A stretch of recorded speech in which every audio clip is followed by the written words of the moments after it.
There is somebody by the name of iPhone. Can you please put your name there? iPhone.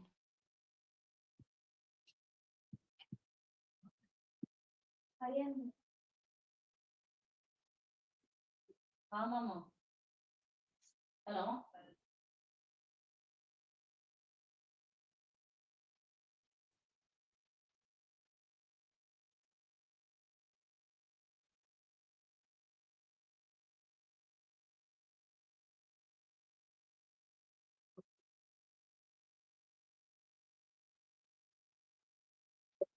Astu. Suswagatam. Namaskaram. Namaskaram. Vayarke Mohodaya, Ramakrishna Mohodaya. Namaste. My name is Ramamurthy. I am the grandfather of Skandan, who is a participant in this. Astu. Suswagatam. Adana. Namaskar. Priya Mohodaya, Arabamahe, Pratamam. Vaidika Mangalacharane. So, Shri Gurubhyo Namaha. Gurubhyo Namaha. Harihi Om. So, Krishna Mande Jagat Gurum. Namaste and a very warm welcome to everyone. As a part of the SRIMAD BHAGAVAD GITA Jayanti celebrations, we are blessed to be observing a meaningful 3-day program. Yesterday, we had a vibrant and energizing online quiz event. And tomorrow, we'll all be participating in the Divine Akhanda Parayanam. Today, we gather for a special offering, Jnana Yagya, a sacred journey of learning, reflection, and devotion. On behalf of SA槤PRATIŠHTΑNAM, I extend a heartfelt welcome to all the participants, mentors, scholars, and devotees joining us. And we also warmly welcome those who are connected with us through live streaming. Without taking much time, let us begin this auspicious program. It is my privilege to invite Shri Praveenji to commence today's session with the Vaidika Mangalacharanam.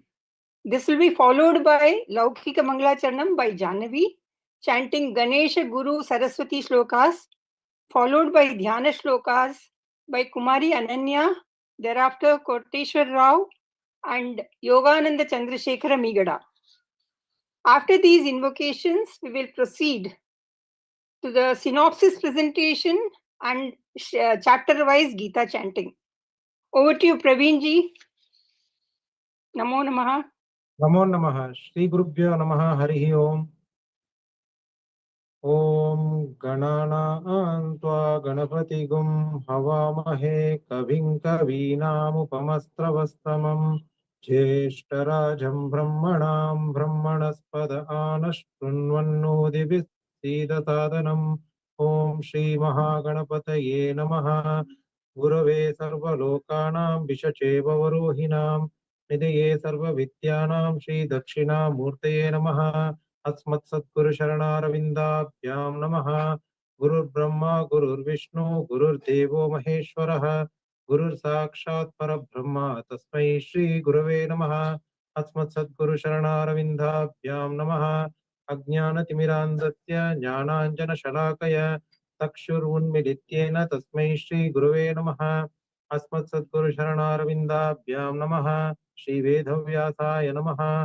ओम प्रणो देवी सरस्वती वाजेभिर्वाजिनीवती धीनाम विद्रियवतु श्रीवाग्देव्यै नमः। ओम श्री महासरस्वती नमः। मृत्युंजयाय रुद्राय नीलकंठाय शंभवे अमृतेशाय सर्वाय श्री महादेवाय ते नमः। अमृत मृत्युंजय रुद्राय नमः। हरिः ओम। नौ स्वस्ति सूक्तम्।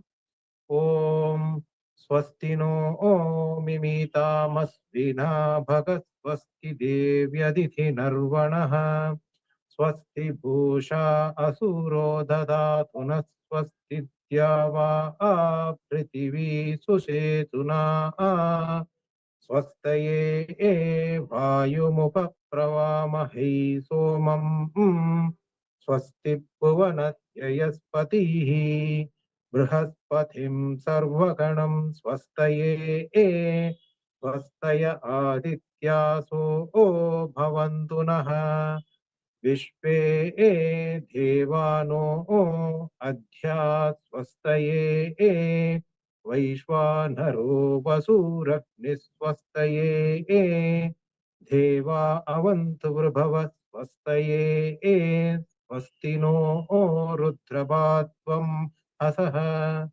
स्वस्ति मित्रावरुणा स्वस्ति पतये रेवती स्वस्ति न इन्द्रः साग्निश्च स्वस्ति नो अदिते कृति स्वस्ति बन्धा मनुचरेम सूर्या चन्द्रमसा आविव पुनर्दधाग्नता जानता संकमे मही स्वस्त्ययनं ताक्ष्यमरिष्टनेमिं महद्भूतं पायसं देवतानाम् असुरग्नमिन्द्रसगं समत्सु बृहत्यसो नावमवीव रुहेम अम्हो मुचमाङ्गिरसं क्षयं च स्वस्त्या ध्येयं मनसा च साक्ष्यं प्रियतपाणि This meeting is being recorded. This meeting is being recorded. देष्वभयं नो अस्तु स्वस्ति न इन्द्रो वृत्रश्रवा स्वस्ति न पूषा विश्ववेदाः स्वस्ति न साक्षो अरिष्टनेमिः स्वस्ति नो बृहस्पतिर्ददातु ओम शांति शांति शांतिः हरिः ओम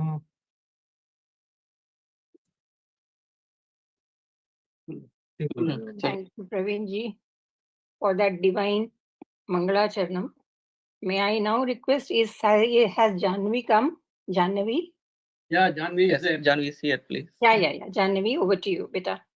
Tell. So, Moshika. Moshika, Vagana, Modaka, Hasta, Kramara, Karana, Loud. Vilambita, Sutra, Vamana. Vamana, Rupa, Maheshwara, Putra, Vishnu, Vinayaka, Pada, Namaste, Guru Brahma, Guru Vishnu, Deva, Maheshwara, Guru Sakshat, Param Brahma, Tasmai Gurave Namaha. Saraswati. Saraswati Namaskubhyam Varade Dhanurupini Vidya Arambam Karishyami Siddhit Bhavatu Me Sada. Hari Om. Hari Om. Shri Gurubhyo Namah.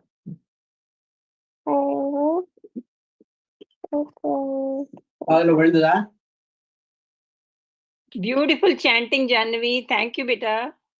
Very nice. Now, may I request Ananya to start with Dhyana Shloka of Bhagavad Gita. Ananya is there very much. Yes, Ananya is here. Gurur Brahma, Gurur Vishnu, Gurur Devo Maheshwarah, Gurur Sakshat Parabrahma, Tasmai Shri Gurave Namaha.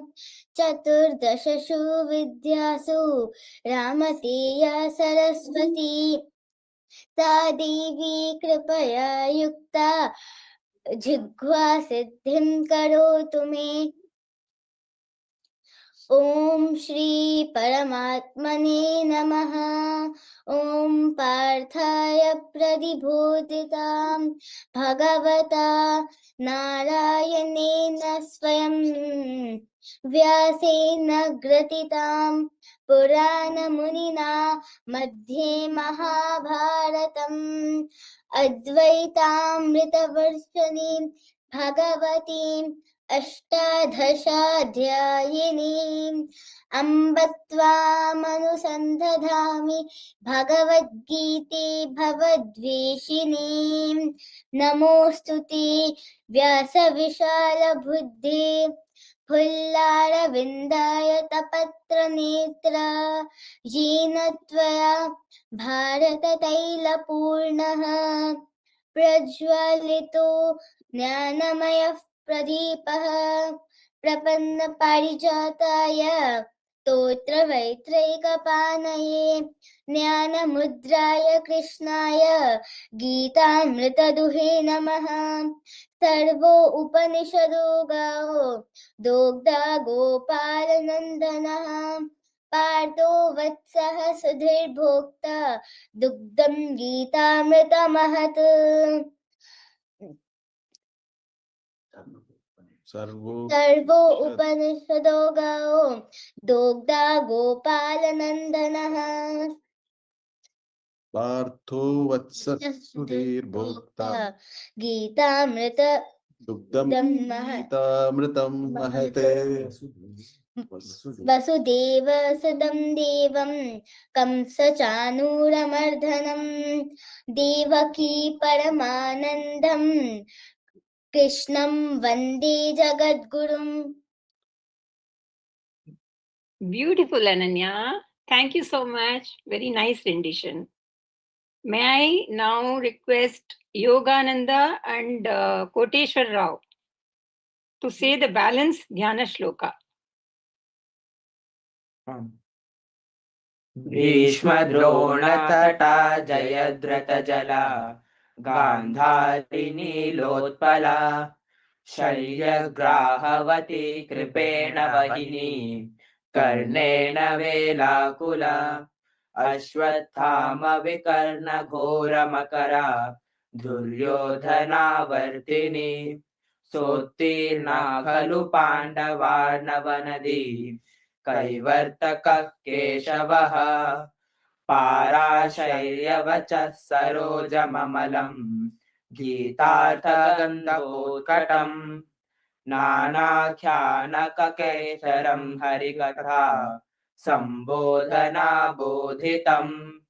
लोके सज्जन षट्पदैरहरहः पेपीयमानम् मुदा भूयात् भारत पंकजं कलिमल प्रध्वंसनं श्रेयसे मूकं करोति वाचालं पंगुं लंघयते गिरिं यत्कृपातमहं वन्दे परमानन्दमाधवम् यं ब्रह्मवरुणेन्द्ररुद्रमरुतः स्तुन्वन्ति दिव्यैस्तवैः वेदैः साङ्गपदक्रमोपनिषदैः गायन्ति यं सामगाः ध्यानावस्थिततद्गतेन मनसा पश्यन्ति यं योगिनो यस्यान्तं न विदुसुरासुरगणा देवाय तस्मै नमः. Thank you so much. Thank you, Yogananda and Koteshwar Rao. Now we are beginning our Bhagavad Gita chanting with synopsis. So may I call upon for chapter 1, Arjuna Vishada Yoga, Akshara Dhruti. She will be presenting the synopsis, followed by Mr. R. Vijay Shankaran, Akshara Dhruti, and Yogananda and Koteshwar Rao chanting Bhagavad Gita shlokas of chapter 1. Over to you, Akshara. Okay, thank you. Shri Gurubhyo Namaha.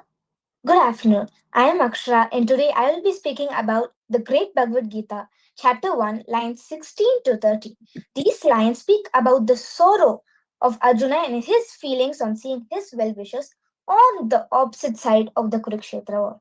What do you think will happen? Now, let's dive deep into the story. Ananta Vijayam Raja Kunti Putro Yudhishthiraha Nakula Sahadevascha Sughosha Mani Pushpakau. This means King Yudhishthira, the son of Kunti, blew the Anantavidya while Nakula and Sahadeva blew their Sugosha Manipushka. Like that, Drupada, Drishtaketu, Virata, and more blew their conches, which made the Dhritarashtra's son's heart to shatter. Now, Arjuna told Krishna to move the Ratham towards the center so that he could see who he is fighting with. But there, he told, "My hands are trembling, my limbs weaken, my mouth dries up, my hair stands on the end. How will I fight with my own kith and kins?" And that's how the whole Mahabharata started with fear. Now, let me tell you a small story. Imagine there was a big match of football. There were two teams. Both of the teams entered confidently, but one team blowed whistles, cheered loudly, and showed strong team spirit. But one person from the team, Arjun, asked the coach Krishna to bring him to the center so that he could see who he is fighting with. But when Arjun reaches the center, he saw that he is going against his own relations and his close friends. His hands were shaking. He couldn't hold his sports gear properly. And these verses show that even a strong warrior like Arjuna can become really helpless when in a difficult situation. But in this moment, Krishna helps him to go through the right way, dharma, and win. And these lines tell about the great Bhagavad Gita. Thank you.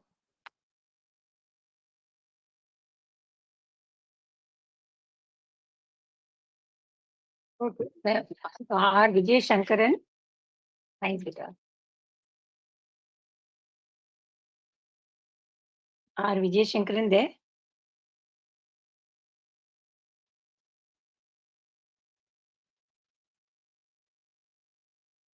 Vijay Shankaran. Akshara, you may want to continue with first chapter, Shloka 1 onwards. Actually, I was given chapter Okay. 1, line Can you- 16 to 30. Okay, you can chant chapter 1 of chapter first Shloka onwards. Okay. Let me try 1 second, please. Yes, please. We will all help you. You start. Okay. Om Shri Paramatmane Mane Namaha. Atha Pratamodhyayah. Arjuna Vishada Yogaha. Dhritarashtra Uvacha. Dharma Kshetre Kurukshetre. Samavetaayujutsavah. Mamakah Pandavaschaiva. Kimakurvata Sanjaya. Sanjaya Uvacha. Sanjaya Uvacha. Tvatu Pandavani Ekam Yudham Duryodhanastada Acharyamupasangamya Raja Vachanamapravit Pashyaitan Panduputranam Acharya Mahatim Chamum Vyudham Drupadaputrena Tava Shishyena Dhimata Arthasura Maheshwasaha Bhimarjuna Samayudhi Yuyudhano Viratascha Drupadascha Maharata. Drishtaketustrikitanah Kasirajascha Viryavan Purujit Kunti Bojascha Saibasya Narapungavah Yudhamanyuscha Vikrantah Uttamaujaschcha Viryavan Saubhadrascha Mahabhav. No. Sarva eva Maharatha. Asmakam tu Vishishta. Tani Bodha Dvijotama Nayaka Namasainyasya Satnatam Tanravite Bhavan Bhishmascha Karnascha Kripascha Samitinjayah Ashvathama Vikarnascha Saumadattisthaivacha Anye cha Bahava Sura Tyatya Jivitah Nana Sastra Praharana Sarve Yuddha Visharadaha. अपर्याप्तं तदस्माकं फलं भीष्माभिरक्षितं पर्याप्तं त्विदमेतेषां बलं भीमाभिरक्षितम्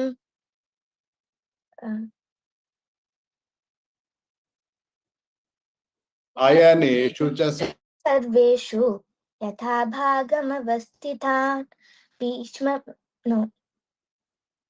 भीष्मवेभिरक्षन्तु भवन्तः सर्व एव हि तस्य सञ्जनयन् हर्षं कुरु वृत्तः पितामहः सिंहनादं विनद्योच्चैः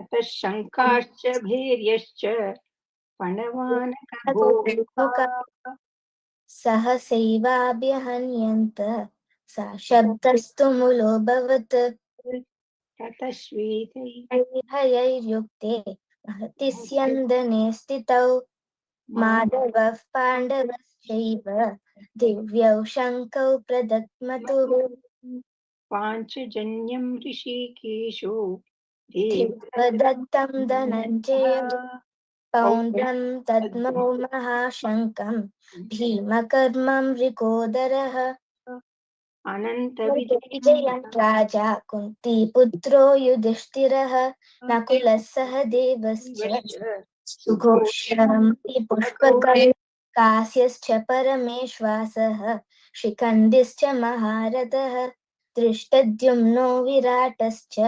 सात्यकिश्चापराजितः द्रुपदो द्रौपदेयाश्च सर्वशः पृथिवीपते सौभद्राश्च महाबाहुः शङ्कण्डद्मुः पृथक् पृथक् सघोषो धातराष्ट्राणां त्रयदानि व्यधारयत् नभश्च पृथिवीं चैव तुमुलो व्यनुनादयन् अत व्यवस्थितान् दृष्ट्वा धार्तराष्ट्रकपिध्वजः प्रवृते शस्त्रसम्पाते धनुरुद्यम्य पाण्डवः ऋषिकेशं तदा वाक्यम् इदमाह महीपते सञ्जय अर्जुन उवाच सेनयोरुभयोर्मध्ये रथं स्थापयमेच्युत यावदेतानि ऋषेऽहं योद्धुकामानवस्थितान् कैर्मया सह योद्धव्यम् अस्मिन् जनसमुद्यमे योत्स्यमानानवीक्षेऽहं य एतेऽत्र समागताः धार्तराष्ट्रस्य दुर्बुद्धे युद्धे प्रियचिकीर्षवः सञ्जय उवाच एवमुक्तो ऋषिकेशः गुडाकेशेन भारत सेनयोरुभयोर्मध्ये स्थापयित्वा रथोत्तमं भीष्मद्रोणप्रमुखतः सर्वेषां च महीक्षिताम् उवाच पार्थ पश्येतान् समवेतान् कुरु इति तत्र पश्यन् स्थितान् पार्थः पितॄणां पितामहान् आचार्यान् मातुलान् भ्रातान् पुत्रान् पौत्रान् स्कहींस्तथा स्वसुरान् सुहृदश्चैव सेनयोरुभयोरपि तान् समीक्ष्य कुन्तेयः सर्वान् बन्धूनवस्थितान् कृपया परयाविष्टः ऋषिदण्डीदमब्रवीत् अर्जुन उवाच दृष्ट्वेमं स्वजनं कृष्ण युयुत्सं समुपस्थितं सीदन्ति मम गात्राणि मुखं च परिशुष्यन्ति वेपतुश्च शरीरे मे रोमहर्षश्च जायते गान्धीवं स्वं सते हस्तात् त्वच्चैव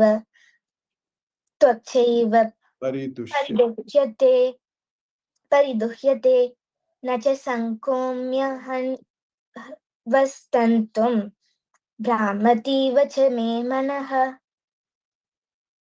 Okay, thank you. Yogananda Koteshwar Rao. Yes. निमित्तानि च पश्यामि विपरीतानि केशव न च श्रेयोऽनुपश्यामि हत्वा स्वजनमाहवे न काङ्क्षे विजयं कृष्ण न च राज्यं सुखानि च किन्नो राज्येन गोविन्द किं भोगैर्जीवितेन वा येषामर्थे काङ्क्षितं नो राज्यं भोगाः सुखानि च त इमेव स्थिता युद्धे प्राणास्त्यक्त्वा धनानि च आचार्याः पितरः पुत्रस्तथैव च पितामहाः मातुलः श्वशुरः पौत्राः शालासम्बन्धिनस्तथा एतान्न हन्तुमिच्छामि ज्ञातोऽपि मधुसूदन अपि त्रैलोक्यराज्यस्य हेतो किन्नु महि कृते निहत्य धातराष्ट्रान्नः का प्रीतिः स्या जनार्दनम् पापमेवाश्रयेदस्मान् हत्वैतानततायिनः तस्मान्नहार्य वयं हन्तुं धार्तराष्ट्रान् सबान्धवान् स्वजनं हि कथं हत्वा सुखिनश्चाम माधवम् यद्यप्येतेन पश्यन्ति लोभोपहत चेतसः कुलक्षयकृतं दोषं मित्रद्रोहे च पातकम् कथं न ज्ञेयमस्माभिः पापादस्मान् निवर्तितुं कुलक्षयकृतं दोषं प्रपश्यद्भिर्जनार्दनम् कुलक्षये प्रणश्यन्ति कुलधर्माः सनातनाः धर्मे नष्टे कुलं कृत्स्नम् अधर्मोऽभिभवत्युत अधर्मोऽभिभवात् कृष्ण प्रदुष्यन्ति कुलस्त्रियः स्त्रीषु दुष्टासु वार्ष्णेय जायते वर्णशङ्करः शङ्करो नरकायैव कुलज्ञानां कुलस्य च पतन्ति पितरो येषां लुप्तपिण्डोदक्रियः दोषैरेतैः कुलज्ञानं वर्णशङ्करकारकैः उत्साद्यन्ते जातिधर्माः कुलधर्माश्च शाश्वताः उत्सान्न कुलधर्माणां मनुष्याणां जनार्दन नरके नित्यं वासो भवतीत्यनुशुश्रुमान् अहो बत महत् पापं कर्तुं व्यवसिता वयं यद्राज्यसुखलोभेन हन्तुं स्वजनमुद्यताः यदि मामप्रतीकारम् अशस्त्रशस्त्रपाणयः धार्तराष्ट्रारणे हन्त्युं न मे क्षेमतरं भवेत् सञ्जय उवाच एवमुक्त्वा अर्जुनः सङ्ख्ये रथोपस्था उपाविशत् विसृज्य शशरं चापं शोकसंविघ्नमानसः इति श्रीमद्भगवद्गीतासु उपनिषत्सु ब्रह्मविद्यायां योगशास्त्रे श्रीकृष्णार्जुनसंवादे अर्जुनविषादयोगो नाम प्रथमोऽध्यायः. Okay, we now move to the chapter 2, Sankhya Yoga. May I request Srimati Meenakshi Premanandji to Namaste. present synopsis. Namaste. Namaste. Shri Gurubhyo Namo Namaha. Om Namo Bhagavate Vasudevaya. Sri Krishnaya Paramatmane Namaha. மதிப்பிற்கும் மரியாதைக்கும் உரிய எனது குருவாகிய திருமதி ரேவதி அம்மாவிற்கு முதற்கண் எனது கோடான கோடி நமஸ்காரங்களை தெரிவித்துக் கொள்கிறேன். மேலும் நமது தேவ பாஷையான சம்ஸ்கிருதத்தையும் வேத ஞானத்தையும் உயர்ந்த சனாதன தர்மத்தையும் புராண இதிகாசங்களையும் அடுத்த தலைமுறைக்கு எடுத்துச் செல்ல வேண்டும் என்றும் லோகக்ஷேமத்தை மட்டுமே தனது ஒரே குறிக்கோளாக தன்னலம் பாராமல் 58 வருடங்களாக பணிபுரிந்து வரும் இந்த புனித சத்சங்கமான சத்வித்யா பிரதிஷ்டானத்தின் முக்கிய உறுப்பினர்கள் அனைவருக்கும் மேலும் இங்கு கூடியிருக்கும் அனைத்து பெரியோர்களுக்கும் சான்றோர்களுக்கும் எனது நமஸ்காரங்களை தெரிவித்துக் கொள்கிறேன். ஸ்ரீமத் பகவத்கீதா ஜெயந்தி மகோத்சவத்தில் சாங்கிய யோகம் என்ற தலைப்பில் அமைந்த அத்தியாயம் 2 உள்ள ஸ்லோகங்களையும் அதன் விளக்க உரையையும் அதன் சாராம்சத்தையும் அடியேன் அறிந்து தெரிந்து கொண்டவற்றை உங்களுடன் பகிர்ந்து கொள்ள வந்துள்ளேன். வேதத்தின் சாரமான ஸ்ரீமத் பகவத்கீதையில் நம் அகக்கண்களை திறப்பது போல கிருஷ்ண பரமாத்மா நம் அனைவரின் வாழ்க்கை நெறியையும் வாழ வேண்டிய முறையையும் மிக எளிய முறையில் கர்ம யோகம், ஞான யோகம், பக்தி யோகம் என்று படிப்படியாக எடுத்துரைத்துள்ளார். சரி, இப்பொழுது நாம் 2வது அத்தியாயத்தில் கண்ணபிரான் என்ன கூறியிருக்கின்றார் என்பதை சற்றே கவனிப்போமா? 72 ஸ்லோகங்கள் அடங்கிய இந்த அத்தியாயம் எப்படி அமைக்கப்பட்டுள்ளது என்றால் முதல் 10 ஸ்லோகத்தில் முதல் அத்தியாயத்தின் தொடர்ச்சியாக, அதாவது அர்ஜுனனின் மனக்கவலை, சஞ்சலம், குருக்ஷேத்திர போரில் சொந்த பந்தங்களாலும் மாயையாலும் அவனுக்கு ஏற்பட்ட குழப்பத்தினால் தன் அம்புகளையும் வில்லையும் தேர்தட்டில் எரிந்துவிட்டு கண்களில் நீர் மல்க இருந்த அர்ஜுனனுக்கு கிருஷ்ண பரமாத்மா ஆறுதல் கூறுவதாக சஞ்சயன் திருதராஷ்டிரனுக்கு கூறுகின்றார். ஆனால் அர்ஜுனனோ கார்பண்ய தோஷ உபஹத ஸ்வபாவஹ பிருச்சாமி த்வாம் தர்ம சம்மூட சேதாக யத் ஸ்ரேயஸ்யா நிஷ்சிதம் ப்ரூஹி தன்மே சிஷ்யஸ்தேகம் ஷாதிமாம் த்வாம் பிரபன்னம் என்று கண்ணபிரானை பார்த்து, கண்ணா, நான் மிகவும் மனக்குழப்பத்தினாலும் தர்மம் எது அதர்மம் எது என்று புரியாமல் அறிவையே இழந்து நிற்கின்றேன். எனக்கு எது நல்லது என்று எனக்கே தெரியவில்லை. ஆகையால் கண்ணா, எது எனக்கு ஸ்ரேயசோ, எது மிகச் சிறந்த நன்மையை தருமோ அதை நீயே எனக்கு சொல். நான் நீயே கதி என்று சரணாகதி செய்கின்றேன் என்று வருந்தினான். அடுத்தபடியாக 11 25வது ஸ்லோகத்தில் சரணாகதி அடைந்த அர்ஜுனனை தெளிவிக்கும் வகையில் கண்ணபிரான் கூறுகிறார், அர்ஜுனா, பரமாத்மாவாகிய எனக்கு அழிவு உண்டோ? கிடையாதல்லவா? பரமாத்மாவாகிய நான் எப்படி எக்காலத்திலும் இருப்பேனோ அதே போல ஜீவாத்மாவாகிய நீயும் உன்னை போன்ற எல்லா மனிதர்களின் ஜீவாத்மாக்களும் எப்பொழுதும் நிலைத்து இருக்கும். ஜீவாத்மாவுக்கு அழிவு என்பதே கிடையாது. உடல் மட்டுமே அழிவற்றது, ஜீவாத்மா நித்தியமானது என்று கூறுகின்றார். 29, 30வது ஸ்லோகங்களில் கண்ணபிரான் அர்ஜுனனுக்கு உடல் வேறு ஆத்மா வேறு என்ற தத்துவத்தை மீண்டும் வலியுறுத்துவதாக அமைந்துள்ளது. 31 34 ஸ்லோகங்களில் ஸ்ரீ கிருஷ்ண பரமாத்மா பார்த்தனிடம் ஸ்வதர்மம் அபிச்ச அவேக்ஷ்ய ந விகம்பித்தும் அர்ஹசி தர்மியாதி யுத்தா ஸ்ரேயோன்யத் க்ஷத்ரியஸ்ய ந வித்யதே. எப்படி எல்லையில் நிற்கின்ற போர்ப்படை வீரர்கள் தன் நாட்டையும் நாட்டு மக்களையும் காப்பதற்காக கையில் ஆயுதங்கள் எடுத்து சண்டை போட்டு எதிரிகளை கொல்வது தர்மமாகுமோ, அதுபோல குருக்ஷேத்திர போரில் தர்மத்தை காக்க நீ போர் செய்ய வேண்டும். நீ ஒரு க்ஷத்ரியன். க்ஷத்ரிய தர்மத்தின்படி அதர்மத்தை எதிர்த்து போரிடுவதில் எந்த பாவமும் வந்து அடையாது என்று கூறி அவனை கலங்காமல் இருக்கும்படி கூறுகின்றார். 38 52 ஸ்லோகங்களில் ஸ்ரீ கிருஷ்ண பரமாத்மா அர்ஜுனனுக்கு பகவத்கீதையின் முக்கியமான சாரமான கர்ம யோகம் என்கின்ற செயல் மார்க்கத்தை உபதேசம் செய்துள்ளார். குறிப்பாக 47வது ஸ்லோகத்தில் கர்மண்யேவ அதிகாரஸ்தே மா பலேஷு கதாச்சன மா கர்ம பல ஹேதுர் பூஹு மாதே சங்கோஸ்துவ கர்மணி. இந்த ஸ்லோகத்தில் கண்ணபிரான் கூறுகிறார், அர்ஜுனா, நீ உன் கடமையை செய், பலனை எதிர்பார்க்காதே. கடமையை செய்வதற்குத்தான் அதிகாரம் உண்டே தவிர பலனை எதிர்பார்க்க அதிகாரம் கிடையாது என்று கூறுகின்றார். அது சரி, இந்த கர்மயோகம் என்றால் தான் என்ன? கர்மயோகம் என்றால் நமக்கு என்று விதித்திருக்கின்ற கடமைகளை பகவானுக்கு செய்யக்கூடிய திரு ஆராதனையாக நினைத்து அதனால் கிடைக்கக்கூடிய பலனில் பற்று வைக்காமல் முக்தி அடைவதை மட்டுமே பலனாக நினைத்து செய்வதுதான் கர்மயோகம். இப்படி செய்து கொண்டே இருக்கின்ற கர்மயோகத்தினால் ஜீவாத்மாவை நம்மால் உணர முடியும் என்று கூறுகின்றார். இதுவே சாங்கிய யோகத்தின் தத்துவமும் ஆகும். இறுதியாக இந்த அத்தியாயத்தின் கடைசி ஸ்லோகமான, அதாவது 72வது ஸ்லோகத்தில் ஏஷா பிராமி ஸ்திதி பார்த்த நைனாம் பிராபிய விமுஹ்யதி ஸ்தித்வாஸ்யாம் அந்த காலேபி பிரம்ம நிர்வாணம் ருச்சதி.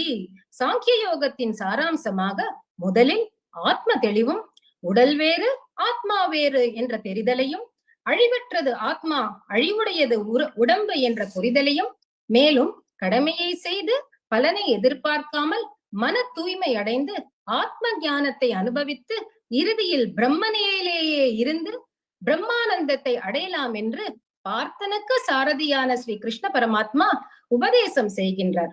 இப்பொழுது எங்கள் குழுவினை சார்ந்த திருமதி அலமேலு, திருமதி பவித்ரா, திருமதி அனுராதா, திருமதி வித்யா ஆகியோர் முறையே ஸ்லோகங்களை பாராயணம் செய்ய உங்கள் அனைவரின் அனுமதியுடன் அழைக்கின்றேன். முதலில் திருமதி அலமேலு தவிர்க்க முடியாத காரணத்தினால் பங்கு கொள்ள முடியவில்லை. ஆகையால் அவர் ஸ்லோகங்களை அடியேன் பாராயணம் செய்ய உங்கள் அனுமதியை கோருகின்றேன்.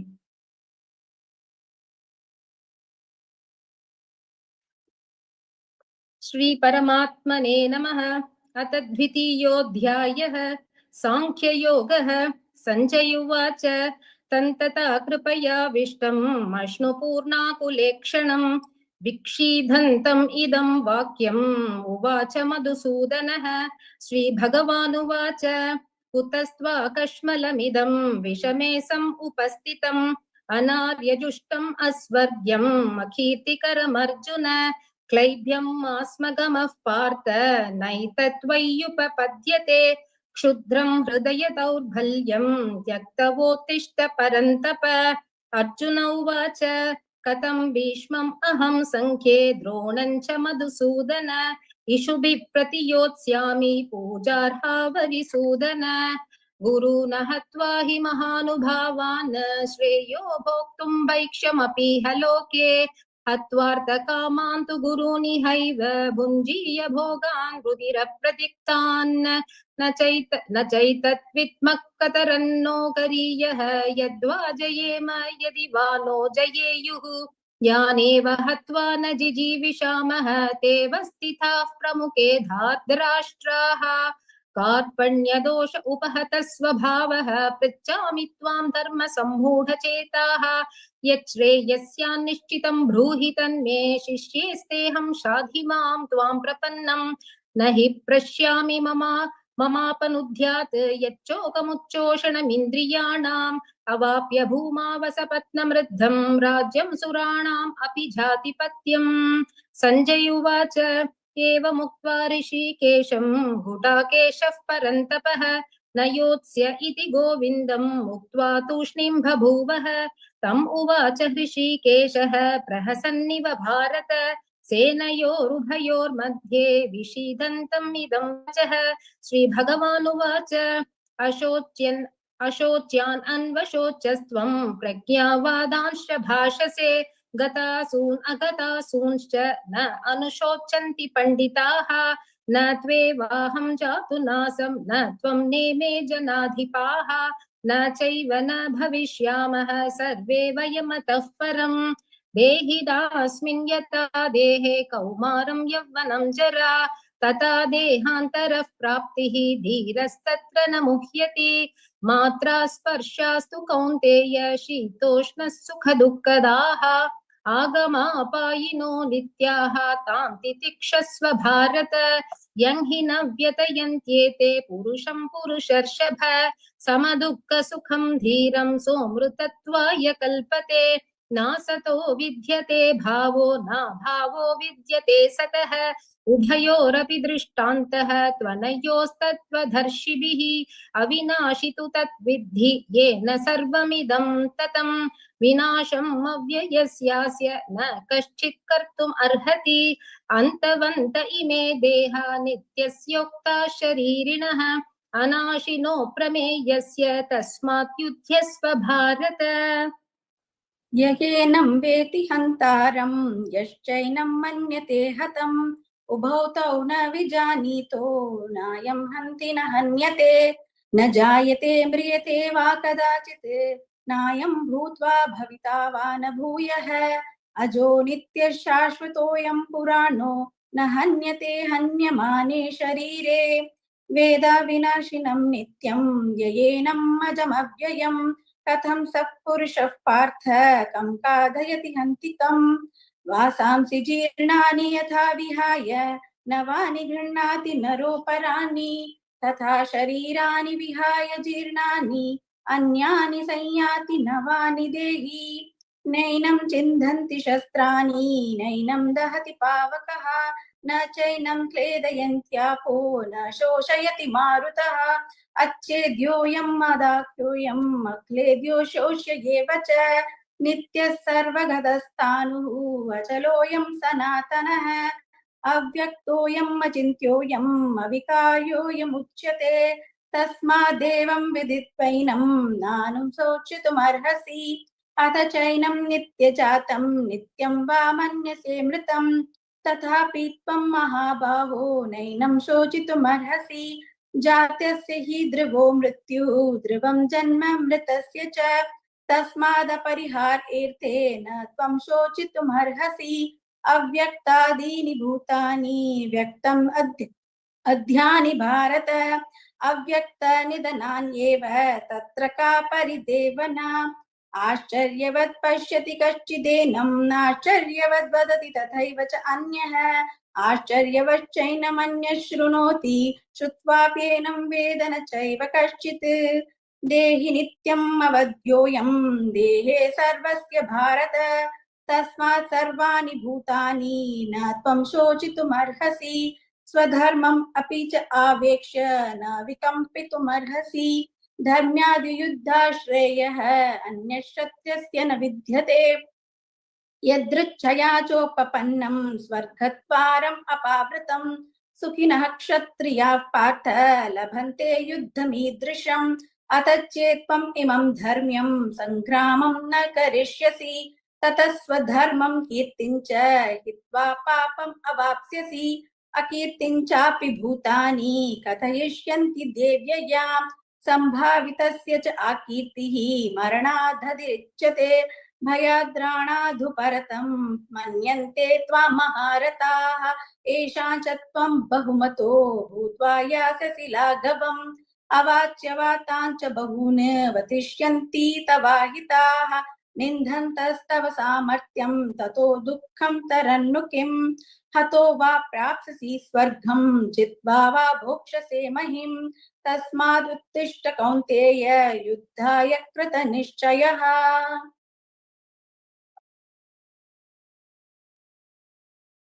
सुखदुःखे समे कृत्वा लाभालाभौ जयाजयौ ततो युद्धाय युज्यस्व नैवं पापमवाप्स्यसि एषा देवी ता साङ्ख्ये बुद्धिर्योगे द्विमां शृणु बुद्ध्या युक्तो यया पार्थ कर्मबन्धं प्रहास्यसि देहाभिक्रमनाशोऽस्ति प्रत्यवायो न विद्यते स्वल्पमप्यस्य धर्मस्य त्रायते महतो भयात् व्यवसायात्मिका बुद्धिः एकेह गुरुनन्दन बहुशाखाद्यनन्ताश्च बुद्धयो व्यवसायिनां यामिमां पुष्पितां वाचं प्रवद्यन्ते विपश्चितः वेदवादरताः पार्थ नान्यतस्तीति वादिनः कामात्मान स्वर्गपरा जन्म कर्म बलप्रदां क्रिया विशेष बहुलां भोगैश्वर्य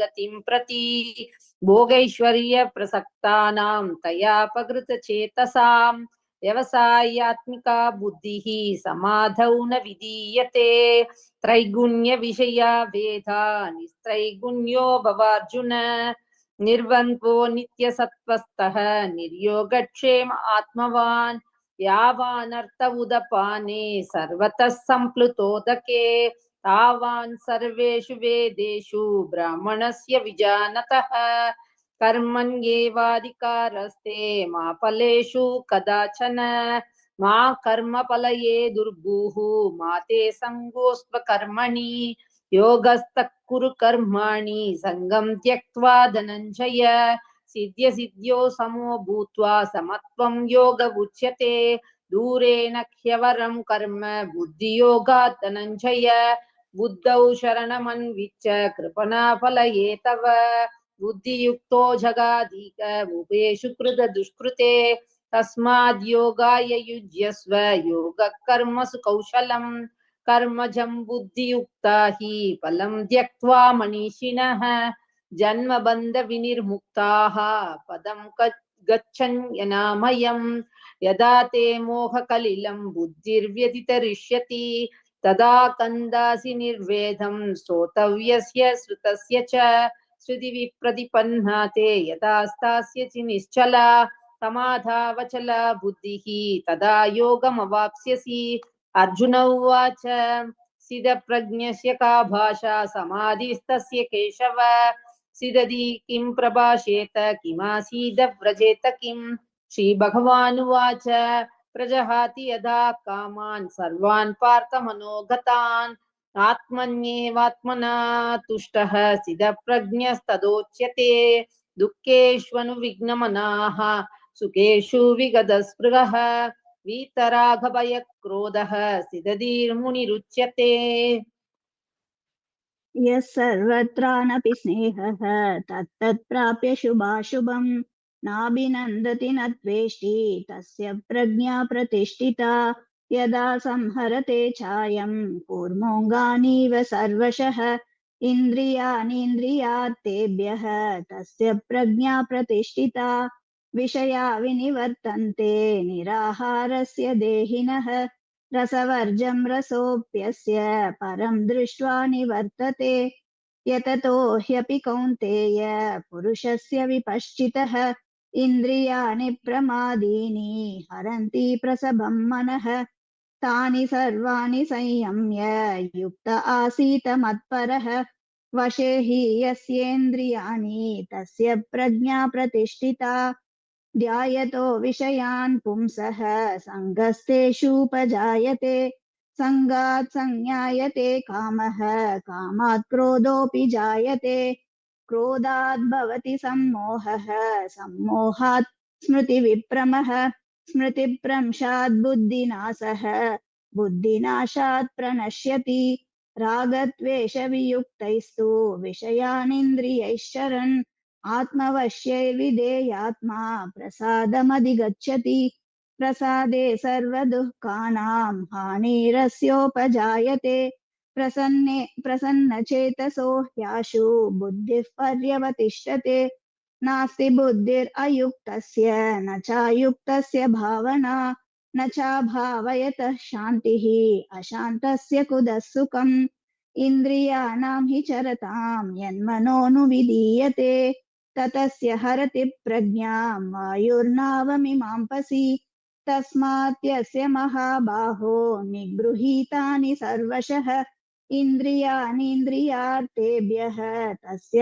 प्रज्ञा प्रतिष्ठिता या निशा सर्वभूतानां तस्यां जागर्ति संयमी यस्यां जागृति भूतानि सा निशा पश्यतो मुनेः आपूर्यमानम् अचलप्रतिष्ठं समुद्रमापः प्रविशन्ति यद्वत् तद्वत् कामायं प्रविशन्ति सर्वे स शान्तिमाप्नोति न कामकामी विहाय कामान्यः सर्वान् पुमां शरति निःस्पृहः निर्ममो निरहङ्कारः स शान्तिमधिगच्छति येषा भ्रामी स्थितिः पार्थ नैनां प्राप्य विमुह्यति स्थित्वा स्यामन्तकालेऽपि ब्रह्मनिर्वाणं रुच्यति ॐ तत्सत् इति श्रीमद्भगवद्गीतासु उपनिषत्सु ब्रह्मविद्यायां योगशास्त्रे श्रीकृष्णार्जुनसंवादे सांख्ययोगो नाम द्वितीयोऽध्यायः श्रीकृष्णार्पणमस्तु श्रीहरये नमः श्रीहरये नमः श्रीहरये नमः धन्यवादः. We now move to the next chapter, chapter 3, Karma Yoga. And we have Srimati Chitra Suresh presenting the synopsis, followed by Chitraji to chant, and followed by Srimati Vijaya Chakrapani to chant the balance slokas of the chapter 3. Okay, 1 minute. Over to Chitra Sureshji. Hari Om. Yeah. I will start with the synopsis of Karma Yoga first. Karma Yoga, explained by Lord Krishna in Bhagavad Gita, is the path of selfless and disciplined action. It teaches us how to live in this world, fulfill the duties, and yet remain peaceful and spiritually uplifted. Krishna begins by reminding Arjuna that action is unavoidable. Even for maintaining the body requires constant effort. Therefore, instead of avoiding action, one must learn the right attitude behind action. This attitude is Karma Yoga. The first and the most important principle is acting without attachment to results. Krishna's iconic message captures this very beautifully. Karmanyevadhikaraste ma phaleshu kadachana. In chapter 2, 47 shloka. You have the right to perform your duties, but never to the fruits of your actions. This shifts our focus from anxiety about the outcome of the outcomes to the sincerity in efforts. When we release attachment, the mind becomes calm. The second principle is acting as an offering to the divine without ego or selfishness. Krishna says, Yajñarthat karmanon yatra lokoyam karma bandhanah. This is in Karma Yoga, 9th shlok. Actions done as a sacred offering free us. Self-centered actions bind us. Every action, small or big, becomes meaningful when done with the spirit of service. The third principle of Karma Yoga is equanimity, that is staying balanced in success and failure. This is well explained by the shloka from chapter 248. Siddhya siddhyo samo bhutva samatvam yoga uchyate. Be even-minded in success and failure. Such balance itself is yoga. This equanimity reduces stress, improves clarity, and makes us more effective in all roles. Krishna ji explains that action done without ego purifies the mind. The fourth one is Tasmad Saktat Satatam Karyam Karma Samachara. That is 19th shloka of Karma Yoga. Perform your duties constantly without attachment. Such selfless action leads to the highest good. Finally, Krishna emphasizes the power of living by example. Yadyada acharati shreshtas tattadevetaro janah. This is 21st shloka of chapter 3. Whatever a noble person does, others follow. Therefore, our sincere actions can uplift our family, community, and society at large. In essence, Karma Yoga can be summarized as the act of to act wholeheartedly, offer the results to divine, and remain balanced in all outcomes. This transforms everyday work into a spiritual path and leads us towards inner freedom. Now I will. Atha Tritiyodhyayah Arjuna Uvacha Jyayasi Chet Karmanaste Mata Buddhir Janardana Tat King Karmani Ghore Man Niyojayasi Keshava Vyamishrene Bhavakyena Buddhim Mohayasiva Me Tadekam Vadanishchetya Yena Shreyohamapniyam. Shri Bhagavan Uvacha Lokesmin Dvividha Nishtha Pura Prokta Mayanakha Jnana Yogena Sankhyanam Karma Yogena Yoginam Na Karmana Manarambha Naishkarmyam Purushoshmute Na cha Sanyasana Deva Siddhim Samadhigacchati Nahi Kaschit Kshanamapi Jatu Tishthatya Karmakrit Karyate Havashah Karma Sarva Prakriti Jair Gunaihi Karmendriyani Sanyamya Yasta Manase Yaste Manasa Smaran Indriyarthan Vimudhatma Mithyacharasa Uchyate Yastvindriyani Manasa Niyam Yarabhaterjuna Karmendriyai Karma Yogam Asakta Savishyate Niyatam Pur Karma Tvam Karma Jyayo Hya Karmanah Sharira Yatra Pichate Na Prasiddhyedha Karmanah Yajñarthat karmano yatra lokoyam karma bandhanah tadartham karma kaunteya mukta sangas samachara sayajñah praja srishtva purovacha prajapati anena prasavishyadhvam yeshavostvishta kamadhuk devan bhavayatanena te deva bhavayantuvah parasparam bhavayanta shreyah paramavapsyatha ishtan bhogan hi vo deva dasyante yajña bhavitaah taidattana pradayabhyo yo bhunte stena eva sah yajna shiftashina santo muchyante sarva kilvishaihi bhunjate te tvagam papa ye pachantyatma karana annad bhavanti bhutani parjanya danna sambhavah yajñad bhavati parjanyo yajña karma samudbhavah Karma Brahmodbhavam Vidhi Brahmakshara Samudbhavam Tasma Sarvagatam Brahma Nityam Yajne Pratishtitam Evam Pravartitam Chakran Nanuvartayati Hayah Aghayurindriya Ramo Mogham Partha Sajivati Yastvatmarati Reva Syadatmatriptascha Manavah Atmanyeva cha Santushtas Tasya Karyanna Vidyate Naiva Tasya Krite Nartho Na Krite वर्तते नेह कश्चन न चास्य सर्वभूतेषु कश्चिदर्थव्यपाश्रयः तस्मादसक्तः सततं कार्यं कर्म समाचर असक्तो याचरन् कर्म परमाप्नोति पूरुषः कर्मणैव हि संसिद्धिमास्थिता जनकादयः लोकसङ्ग्रहमेवापि सम्पश्यन् कर्तुमर्हसि यद्यदाचरति श्रेष्ठस्तत्तदेवेतरो जनः स यत्प्रमाणं कुरुते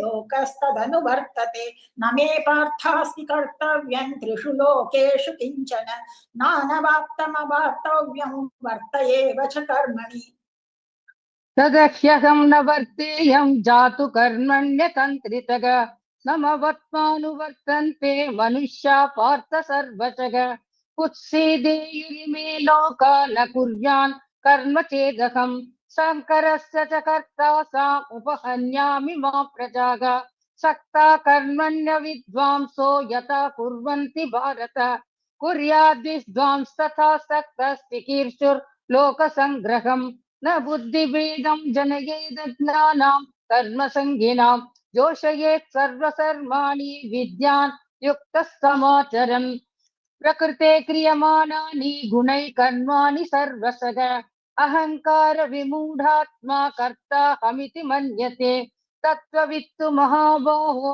गुणकर्म विभागयोः गुणा गुणेषु वर्तन्त इति मत्वा न सज्जते प्रकृतेर्गुणसम्मूढाः सज्जन्ते गुणकर्मसु तान् कृष्णविदो मन्दान् न कृष्ण विन्न विचालयेत् मयि सर्वाणि कर्माणि सन्न्यस्याध्यात्मचेतसा निराशी निर्ममो भूत्वा युध्यस्व द्विगतज्वरः ये मे मतमिदं नित्यम् अनुतिष्ठन्ति मानवाः श्रद्धावन्तो न सूयन्तो मुच्यन्ते तेऽपि कर्मभिः ये त्येतदभ्यसूयन्तो नानुतिष्ठन्ति मे मतम् सर्वज्ञानविमूढान् विद्धि सा नष्टान चेतसः सदृशं चेष्टते स्वंस्याः प्रकृतेर्ज्ञानवानपि प्रकृतिं यान्ति भूतानि निग्रहः कं करिष्यति इन्द्रियास्येन्द्रियस्यार्थे रागद्वेषौ व्यवस्थितौ तयोर्न वशमागच्छे तौ तस्य परिपन्थिनौ श्रेयान् स्वधर्मो विगुणः परधर्मात्मनुष्ठितात् स्वधर्मे निधनं श्रेयः परधर्मो भयावहः अर्जुन उवाच अथ केन प्रयुक्तोऽयं पापं चरति पूरुषः अनिच्छन्नपि वार्ष्णेय बलादिव नियोजितः श्रीभगवानुवाच कामयेष क्रोधयेष रजो गुणसमुद्भवः महाशनो महापाप्मा विद्येनमिह वैरिणम् धूमेन व्रियते वह्निः यथा दर्शो मलेन च यथोल्बेनावृतो गर्भस्तथा तेनेदमावृतम् आवृतं ज्ञानमेतेन ज्ञानिनो नित्यवैरिणा कामरूपेण Kaunteya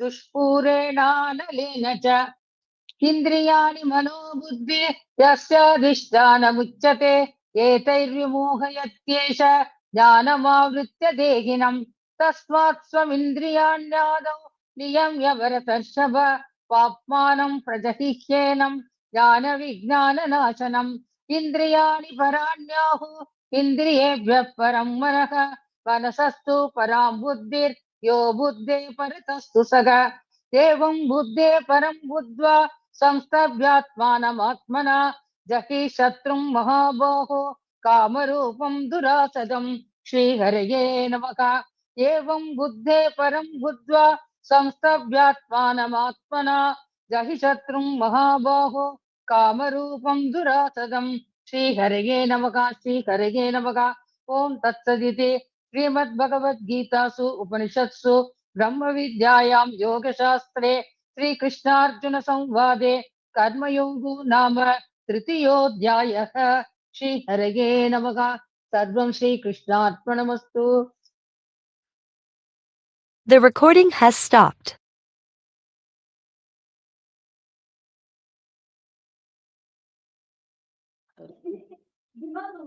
Okay, we now move to the next This chapter. meeting is being recorded.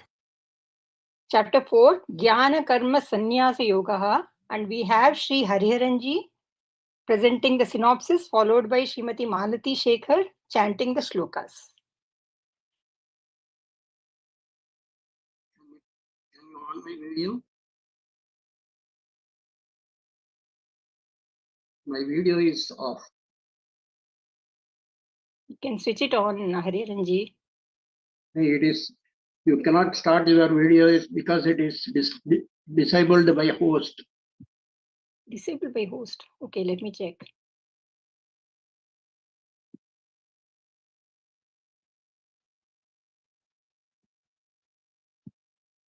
Now, can you do it? Yes. Shri Guru Pyo Namaha. I am making synopsis for chapter 4, Jnana Karma Sannyasa Yoga. In this chapter, Lord Krishna blends the power of knowledge, Jnana, Karma, and Sannyasa, guiding Arjuna, all of the humanity forward liberation, moksha. So in this chapter, I am taking the 34th sloka. Tat viddhi paripadena parichrachena sevaya. The path of wisdom requires surrender and guidance. The Guru dispels darkness and imparts divine knowledge. Story of Parishit and Sukadeva. King Parishit in Mahabharata was deeply distressed after learning his imminent death due to a curse. Seeking solace, he approached a saga Sukadeva, a spiritual master with deep humility and devotion. Parishit had no pride about his kingship, recognizing that true wisdom could only come from a realized sage. He humbly sat on the feet of Sukadeva, asking questions and listening all attentively, even though he was a king and Sukadeva was a wandering sage. Sukadeva, recognizing his sincerity, imparted the secret knowledge of the SRIMAD BHAGAVATAM, which contains the essence of bhakti, devotion, knowledge, and action. Parishit's question and profound teachings of Sukadeva transformed his heart, enabling him to prepare for his death with peace and wisdom. The story of Parishit and Sukadeva examples humility in questions of knowledge. Despite his royal status, King Parishit approached a sage with the mindset of a student, understanding that the true learning begins with humility. His willingness to serve and listen to the Guru without arrogance opened a path to spiritual entanglement. Supporting for this, in Mundaga Upanishad, to know Brahman, approach a Guru who is well versed in scriptures and established in the truth. And Swami Ramakrishna Paramahansa said, even if God comes, he does so in the form of a Guru. So a qualified teacher and a humble seeker is a sacred bond, is the vehicle for the true transformation. Like Parikshit, we must approach our Guru with the right attitude, humility, questioning, and service. The Guru holds the key to dispelling our ignorance and guiding us towards the ultimate truth. True wisdom is attained not through intellectual pride, but through devotion and surrender to the Guru's teachings. Now I am reciting the 4th chapter, up to 21. Sri Paramatmane Namaha.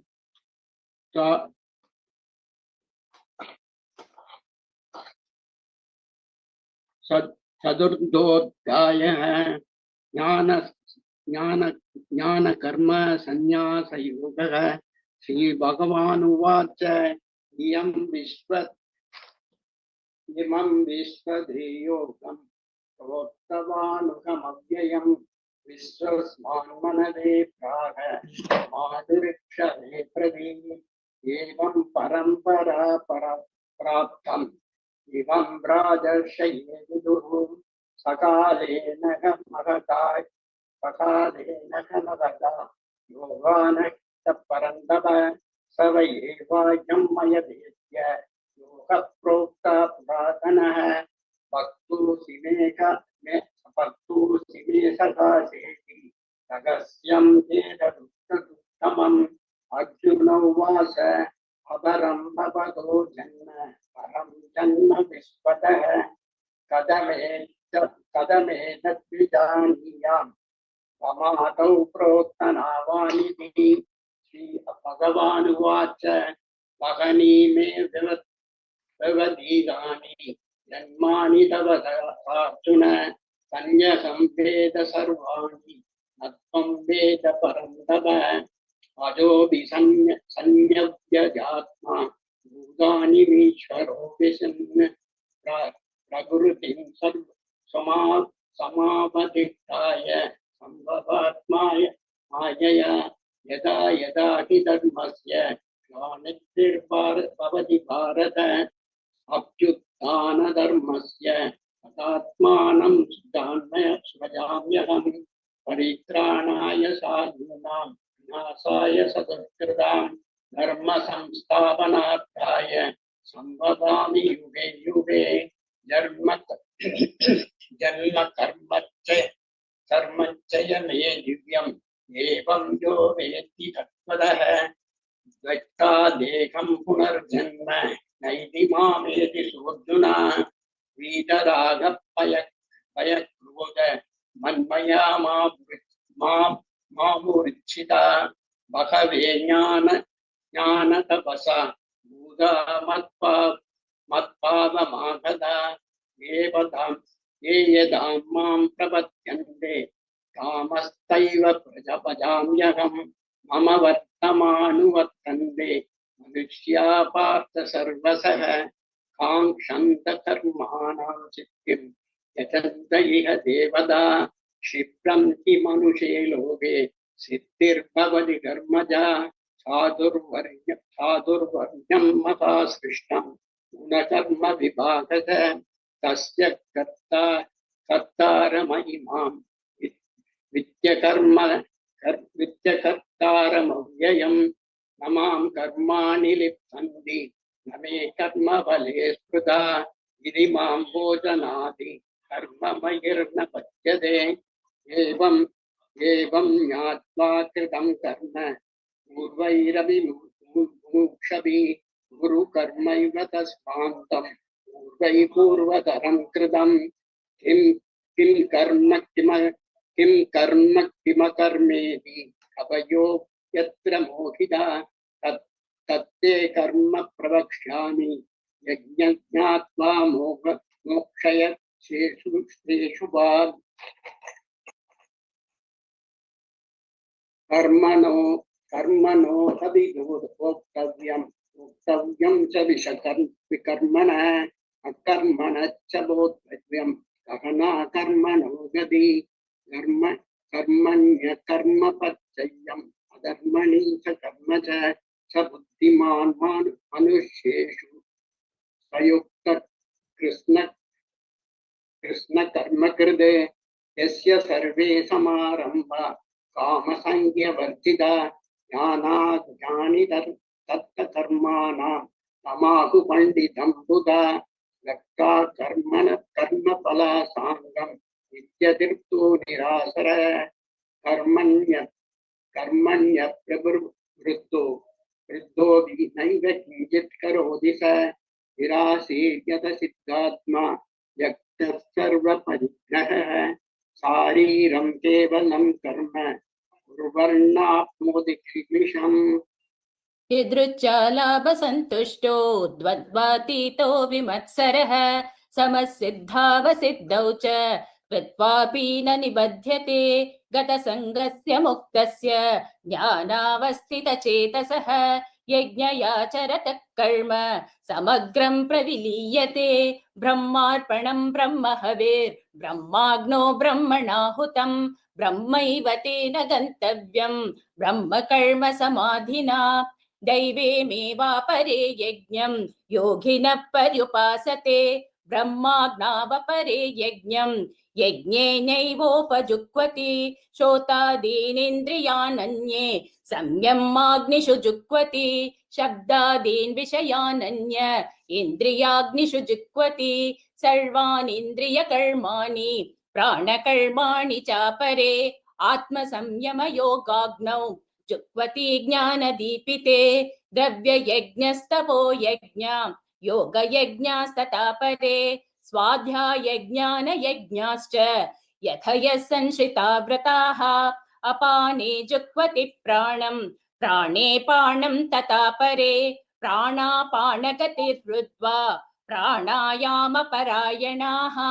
अपरे नियताहाराः प्राणान् प्राणेषु जुह्वति सर्वेप्येते यज्ञविदो यज्ञक्षपितकल्मषाः यज्ञशिष्टामृतभुजो यान्ति ब्रह्मा सनातनं न्यायं लोकस्य यज्ञस्य कुतोऽन्यः कुरु सत्तम एवं बहुविधा यज्ञा वितता ब्रह्मणो मुखे कर्मजान् विद्धितान् सर्वान् एवं ज्ञात्वा विमोक्ष्यसे श्रेयान् द्रव्यमयाद् यज्ञां ज्ञानयज्ञः परन्तप सर्वं कर्माखिलं पार्थ ज्ञाने परिसमाप्यते तद्विद्धि प्रणिपातेन परिप्रश्नेन सेवया उपदेक्ष्यन्ति ते ज्ञानं ज्ञानिनस्तत्त्वदर्शिनः यज्ञात्वा न पुनर्मोहम् एवं यास्यसि पाण्डव येन भूतान्यशेषेण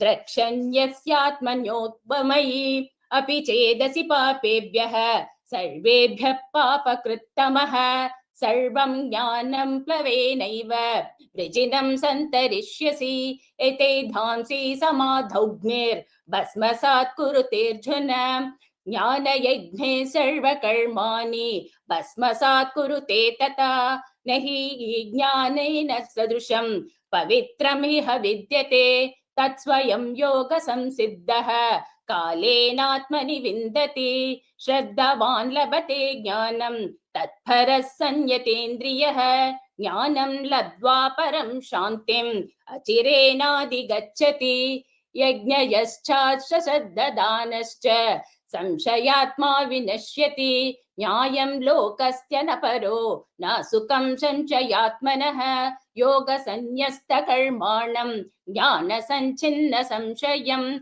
आत्मवन्तं न कर्माणि निबध्नन्ति धनञ्जय तस्मात् अज्ञानसम्भूतं हृस्तं ज्ञानस्सिनात्मनां चित्वैनं संशयं योगम् आतिष्ठोतिष्ठ भारत ओम तत्सदिति श्रीमद्भगवद्गीतासूपनिषत्सु ब्रह्मविद्यायां योगशास्त्रे श्रीकृष्णार्जुन संवादे ज्ञानकर्म संन्यास योगो नाम चतुर्थोऽध्यायः।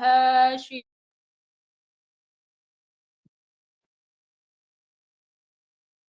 The recording has stopped.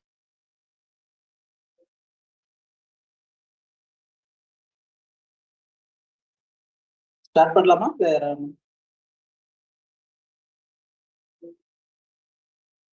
Yeah, we can go to the next chapter now. Chapter 5, Karma Sannyasa Yoga. We have Sri Swaminathan ji presenting the synopsis, followed by Anandavalli Swaminathan chanting the shlokas also. Yeah, please carry on. Namaskaram, Perivacharana, Ellarku Namaskaram. Mudakkan Namaskaram, Srimati Revati Rajaram, and Guru Mama. This meeting is being recorded. Matrum, Srimati Priya Shankar of SAÂVIÐYA Mandiram, Trichy. And a special Namaskarams to R. Ramachandran, mentor. இப்போ நாம 5வது அத்தியாயமான கர்ம சந்நியாச யோகத்தை பத்தி பேச போறோம். இதுல வந்து மனத்தையும் செயலையும் இணைத்தல், ஒரு நல்ல லட்சியத்தை நோக்கி முழு உணர்வோடு தூய சிந்தனையோடு செய்யும் செயல் கர்மயோகம் என்று கொள்ளலாம். கர்ம சந்நியாச யோகம் என்பது பற்றற்ற நான் செய்கிறேன் என்ற எண்ணம் இல்லாமலும் பலனை எதிர்பார்க்காமல் இறைவனுக்கு பலனை சமர்ப்பணம் செய்வது. இதுவே கர்ம சந்நியாச யோகம். இவை இரண்டையுமே பகவான் ஸ்ரீ கிருஷ்ணன் அர்ஜுனனுக்கு உபதேசிக்கும் பொழுது சொல்கிறார். இதை இந்த ஸ்லோகத்தில் 7வது ஸ்லோகத்தில் சொல்கிறார். யோகயுக்தோ விசுத்தாத்மா விஜிதாத்மா ஜிதேந்திரிய சர்வபூதாத்ம பூதாத்மா சத்குருவன்னபி ந லிப்யதே. இதில் கர்மயோக நிஷ்டன் மனந்தெளிந்தவன், உடலை வென்றவன், இந்திரியங்களை ஜெயித்தவன், எல்லா ஜீவர்களின் ஆத்மாவை தன் ஆன்மாவாக காண்பவன், கர்மம் செய்தாலும் அந்த கர்மா அவனிடம் ஒட்டுவதில்லை. இவ்வாறு யோகம், தபஸ் இவைகளை அனுபவிப்பதும் உலக அனைத்துக்கும் பகவான் தான் என்ற உணர்வோடு உள்ள கர்ம சந்நியாசி சாந்தி அடைகிறான். இந்த ஸ்லோகத்தை வந்து இப்படியும் சொல்லலாம். அதுக்கு சில எக்ஸாம்பிள்ஸ் இருக்கு. விசுத்தாத்மாவான ராஜா ஜனகர், இவர் ஆன்மீக அறிவில் திளைத்திருந்தாலும் ஒரு அரசனாக, கணவனாக, தந்தை போன்ற தனது இல்லற கடமைகளை திறம்பட செய்தார். கர்ம சந்நியாசத்தின் கொள்கைகளை பின்பற்றி அவர் முக்தியும் அடைந்தார். அடுத்த உதாரணம் ஜிதேந்திரியர் அப்படிங்கிறதுக்கு நாம ஆஞ்சநேய பகவானை சொல்லலாம். இவர் ராவணனுடைய அந்தப்புரத்தில் சீதா பிராட்டியை தேடிக்கொண்டு அவனுடைய இந்த பானகசாலையான ஆரண்ய காண்டத்திற்கு போகும்போது அந்த சூழலில் இருந்த பெண்களுடைய பொசிஷனை பார்த்து கூட அவர் மனம் சஞ்சலப்படுத்தாமல் அவருடைய குறிக்கோளான சீதா பிராட்டியை தேடுவதுதான் என்ற அந்த ஒரு குறிக்கோளோடையே சென்று அதில் வெற்றியும் அடைந்தார். இதில் மற்றொருவர் ஜடபரதர். இவர் கதை நிறைய பேருக்கு தெரிந்திருக்கும். ஸ்ரீமத் பாகவதத்தில் கூறப்படும் ஒரு பெரிய கதை இது. இது நம்ம நாட்டை ஆண்ட பரதன் என்ற ராஜா. இவர் தன்னுடைய காட்டில் தவ வாழ்வு மேற்கொள்ள நாட்டை துறந்து செல்கிறார். அங்கே தவ வாழ்க்கையில் ஈடுபட்டு கொண்டிருக்கும் பொழுது காட்டில் தாயை இழந்த ஒரு மான்குட்டியை பார்த்து பரிதாபப்பட்டு எடுத்து வளர்க்கிறார். அந்த மான்குட்டி மேய்ச்சலுக்கு சென்று திரும்பும் வரை அதன் நினைவாகவே இருந்து தவ வாழ்வினை மறந்தார். மரண தருவாயிலும் பரதர் மான்குட்டியின் நினைவாகவே இறந்தார். இதனால் மறுபிறவியில் பரதர் மானாக பிறந்தார். பட் அவருடைய புண்ணியத்தினால் அதே நைமிஷாரண்யத்தில் அவர் வந்து அந்த ஆசிரமத்துக்கு அருகிலேயே மானாக பிறந்து அவருடைய முற்பிறவி பயனினால் அவர் என்னவாக இருந்தார் என்பதை அறிந்து கொண்டு அதற்கு ஏற்றாபோல் தவம் செய்து தன்னுடைய நற்கதியை அடைந்தார்.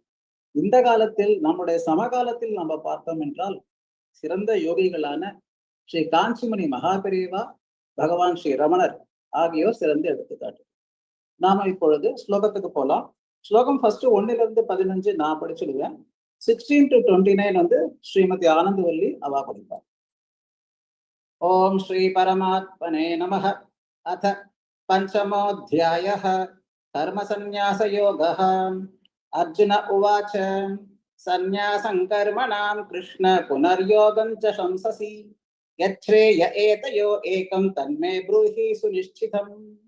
அர்ஜுன உவாச்ச சந்நியாசம் கர்மணாம் கிருஷ்ண புனர்யோகம் ச சம்சசி யச்ரேய ஏதயோ ஏகம் தன்மே ப்ரூஹி சுநிஷ்சிதம். ஸ்ரீ பகவான் உவாச்ச சந்நியாச கர்ம யோகஸ்ச நிஸ்ரேயசகராவுபௌ தயோஸ்து கர்ம சந்நியாசாத் கர்மயோகோ விசிஷ்யதே. யேயஸ்ஸ நித்ய சந்நியாசி யோ ந துவேஷ்டே ந காங்க்ஷதி நித்வந்த்வோ ஹி மகாபாஹோ சுகம் பந்தாத் பிரமுச்யதே. சாங்கியயோகோ ப்ருதக் பாலாः பிரவதந்தி ச பண்டிதாः பிரவதந்தி ந பண்டிதாः ஏகமப்யாஸ்தி தஸ்ஸயக் உபயோர்விந்ததே ஃபலம். யத் சாங்கியைः ப்ராப்யதே ஸ்தானம் தத்யோகைர் அபி கம்யதே. ஏகம் சாங்கியம் ச யோகம் ச யः பஷ்யதி ச பஷ்யதி. சந்நியாசஸ்து மகாபாஹோ துக்கமாப்தும் அயோகதः யோகயுக்தோ முனிர்ப்ரஹ்ம ந சிரேணாதிகச்சதி. யோகயுக்தோ விசுத்தாத்மா விஜிதாத்மா ஜிதேந்திரியः சர்வபூதாத்ம பூதாத்மா குர்வன்னபி ந லிப்யதே. नैव किञ्चित् करोमीति युक्तो मन्येत तत्त्ववित् पश्यन् शृण्वन् स्पृशन् जिघ्रन् नश्नन् कक्षन् स्वपन् श्वसन् प्रलपन् विसृजन् गृह्णन् उन्मिषन् निमिषन् अपि इन्द्रियाणीन्द्रियार्थेषु वर्तन्त इति धारयन् ब्रह्मण्याधाय कर्माणि सङ्गं त्यक्त्वा करोति यः लिप्यते न स पापेन पद्मपत्रविभाम्भसा कायेन मनसा बुद्ध्या केवलैरिन्द्रियैरपि योगिनः कर्म कुर्वन्ति सङ्गं त्यक्त्वात्मशुद्धये युक्तः कर्मफलं त्यक्त्वा शान्तिमाप्नोति नैष्ठिकीम् अयुक्तः कामकारेण फले सक्तो निबध्यते सर्वकर्माणि मनसा सन्न्यस्यास्ते सुखं वशी नवद्वारे पुरे देहि नैव कुर्वन्न कारयन् न कर्तृत्वं न कर्माणि लोकस्य सृजति प्रभुः न कर्म फलसंयोगं स्वभावस्तु प्रवर्तते न दत्ते कस्यचित् पापं न चैव सुकृतं विभुः अज्ञानेनावृतं ज्ञानं तेन मुह्यन्ति जन्तवः. இப்போ ஆனந்தி சுவாமிநாதன் அவ கண்டினியூ பண்ணுவாங்க.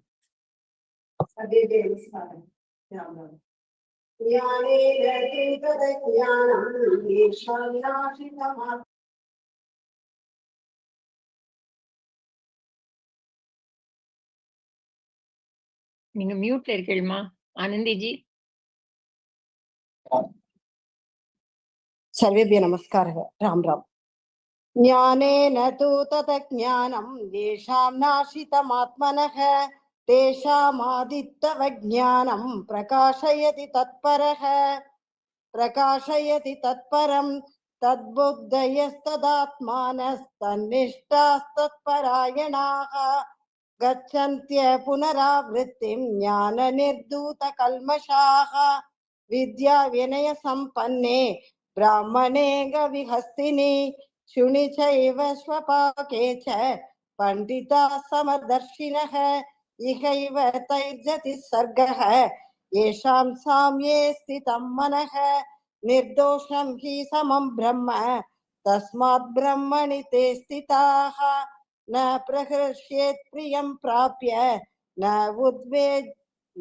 उद्विजेत् प्राप्य च प्रियं स्थिरबुद्धिर् असम्मूढो ब्रह्मविद् ब्रह्मणि स्थितः बाह्यस्पर्शे स्वसक्तात्मा विनद्यत्यात्मनि यत्सुखं स ब्रह्मयोगयुक्तात्मा सुखम् अक्षयम् अश्नुते ये हि संस्पर्शजा भोगाः दुःखयोनय एव ते आद्यन्तवन्तः कौन्तेय न तेषु रमते बुधः शक्नोति हैव यः सोढुं प्राक् शरीर विमोक्षणात् कामक्रोधोद्भवं वेगं स युक्तः स सुखी नरः योऽन्तः सुखोऽन्तररामः तदान्तर्ज्योतिर्येव यः स योगी ब्रह्म निर्वाणं ब्रह्मभूतोति गच्छति लभन्ते ब्रह्म निर्वाणं ऋषयः क्षीणकल्मषाः छिन्नद्वैधायतात्मानः सर्वभूतहिते रताः कामक्रोधवियुक्तानां यतीनां यतचेतसाम् अभितो ब्रह्म निर्वाणं वर्तते विदितात्मनां स्पर्शान् कृत्वा बहिर्बाह्यान् चक्षुश्चैवान्तरे भ्रुवोः प्राणापानौ समौ कृत्वा नासाभ्यन्तरचारिणौ यदेन्द्रियं मनो बुद्धिर्मुनिर्मोक्षपरायणः विगते च भयक्रोधो यः सदा मुक्त एव सः भोक्तारं यज्ञतपसां सर्वलोकमहेश्वरं सुहृदं सर्वभूतानां ज्ञात्वा मां शान्तिमृच्छति भोक्तारं यज्ञतपसां सर्वलोकमहेश्वरं सुहृतं सर्वभूतानां ज्ञात्वा मां शान्तिमृच्छति. ओम तत्सत् इति श्रीमद्भगवद्गीतासु उपनिषत्सु ब्रह्मविद्यायां योगशास्त्रे श्री कृष्ण अर्जुन संवादे संन्यासयोगो नाम पंचमोऽध्यायः। श्री हरे नमः, श्री हरे नमः, श्री हरे नमः। The recording has stopped. Okay. Now we move on to the next. This chapter. meeting is being recorded. Chapter 6, Atma Samyama Yogaha. And we have Sanvi Karthik and Shri Himanshu Patwa presenting the synopsis, followed by Sanvi and Lakshanya chanting the slokas. Over to Sanvi. Shri Gurubhyo Namaha. So what is this chapter all about? This chapter, which is known as the Atma Samyama Yoga or the Dhyana Yoga, tells us that a true yogi is the one who surrenders himself completely to the Supreme Lord and does his duties without any attachment. It also emphasizes on the importance of self-discipline, moderation in food, sleep, and day-to-day activities. Bandhuratmatmanastasya yenadmaivaatmanajitah anadmanastu shatrutve varte tadmaiva shatruvat. This shloka tells us that a conquered mind is a friend. That is, when the mind is controlled, it helps us in growth and improvement, leads to inner peace, and helps us focus on certain situations and analyze them more clearly. Whereas when the same mind is uncontrolled or unconquered, it is driven by hatred, greed, and illusion and leads to self-destruction. Let's say, for example, you have been working really hard on a school project, but you end up getting a bad grade on it and miss the chance of getting a really prestigious award. So with a controlled mind, you'll feel sad for a brief period of time and then think about improving. You would talk with your teachers and peers and be open to feedback. So this helps you to learn and grow, and you'll also try harder the next time. Whereas having an uncontrolled mind leads to anger, blaming others, and giving up. This hurts you and prevents improvement. So what can you do to have a controlled mind? Embrace mindfulness. That is, perform everyday tasks with full awareness. Even if it's a simple task such as eating or washing utensils, do it with complete concentration. Dedicate at least 5 to 10 minutes a day in practicing meditation. Focus on actions and not the results. Perform your duties to the best of your ability, but do not have any attachment to the outcome. What we read, watch, and listen also fills our intellect. So we have to fill our mind with more constructive and positive thoughts and discard the negative and idle ones. Upon all of this, we have to perform our duties without any attachment or worrying about the outcome and surrender all these worries to a supreme power such as the Lord Krishna. Thank you.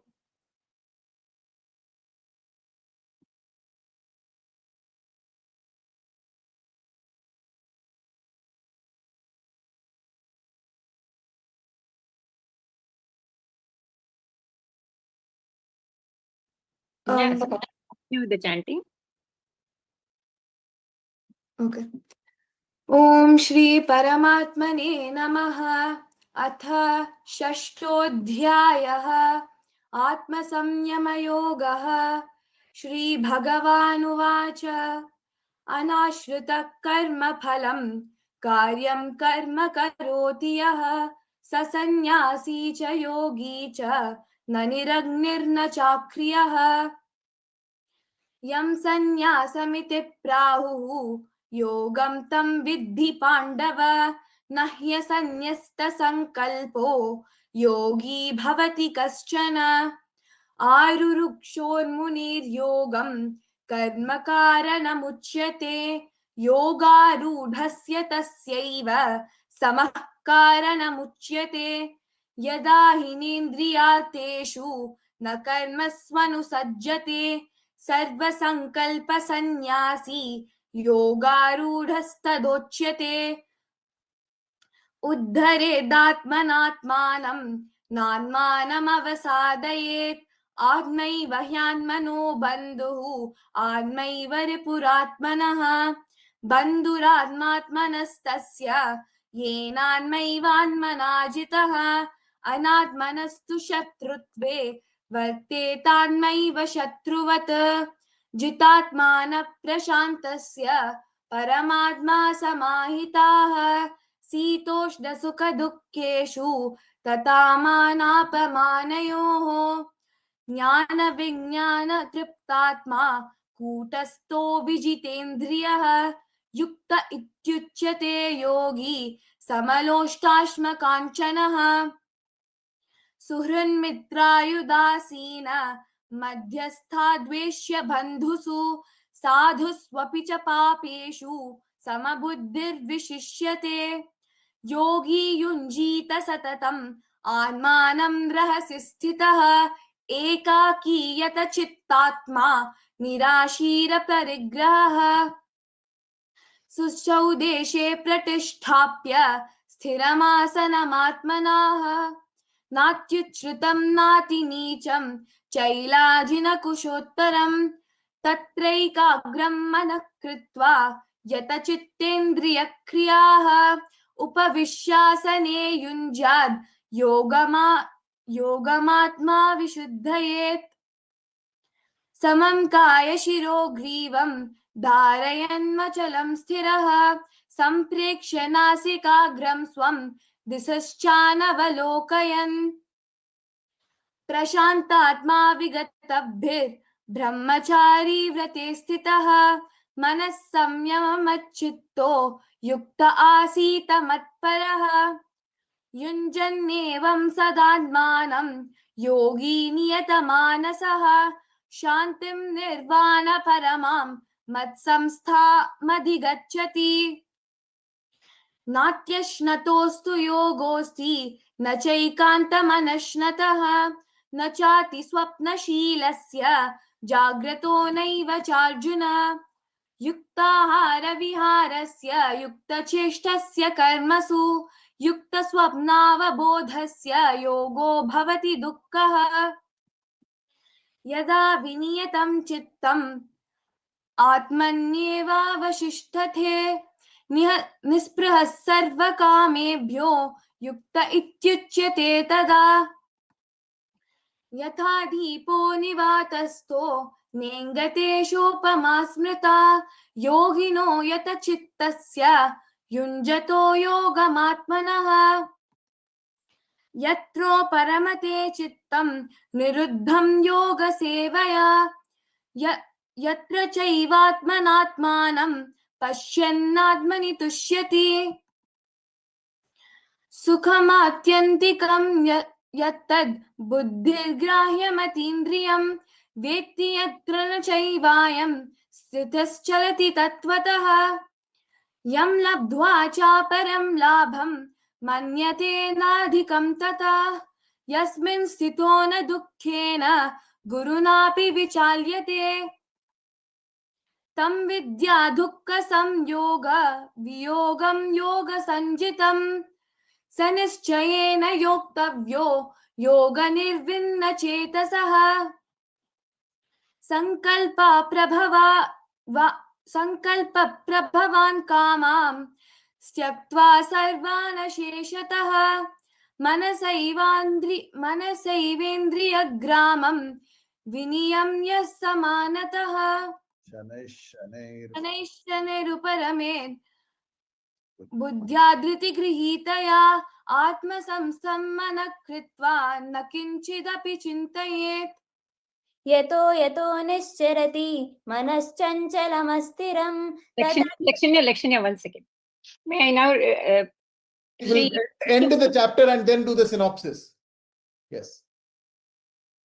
यतो निश्चरति मनश्चञ्चलमस्थिरं ततस्ततो नियमेतद् आत्मन्येव वशं नयेत् प्रशान्तमनसं ख्येनं योगिनं सुखमुत्तमम् उपैति शान्तरजसं ब्रह्मभूतमकल्मषं युञ्जन्नेवं सदात्मानं योगी विगतकल्मषः सुखेन ब्रह्म संस्पर्शम् अत्यन्तं सुखमश्नुते सर्वभूतास्तमात्मानं सर्वभूतानि चात्मनि ईक्षते योगयुक्तात्मा सर्वत्र समदर्शनः यो मां पश्यति सर्वत्र सर्वं च मयि पश्यति तस्याहं न प्रणश्यामि स च मे न प्रणश्यति सर्वभूतस्थितं यो मां भजन्त्येकात्मवस्थितः सर्वथा वर्धमानोऽपि स योगी मयि वर्तते आत्मौपम्येन सर्वत्र समं पश्यति योऽर्जुन सुखं वा यदि वा दुःखं स योगी परमो मतः अर्जुन उवाच योऽयं योगस्त्वया प्रोक्तः साम्येन मधुसूदन एतस्याहं न पश्यामि चञ्चलत्वा स्थितं स्थिरां चञ्चलं हि मनः कृष्ण प्रमाति बलवदृढं तस्याहं निग्रहं मन्ये वायोरिव सुदुष्करम् श्रीभगवानुवाच असंशयं महाबाहो मनो दुर्निग्रहं चलम् अभ्यासेन तु कौन्तेय वैराग्येन च गृह्यते असंयतात्मना योगो दुष्प्राप इति मे मतिः वश्यात्मना तु यतता शक्यो वाप्तुमुपायतः अर्जुन उवाच अयति श्रद्धयोपेतो योगाच्चलितमानसः अप्राप्य योगसंसिद्धिं कां गतिं कृष्ण गच्छति कच्छिन्नो वयविभ्रष्टः छिन्नाभ्रमिव नश्यति अप्रतिष्ठो महाबाहो विमूढो ब्रह्मणः पथि एतन्मे संशयं कृष्ण छेत्तुमर्हस्य शेषतः त्वदन्यसंशयास्यास्य चेत्तता नख्युपपद्यते श्रीभगवानुवाच पार्थ नैवेह नामुत्र विनाशस्तस्य विद्यते न हि कल्याणकृत् कश्चित् दुर्गतिं तात गच्छति प्राप्य पुण्यकृतां लोकान् उषित्वा शाश्वती समाः शुचीनां श्रीमतां गेहे योगभ्रष्टोऽभिजायते अथवा योगिनामेव कुले भवति धीमताम्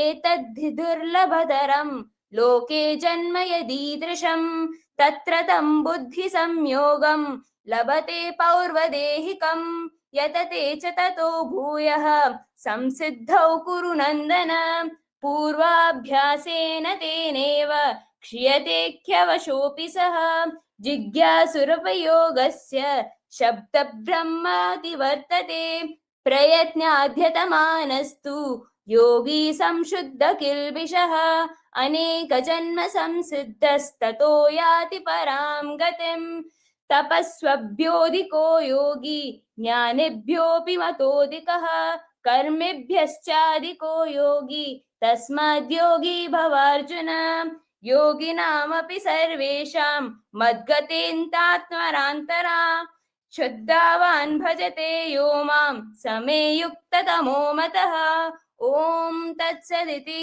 श्रीमद्भगवद्गीतासु उपनिषत्सु ब्रह्मयोगायां योगशास्त्रे श्रीकृष्णार्जुनसंवादे आत्मसंयमयोगो नाम षष्ठोऽध्यायः।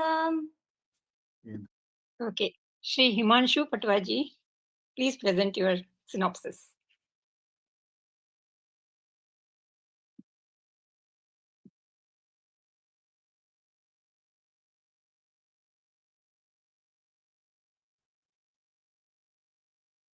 Yes. Are you able to hear me? Yes, please. Yes. Namaskar. This is the Atma Sanyam Yoga. I'll give my interpretation or my understanding of chapter 6. I bow to Lord Krishna and request him to forgive any mistakes that I may make in my own interpretations and request he guide me in better understanding. In this chapter, according to me, Lord Krishna has already laid foundation via the earlier chapters, that is Sankhya Yoga, Karma Yoga, Gyan Karma Sannyas Yoga और Sannyas Yoga. ये इन सब chapter में आगे he has already laid foundation for Arjun to lead us his soul in its journey towards moksha. Up to 5th adhyay, all the principles and fundamentals that he has explained basically lead a soul to moksha, but they themselves do not, up to chapter 5, they do not lead a soul to moksha. This is the first chapter where via Atma Sanyam Yoga, Lord Krishna gives him the direction that from this chapter onwards, if you follow these principles, then a soul is definite. I mean, the moksha is definite. So, yeah, यहाँ पर in this particular chapter, initially he guides the Arjuna that unless you qualify to be a sannyasi or a yogi, you cannot attain moksha. Lord Krishna in clear terms defines who is a sannyasi. He says sannyasi is one who performs his karma without any intent or claim on the fruits of his actions. Thus, one who renounces the fruits of his actions is a sannyasi. Lord Krishna also defines who is a yogi.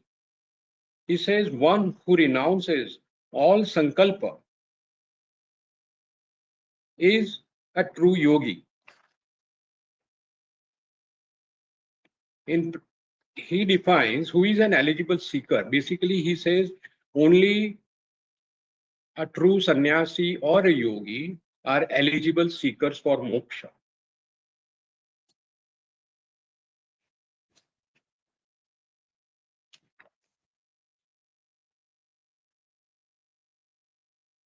In the crux of the whole adhyay, chapter 6, Lord Krishna says it is the mind that is the reason of bondage and moksha.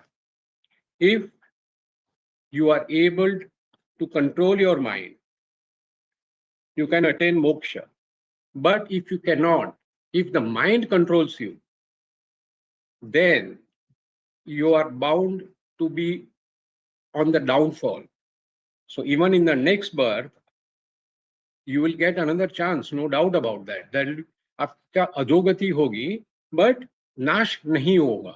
This is clearly defined by Lord Krishna. So he says, like, if you fail, say in an exam, a student fails, it is not that he gets demoted, but he remains in the same class and he gets one more chance next year to give the test, pass and move forward. This is exactly the way he has explained that आपको next जन्म में और एक opportunity मिलेगी, and if you play along well, then you will succeed. और मोक्ष की ओर आप अग्रसर हो सकते हो.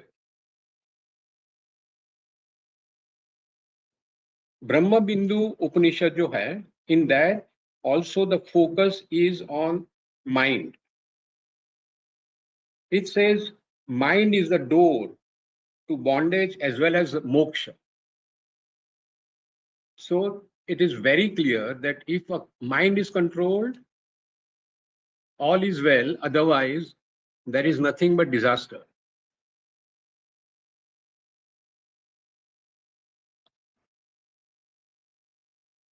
He explains, Lord Krishna explains, that through proper practice of the principles which have been explained in previous adhyayas, one can master his mind. And by mastering his mind, that person can become a true sannyasi or a yogi. Only after that, he can make an attempt to move forward by following the principles laid down in chapter 6 and onwards, depending on the attributes that he has inherited from his previous births. The particular soul can achieve his moksha, because that is the ultimate goal of any soul, and that is what the God himself wants. The Lord says further that one who has already controlled his mind, then what is required of him is that he should, with all his focus, only focus on me. And he says, in the last shloka, he says that सभी योगी में जो श्रद्धावान योगी अपनी अंतरात्मा में मुझे लगाए हुए निरंतर मेरा स्मरण करता है, वह योगी मेरे लिए श्रेष्ठ योगी है. और यहीं पर माइंड जो है, because mind is like a monkey, that has been already explained by Lord Krishna. It's like it's very difficult to control, but through perseverance, patience, and constant practice, it is possible to control the mind. There have been various examples in our scriptures that even if, say, yogi like Sri Vishwamitra ji, even he was tempted by Indra by sending an apsara, और उसका तप का भंग किया गया था. Similarly, there is an instance in our own scriptures कि Lord शिवा का तप भंग करने के लिए भी इंद्र ने कोशिश की थी रंभा को बेचकर, but Lord Shiva destroyed her. So the examples are available in our own scriptures that mind is most difficult. Even if you assume that you have achieved control, it doesn't mean that you can relax. You have to be always be aware and under constant vigilance that your mind doesn't get strayed. This, according to me, is the whole basis of this chapter. Shri Krishna Sharanam Mama.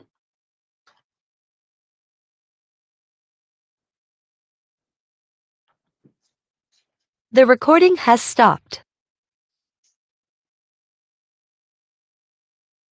This meeting is being recorded. Yeah, now we move to the next chapter, chapter 7, Jnana Vijnana Yoga. And we have with us Srimati Sheela Sundar and Sri Kriti to present the synopsis one after the other, followed by Srimati Sheela Sundar and Tripura Joshi to chant the shlokas. We'll keep the same process. First the synopsis, then the chanting. Thank you. धन्यवाद. श्री गुरुभ्यो नमः. ओम नमो नारायण. आज मैं भगवत गीता के 7वें अध्याय ज्ञान विज्ञान योग के अंतर्गत मेरे ज्ञान के आधार पर जो बात कह सकती हूँ उसे आपके सामने रखती हूँ. इस अध्याय के बारे में मुझे अधिक जानकारी नहीं है. गुरुजी डॉक्टर रंजित बेहरा जी ने बेहरा जी के विनम्र मोटिवेशन, सहायता और मार्गदर्शन से ही कुछ विषय बना पाई हूँ. इसके लिए गुरुजी के प्रति मैं बहुत बहुत आभारी हूँ. धन्यवाद गुरुजी. श्री कृष्ण अर्जुन से कहते हैं कि जब मनुष्य बुद्धि और हृदय पूर्ण रूप से ईश्वर में स्थिर हो जाते हैं, तब मनुष्य सच्चे ज्ञान और अनुभूति को प्राप्त करता है. वे कहते हैं कि यह पूरा संसार जो प्रकट होता है और जो अदृश्य है, सब उन्हीं से उत्पन्न है और उन्हीं में स्थित है. प्रकृति के पंचभूत जैसे जल, वायु, अग्नि, आकाश और भूमि और मनुष्य के अंदर बने मन, बुद्धि और अहंकार उनकी भौतिक शक्तियां हैं और जीवात्मा उनकी दिव्य प्रकृति का अंश है. माया मनुष्य को भ्रम में रखती है, इसलिए वह ईश्वर को पहचान नहीं पाता, पर जो श्रद्धा से उनकी शरण में आता है वह अंत में परम सत्य को जान ही लेता है. भगवान के भक्त 4 प्रकार के होते हैं, जिन्हें चतुर्विध भजन्ते माम कहते हैं. जिसे निम्न श्लोक में बताया गया है. चतुर्विधा भजन्ते माम जनाः सुकृतिनोऽर्जुन आर्तो जिज्ञासुरर्थाते ज्ञानी च भरतर्षभ। अर्थात आर्त भक्त, अर्थार्थी भक्त, जिज्ञासु भक्त और ज्ञानी भक्त, जिनमें ज्ञानी श्रेष्ठ है क्योंकि वह ईश्वर को एकत्व से पहचान लेता है। इसी बात पर एक छोटी सी कहानी इस प्रकार है। एक गांव में एक जिज्ञासु युवक था जो भगवान के प्रति बहुत भक्ति रखता था और प्रेम रखता था। और उसने एक बार भगवद गीता के 7वें अध्याय में कृष्ण जी के वचन को सुना कि उसमें कृष्ण जी बताते हैं कि मेरे शरण में जो श्रद्धा पूर्वक आ जाता है उसे मैं मोक्ष के मार्गदर्शन करता हूं। तो वह युवक पूर्ण भक्ति से और प्रेम से भगवान को पूजन करने लगा, पर उसके भक्ति में अनेक बाधाएं आई और उसका मन विचलित होने लगा और वह अपने मार्ग से भटक गया। तब एक बार एक गुरु के दर्शन के कारण वह गुरु जो है उनके संकट को पहचाना और उनसे कहा कि ये भक्ति और प्रेम जो है सिर्फ भावना नहीं है, इसे तुम अपने आचरण में रखो। तो उसके बाद वह पूर्ण रूप से भगवान के शरण में गया और उसके मन को शांति प्राप्ति हुई। इसी बात को कृष्ण जी कहते हैं कि जन्मों की साधना के बाद अत्यंत दुर्लभ आत्मा ही यह समझ पाती है कि यह संपूर्ण सृष्टि ईश्वर की ही लीला है। यही ज्ञान और भक्ति मनुष्य को मोक्ष मार्ग पर अग्रसर करता है। धन्यवाद।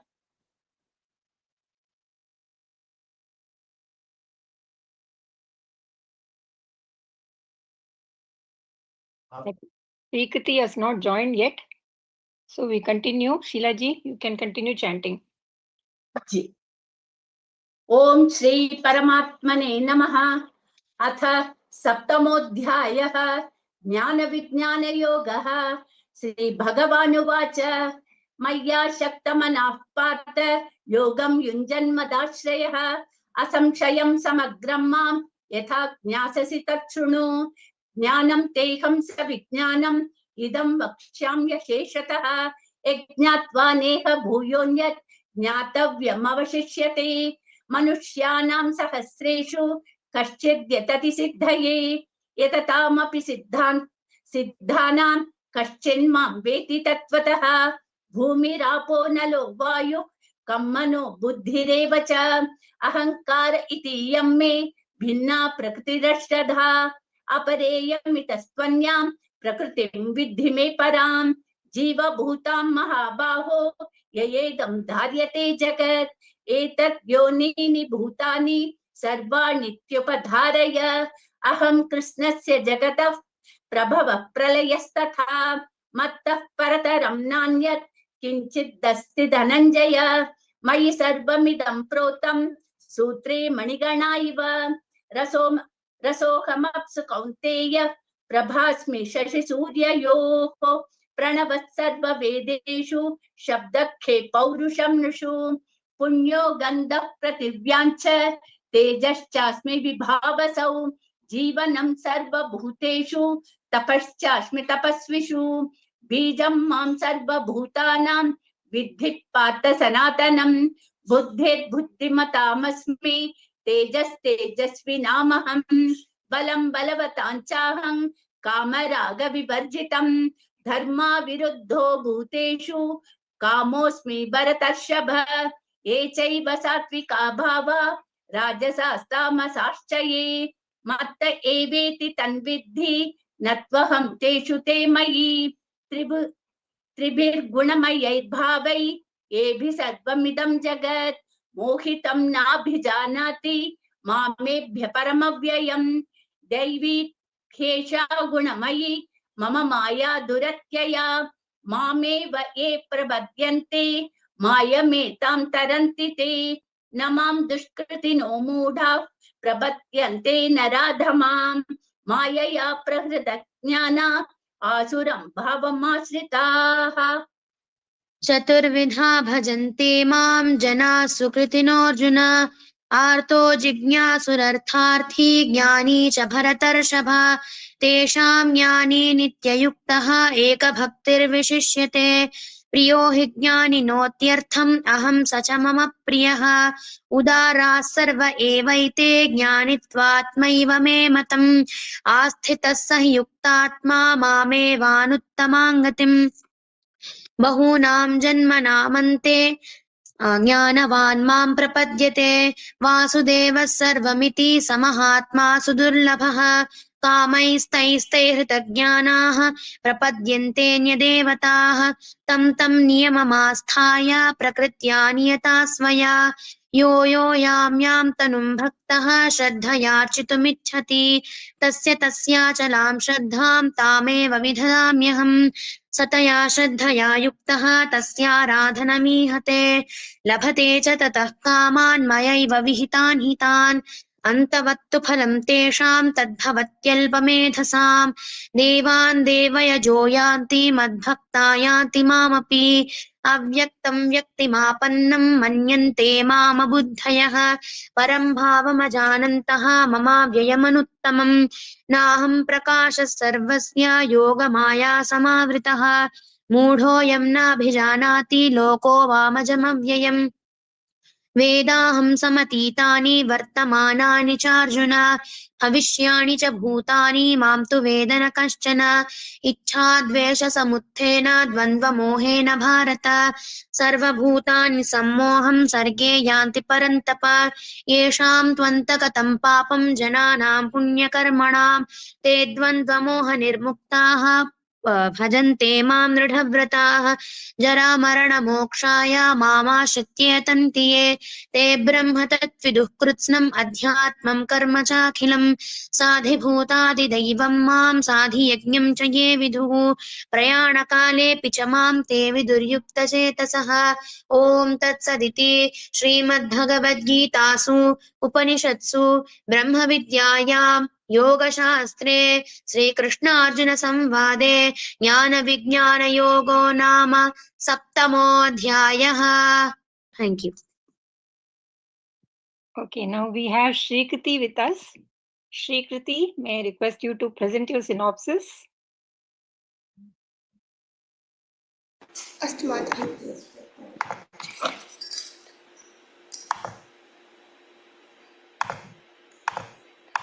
Please come on the camera. नमस्कारः सर्वेभ्यः. एकनिमिषम्.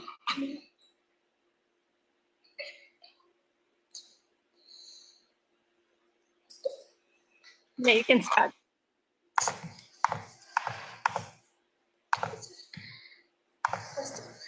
Can I share my presentation? Yes, I'm giving you the slides.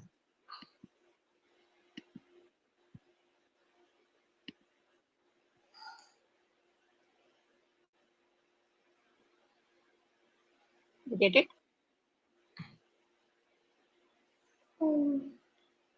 Okay, yes. Okay. सर्वेभ्यः नमस्कारः. मम नाम श्रीकृतिः. अहं सप्तमकक्षां पठामि. अहं US मध्ये टेक्सस् राष्ट्रे आस्टिन् इति नगरे निवसामि. सप्तमोऽध्यायः ज्ञानविज्ञानयोगः. So overall summary of the Prathama Shatkam, first 6 chapters is Krishna Bhagavan talked about Sthita Prajna Lakshanaha, characteristics of one who has control over his emotions. Atma Swarupam, the nature of the self. Niyata Karma, prescribed action. Phalapeksha Rahita Karma, action done without desire for results. Jnanam, knowledge of Paramatma Tattvam. And for the knowledge, tat sadhanartham dhyanam. And for it means meditation about Bhagavan. In this chapter, Sri Krishna Bhagavan talks about who he is and who praise him. Who is Bhagavan? Bijam mam sarva bhutanam vidhi partha sanatanam buddhir buddhimatam asmi tejas tejasvinamaham balam balavatam chaham कामरागविवर्जितं धर्मा विरुद्धो भूतेषु कामोऽस्मि भरतर्षभा. So these are the 10th and 11th shlokas in the Saptamodhyaya. What is the meaning in these is, Hey Partha, O Partha, Mam Sarvabhutanam Sanatanam Bijam Vidhi. Aham Buddhimatam Buddhihi, Tejasvinam Tejaha, Balavatam Kamaraga Vivarjitam Balam, Bhuteshu Dharma Viruddhaha Kamaha cha Ahameva Asmi. Iti Arjunam Krishnaha Vadati. Nama, O Partha, you should know me as the seed of all living beings, the karta of all these living beings. I am the buddhi and tejas in everyone, and the desireless strength in those who are strong, the strength that doesn't come with desire to materialistic things, and I am the desire that follows the path of dharma. I am desire, but I am desire that is following dharma, and that doesn't have any desire to materialistic things in these worlds. Dharma viruddhaha kamaha cha ahamasmi. Now we knew who Bhagavan is. So who follows Bhagavan? Bhagavan himself is saying, Chaturvidha bhajante mam janas sukritinorjuna arto jignasu artharthi jnani cha bharatarshapha. Hey Arjuna, Bharatarshapha, mam chaturvidhaha sukritinaha janaha bhajante. Arte artaha jignasuhu artharthi jnani cha. Ete chaturvidhaha janaha mam bhajante. So he's saying, O Arjuna, only 4 types of people in this world praise me. One of them is one who needs help. Another one is someone that is curious for knowledge. The other one is someone who is ambitious for wealth, and not only in money, but in knowledge and everything, in wealth. And one who completely understands me. And these 4 people praise me. So now Bhagavan has told us about 4 people that praise him. Which one does he want us to be, us as human beings? Which one does he want us as astikas? Which one does Bhagavan want us to be? He says in the 17th shloka, Tesham jnani nitya yuktaha eka bhaktar vishishyate priyo hi jnaninotyartham aham sacha mama priyaha. Tesham jnani nitya yuktaha eka bhaktihi vishishyate mama jnaninaha atyartham priyaha aham tesham priyaha cha. Out of all those people, those 4 categories that we talked about, only the one who understands me fully is focused on one aspect. He only focuses on me and has bhakti for only me. So completely only if you follow if you understand Bhagavan, you will only think about Bhagavan. Like Prahlada, you will only do stuff for Bhagavan. This man will understand me most. This man favors me most, which is why he is only most favored by me. So in order to be most favored by Bhagavan, what kind of lakshana should we have? We should have nitya yuktaha. We should only focus on one thing. Whether we're doing anything, we should only focus on that. And eka bhaktihi, we should only have bhakti for Bhagavan and only think about Bhagavan. If we achieve these 2 things, then we will be bhaktas and jnanis and most favored by Bhagavan. I will end it here. Dhanyavadah.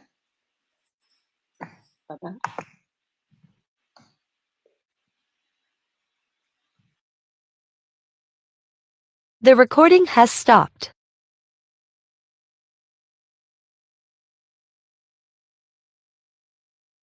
This meeting is being recorded. Now we move on to chapter 8, Akshara Brahma Yogaha, and we have with us Srimati Nagalakshmi Viswanathan presenting the synopsis, followed by a Pratishthanam member chanting, and Srimati Dharmambal chanting the balanced shlokas of chapter 8. Over to Srimati Nagalakshmi ji. Namo Namaha. My humble pranams to all the dignitaries of Satvidya Pratishtan, Shekhar ji, Priya ji, and my mentor Revati ji. Today I am here to speak on chapter 8, Akshara Brahma Yoga. Arjuna asked Krishna about the supreme, the soul, karma, and what happens after death. Krishna explains that the supreme reality is eternal, the soul is immortal, and the body and world are temporary. Krishna says he is the divine power inside every being. The central teaching is about the final moment of life. Krishna quotes in the verse 6, Yam yam vapi smaran bhavam tyajatyante kalevaram tam tamevaiti kaunteya sada tad bhava bhavitaha. Whatever we think of constantly during life becomes our thought at the final moment, and that we surely attain. So, if we think of God with love daily, we will naturally think of Him at the end and reach His divine peaceful abode. Let us understand this shloka with the help of Jatapartha's story from Srimad Bhagavatam. King Bharata, a great devotee and the ruler after whom India, that is Bharata, is named, left his kingdom to meditate in the forest. One day, he found an orphaned baby deer and took care of it. Slowly, his mind became attached to the deer. Even during prayer, he thought of the deer more than God. At the moment of death, his last thought was the deer. So he was reborn as a deer. As a deer, he remembered his previous life and stayed near sage Pulaka's ashrama, avoiding all attachments. When the deer's life ended, it took the name of Lord Narayana and was born again as a human in a Brahmana family. In this birth, he lived as Jatabharata, acting dull, silent, and uninterested in worldly matters, so no one would disturb his spiritual focus. But inside, he was a realized soul. So, my dear friends, whatever our heart is filled with every day becomes our destination. If the mind is filled with love for God, His name, His form, His kindness, then at the final moment, the mind will automatically run to Him and we will reach His eternal abode. Krishna also explains two paths after death, the one leading to revelation, that is no return, and the other to rebirth, that is return. So Krishna's message is very simple. Live with devotion. Practice remembering me daily. Then you need not fear anything. I will definitely come to you at the final. Namo Namaha. May I now invite Srimati Meenakshi Premanand to chant the shlokas. नमस्कार. श्री परमात्मने नमः. अथ अष्टमोऽध्यायः. अक्षरब्रह्म योगः. अर्जुन उवाच किं तद् ब्रह्म किमध्यात्मं किं कर्म पुरुषोत्तम अधिभूतं च किं प्रोक्तम् अधिदैवं किमुच्यते अधियज्ञः कथं कोत्र देहेऽस्मिन् मधुसूदन प्रयाणकाले च कथं ज्ञेयोऽसि नियतात्मभिः.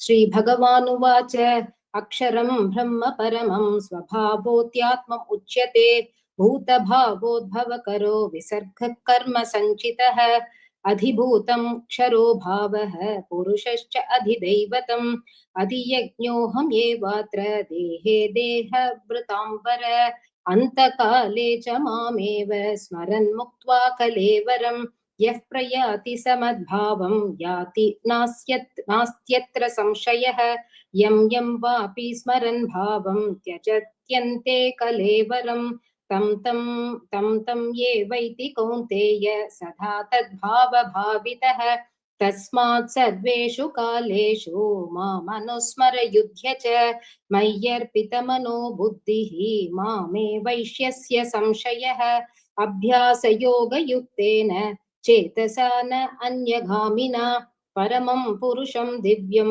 याति पार्थानुचिन्तयत् कविं पुराणम् अनुशासितारं मनोरणीयं अनुस्मरेद्यः सर्वस्य धातारम् अचिन्त्य रूपम् आदित्यवर्णं तमसः परस्तात् प्रयाणकाले मनसाचलेन भक्त्या युक्तो योगबलेन चैव भ्रुवोर्मध्ये प्राणम् आवेश्य संयक् स तं परं पुरुषम् उपैति दिव्यम् यदक्षरं वेदविधो वदन्ति विशन्ति यत्यतयो वीतरागाः यत्तिच्छन्तो ब्रह्मचर्यं चरन्ति तत्ते पदं संग्रहेण प्रवक्ष्ये सर्वद्वाराणि संयम्य मनोहृदि निरुध्य च मूर्ध्नि आदाय आत्मनः प्राणम् आस्थितो योगधारणाम् ॐ इति एकाक्षरं ब्रह्म व्याहरन् मामनुस्मरन् यः प्रयाति त्यजन्तेऽहं य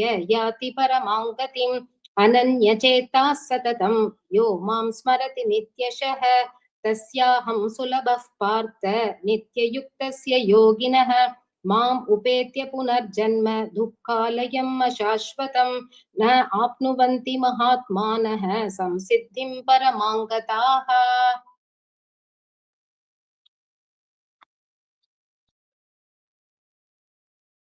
श्रीमती धर्माम्बाळजी। अब्रह्मपूर्णल्लोकः पुनरावर्तिनो अर्जुन माम् उपेत्य तु कौन्तेय पुनर्जन्म न विद्यते सकस्य युगपर्यन्तम् अगयत् ब्रह्मणो विदुः रात्रिं युगसहस्रान्तं देहारत्नविदो जनाः अव्यक्तात् व्यक्तः सर्वः प्रबर्धन्यहरागमे रात्र्यागमे प्रलीयन्ते तत्रैव वाक्यसंज्ञके यूदक्रामश्च एवायां भूत्वा प्रलीयते रात्रि एकम् एव च पार्था प्रवत्य हरागमे परतस्मात् भावेन्यः अव्यक्तो व्यक्तः सनातनः यस्तत् सर्वेषु भूतेषु नश्येषु न विनश्यति अव्यक्तोषरयुक्तः तम् आहुः परमां गतिं यं प्राप्य न निवर्तन्ते तत्तामः परमं मम पुरुषः स प्रवपार्थ भक्त्यलभ्यः तवनन्यः यस्यान्तः सप्तानि भूतानि येन सर्वम् इदं तदं यत्र काले तवावृत्तिम् आवृत्तिं सैव योगिनः प्रियदायादितं कालं पश्यामि पदर्शव अग्निज्योतिरगशुकृष्णः षण्मास उत्तायनं तत्र प्रादकच्छन्ति ब्रह्मविदो जनाः धूमो रात्रिकृष्णः षण्मास दक्षिणायनं तत्र सान्त्रमसं ज्योतिः योगी प्राप्य निवर्तते शुक्लकृष्ण कजिश्चेद जगद शाश्वते मदे एकया यत्विद्यम् अनन्या वर्तते पुनः नैते सूर्यपार्थ जनान्ये योगी भुक्यति कच्छन तस्मात् सर्वेषु कालेषु योगयुक्तो भवार्जुन वेदेषु यज्ञेषु तवत्सैव दानेषु यत् पुण्यफलं प्रतिष्ठम् अत्येति तत्सर्वमिदं विदित्वा योगी परं सत्तानं वेदि सत्यं वेदेषु यज्ञेषु तवत्सैव दानेषु यत् पुण्यफलं प्रतिष्ठम् अत्येति तत्सर्वमिदं विदित्वा योगी परं सत्तानं वेदि सत्यम् इति सत्सिद्धिः ओम् इति श्रीदासु उपदिष्टासु ब्रह्म विद्यायां योगशास्त्रे श्रीकृष्णार्जुन संवादे अक्षर ब्रह्मयोग नाम अश्वमोध्यायः। कृष्णाय वासुदेवाय हरये परमात्मने प्राणवकेत नारायणाय गोविंदाय नमो नमः। Thank you, Sarah. Thank you, Sairam. The recording has stopped. Okay, now we move on to chapter 9. Rajavidya Rajaguhya Yogaha. And I again request Srimati Nagalakshmi Vishnathan to present the synopsis, followed by Trinuta Joshi and Srimati Ranjini Balaraman to chant the shlokas. Over to Nagalakshmi ji. Namo Namaha. My humble namaskarams to one and all here. I'm here to speak This about meeting chapter is being 9. recorded. I'm here to speak about chapter 9, which is called the Rajavidya Rajaguhya Yoga, which means the most important knowledge and the deepest secret taught by Lord Krishna. He quotes a famous shloka which is from the verse 26. Patram pushpam phalam toyam yo me bhaktya prayachati tadaham bhaktubhakritam ashnami prayatatmanagha. If someone offers me a leaf, a flower, a fruit, or water with love, I accept it. Again, I would like to explain this through a small story so that we can understand this deeper. There was once a small boy named Gopal who lived in a village. Every day after school, he would go to a tiny Krishna temple near his house. He knew only one thing. He did not know big mantras or big rituals, but he loved Krishna with all his heart. One day, Gopal saw many devotees coming to the temple with huge garlands, with basket full of flowers, with fruits, and so many expensive sweets to Krishna. Gopal felt very sad. He thought, Krishna, I do not have anything to offer you. Maybe you will not accept anything from me because I don't have any money to offer. So, with a heavy heart, Gopal came to the temple again with a small leaf, a tiny flower, and a little fruit from a nearby garden. And he offered it to Lord Krishna. And he said very softly to Lord Krishna, Krishna, I don't have much, but whatever I have, I offer to you with all my love. At that very moment, something magical happened. The temple priest saw that Krishna's idol seemed to be smiling. The lamp near the idol flickered brightly. The priest felt a warm breeze in the room. He understood something divine had happened. Krishna had accepted the little Gopal's offering with joy, not because it was big, but it came from a pure and loving heart. This simple story captures the beautiful teachings of the Bhagavad Gita, chapter 9. In this chapter, Krishna tells Arjuna, God is everywhere and sees everything. He sees our love, our efforts, and our sincerity. Pure devotion is the highest devotion. Just like Krishna accepted Gopal's tiny leaf and flower, he accepts anything offered with love. Everyone is equal to God, rich or poor, young or old. Everyone can reach God through devotion. Always remember God in all actions. So the simple remembrance of Gopal in all his action made him very dear to Lord Krishna. So to summarize the teachings of chapter 9, God is always with us. He loves simple, pure devotion. Anyone can connect to him. And love is more important than any big gifts. So the way Krishna accepted little Gopal's offerings is exactly how he accepts every small act of love from us. Thank you. Namo Namah. ॐ श्री परमात्मने नमः। अथ नवमोऽध्यायः राजविद्या राजगुह्ययोगः। श्रीभगवानुवाच इदं तु ते गुह्यतमं प्रवक्ष्याम्यनसूयवे ज्ञानं विज्ञानसहितं यज्ञात्वा मोक्षशेषुभात् राजविद्या राजगुह्यं पवित्रमिदमुत्तमम् प्रत्यक्षावगमं धर्म्यं सुसुखं कर्तुमव्ययम् अश्रद्धधानाः पुरुषाः धर्मस्यास्य परन्तप अप्राप्य मां निवर्तन्ते मृत्युसंसारवर्त्मनि मया ततमिदं सर्वं जगदव्यक्तमूर्तिना मत्स्थानि सर्वभूतानि न चाहं तेष्वस्थितः न च मत्स्थानि भूतानि पश्य मे योगमैश्वरम् भूतभृन्न च भूतस्थः ममात्मा भूतभावनः यथाकाशस्थितो नित्यं वायुः सर्वत्र गोमहान् तथा सर्वाणि भूतानि मत्स्थानीत्युपधारय सर्वभूतानि कौन्तेय प्रकृतिं याति मामिकाम् कल्पक्षये पुनस्तानि कल्पादौ विसृजाम्यहम् स्वामधिष्ठाय विसृजामि पुनः प्रकृतिं स्वामधिष्ठभ्य विसृजामि पुनः पुनः भूतग्राममिमं कृत्स्नम् अवशं प्रकृतेर्वशात् न च मां तानि कर्माणि निबध्नन्ति धनञ्जय उदासीनवदासीनम् असक्तं तेषु कर्मसु मयाध्यक्षेण प्रकृतिः सूयते सचराचरं हेतुनानेन कौन्तेय जगद्विपरिवर्तते अवजानन्ति मां मूढाः मानुषीं तनुमाश्रितं परं भावमजानन्तः मम भूतमहेश्वरं मोघाशामोघकर्माणः मोघज्ञानाविचेतसः राक्षसीमासुरीं चैव प्रकृतिं मोहिनीं श्रिताः महात्मानस्तु मां पार्थ दैवीं प्रकृतिमाश्रिताः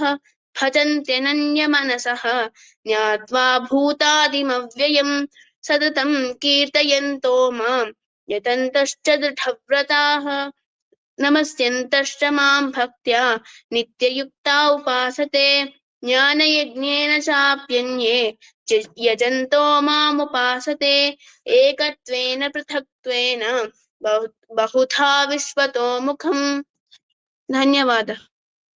अहं क्रतुर् अहं यज्ञः स्वदाहम् अहमौषधम् मन्त्रोऽहम् अहमेवाज्यम् अहम् अग्निर् अहं हुतम् पिताहमस्य जगतो माता धाता पितामहः वेद्यं पवित्रमोङ्कार ऋक्सामयजुरेव च गतिर्भर्ता प्रभुः साक्षी निवास शरणं सुहृते प्रभवः प्रलयस्थानं निदानं बीजमव्ययम् तमाम्यहम् अहं वर्षं निगृह्णामि उसृजामि च अमृतं चैव मृत्युश्च सदश्च चाहम् अर्जुन त्रैविद्या मां सोमपाभूतपापा यज्ञैरिष्ट्वा स्वर्गतिं प्रार्थयन्ते ते पुण्यमासाद्य सुरेन्द्रलोकम् अश्नन्ति दिव्यान् दिवि देवभोगान् ते तं भुक्त्वा स्वर्गलोकं विशालम् क्षीणे पुण्ये मर्त्यलोकं विशन्ति एवं त्रयी धर्मम् अनुप्रपन्ना गतागतं कामकामा लभन्ते अनन्याश्चिन्तयन्तो मां ये जना पर्युपासते तेषामित्याभियुक्तानां योगक्षेमं वहाम्यहम् येऽप्यन्त्यदेवता भक्ता यजन्ते श्रद्धयान्विताः तेऽपि मामेव कौन्तेय यजन्त्य विधिपूर्वकम् अहं कि सर्वयज्ञानां भोक्ता च प्रभुरेव च न तु माम् अभिजानन्ति तत्त्वेनादश्च वन्ति ते यान्ति देवव्रता देवान् पितॄन् यान्ति पितृव्रताः भूतानि यान्ति भूतेज्य यान्ति मध्याजिनोऽपि माम् पत्रं पुष्पं फलं तोयं यो मे भक्त्या प्रयच्छति तदहं भक्ति उपहृतम् अश्नामि प्रियतात्मनः यत्करोषि यदश्नासि यज्जुहोषि तदासि यत् यत्तपस्यसि कौन्तेय तत्कुरुष्व मदर्पणम् शुभाशुभफलैरेवं मोक्षसे कर्म बन्धनैः संन्यासयोगयुक्तात्मा विमुक्तो मामुपैष्यसि समोऽहं सर्वभूतेषु न मे द्वेष्योऽस्ति न प्रियः ये भजन्ति तु मां भक्त्या मयि तेषु च अव्यहम् अपि चेत् सुदुराचारः भजते माम् अनन्यभाक् साधुरेव समन्तव्यः संयज्ञवसितो हि सः क्षिप्रं भवति धर्मात्मा सश्वश्चान्तिं निगच्छति कौन्तेय प्रतिजानीहि न मे भक्तः प्रणश्यति मां हि पार्थव्यपाश्रित्य येऽपि स्युः पापयोनयः श्रियो वैश्वास्तदा शूद्राः तेऽपि याति परां गतिं किं पुनर्ब्राह्मणा पुण्या भक्ता राजर्षयस्तथा अनित्यम् असुखं लोकम् इमं प्राप्य भजस्व मां मन्मना भव मद्भक्तो मद्याजी मां नमस्कुरु मामे वैश्यसि युक्त्वैवम् आत्मानं मत्परायणः। ओम तत्सत् इति श्री भगवद्गीतासु उपनिषत्सु ब्रह्मविद्यायां योगशास्त्रे श्रीकृष्ण अर्जुन संवादे राजविद्या राजगुह्य योगो नाम नवमोऽध्यायः श्रीहरे नमः श्रीहरे नमः श्रीहरे नमः. The recording has stopped. Moving to the next chapter, chapter 10. We have Srimati Hema This meeting is being recorded. to present the synopsis, followed by Srimati Kalavati Chandrasekharan for chant. நமஸ்காரம். ஓம் நமோ பகவதே வாசுதேவாய. இங்கு வந்திருக்கும் அனைவருக்கும் நமஸ்காரம். என்னுடைய ஆன்மீக குருவான மிஸ்ஸஸ் ரேவதி ராஜாராமன் அவர்களுக்கும் என்னுடைய இந்த 10வது அத்தியாயத்திற்கு வழிகாட்டிய மிஸ்டர் ராமச்சந்திரன் சார் அவர்களுக்கும் சிரம் தார்ந்த வணக்கங்கள். அத்தியாயம் 10 விபூதி யோகம். அகம் சர்வஸ்ய பிரபவோ மட்ட சர்வம் பிரவர்த்ததே இதை மத்வா பச்சந்தே மாம் புதா பாவ சமன்விதாஹா. கிருஷ்ணன் கூறுகிறார், வாசுதேவனான நானே அனைத்துலகும் தோன்றுவதற்கு காரணம். என்னாலேயே அகில உலகமும் இயங்குகிறது. விபூதி என்றால் பகவானின் பெருமையும் மகிமையும் ஆகும். பகவான் தன்னுடைய பெருமை மகிமைகளை பற்றி அர்ஜுனனுக்கு கூறுகிறார். கிருஷ்ணரே அனைத்து உயிரினங்களின் ஆன்மாகவும் மூலமாகவும் படைப்பு, இருப்பு, அழிவு ஆகியவற்றிற்கும் காரணம். எல்லையில்லா மகிமை. கிருஷ்ணர் தனது தெய்வீக வெளிப்பாடுகளின் சில உதாரணங்களை விளக்குகிறார். பசுக்களில் காமதேனு, பறவைகளில் கருடன், எழுத்துக்களில் ஆ என்னும் முதன் எழுத்து, மாதங்களில் மார்கழி, படைப்பு முழுவதிலும் உள்ள சிறந்த விஷயங்கள் அனைத்தும் தன்னில் இருந்து உருவானவை என்று கூறுகிறார். பகவான் கிருஷ்ணரின் சில விபூதிகள். ISRO ஒரு குழுவாக பல நாட்கள் உழைப்பின் பயனாக சந்திராயன் விண்கலம் அனுப்பினார்கள். இது மானுஷிக விபூதி. கிருஷ்ணர் குழந்தை பருவத்தில் தனது அம்மாவிடம் மாமரத்திற்கு இடையே சந்திரனை பார்த்து என்ன என்று கேட்டபோது அதற்கு யசோதை அது மாம்பழம் என்று சொல்ல, கிருஷ்ணர் வேண்டும் என்று கேட்க நீயே பறித்துக்கொள் என்று தாய் சொல்ல, கிருஷ்ணர் கையை நீட்டி சந்திரனை கையில் வரவைத்தார். இது தெய்வீக விபூதி. யசோதையிடம் கண்ணன் மண் தின்னவில்லை என்று பொய் சொன்னதை நிரூபிக்க கண்ணன் தாய் யசோதைக்கு வாயை திறந்து அண்ட சராசரங்களை காட்டினான். மண் தின்ற வாயில் மகிதலம் காட்டியது தெய்வ விபூதி. இவ்வளவு மகிமையும் அழகும் வலிமையும் என்னுடைய அவதாரத்தின் சிறிய பங்கு என்று கிருஷ்ணர் கூறுகிறார். யத்யத் விபூதி மத்சத்வம் ஸ்ரீமதூர்ஜிதமேவ வா தத்த தேவாவகச்சத்வம் மம தேஜோம் ச சம்பவம். எது எது சிறப்புடையதோ, ஒளியுடையதோ, சக்தி படைத்ததோ அந்தந்த பொருள் எல்லாம் என்னுடைய ஒளியின் ஒரு பகுதியின் வெளிப்பாடே என்று நீ அறிந்து கொள் என்று கிருஷ்ணர் அர்ஜுனனுக்கு உபதேசிக்கிறார். ஒரு சின்ன கதை மூலமா அதை நான் எப்படி பகவான் எல்லா இடத்துலயும் பிரத்யட்சமாக இருக்கிறார். அதாவது நம்ம ஒரு ஏதோ ஒரு விதைய மண்ணில் போட்டாக்க அது ஒரு விருட்சமாக வடிவெடுக்கிறது. அந்த விருட்சத்துல நிறைய பழங்கள் இருக்கு. அந்த பழத்தை நீங்க பறிக்கும் பொழுது அந்த நம்ம பூமியில போட்ட அதே விதை அந்த பழத்துக்குள்ள இருக்கும். அதாவது அந்த விதையானது பகவான், அந்த விருட்சமானது பகவான் உண்டாக்கிய இந்த உலகம். அதுல வர பழங்கள் நம்மள மாதிரி எல்லா உயிரினங்களும், உலகத்துல இருக்கிற அத்தனை உயிரினங்களும் அந்த பழங்கள். அந்த பழங்களோட ஒன்னொன்னுத்திலையும் இருக்கிறது அதே பகவான். அதாவது பகவான் ஒவ்வொரு படைப்பிலும் இருப்பது பகவானே. சர்வம் ஸ்ரீ கிருஷ்ணார்ப்பணமஸ்து. இந்த விபூதி யோக ஸ்லோகத்தை நானும் என்னுடைய சக தோழியான கலாவதி சந்திரசேகர் பகிர்ந்து வாசிக்கிறோம்.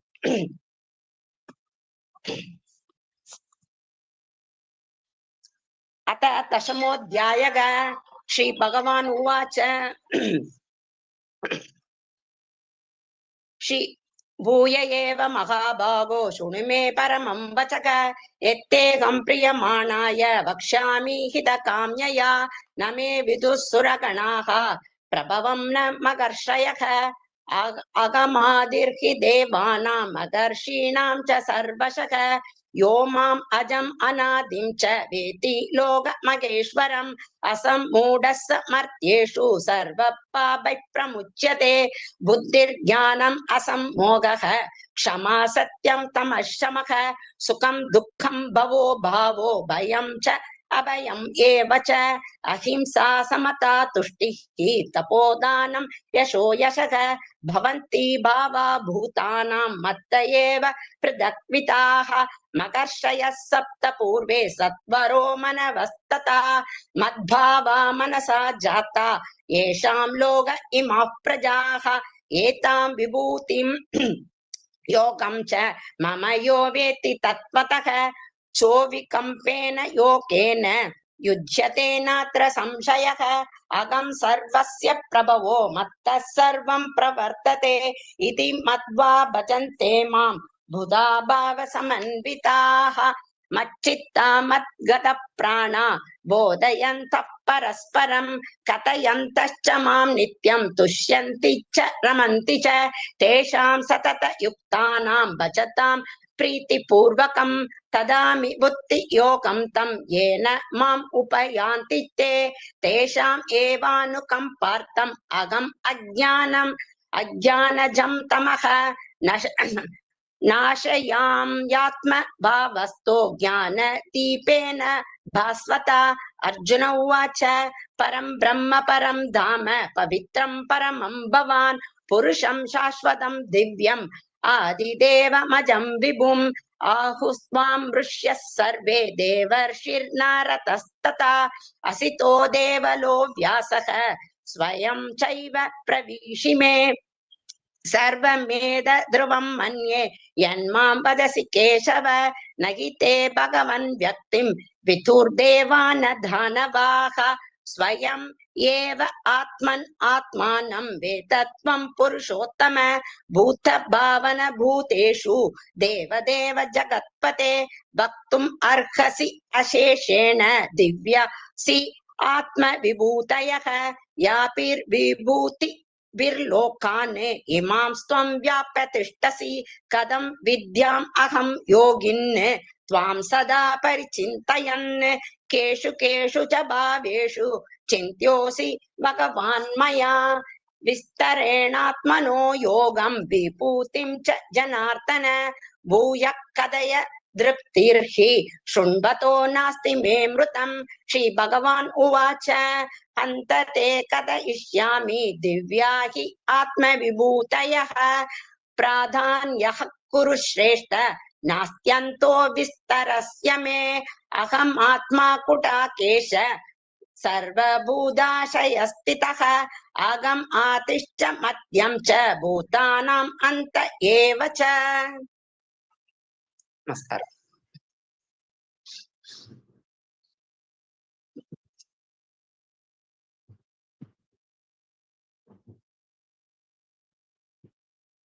வரவேற்கிறேன்.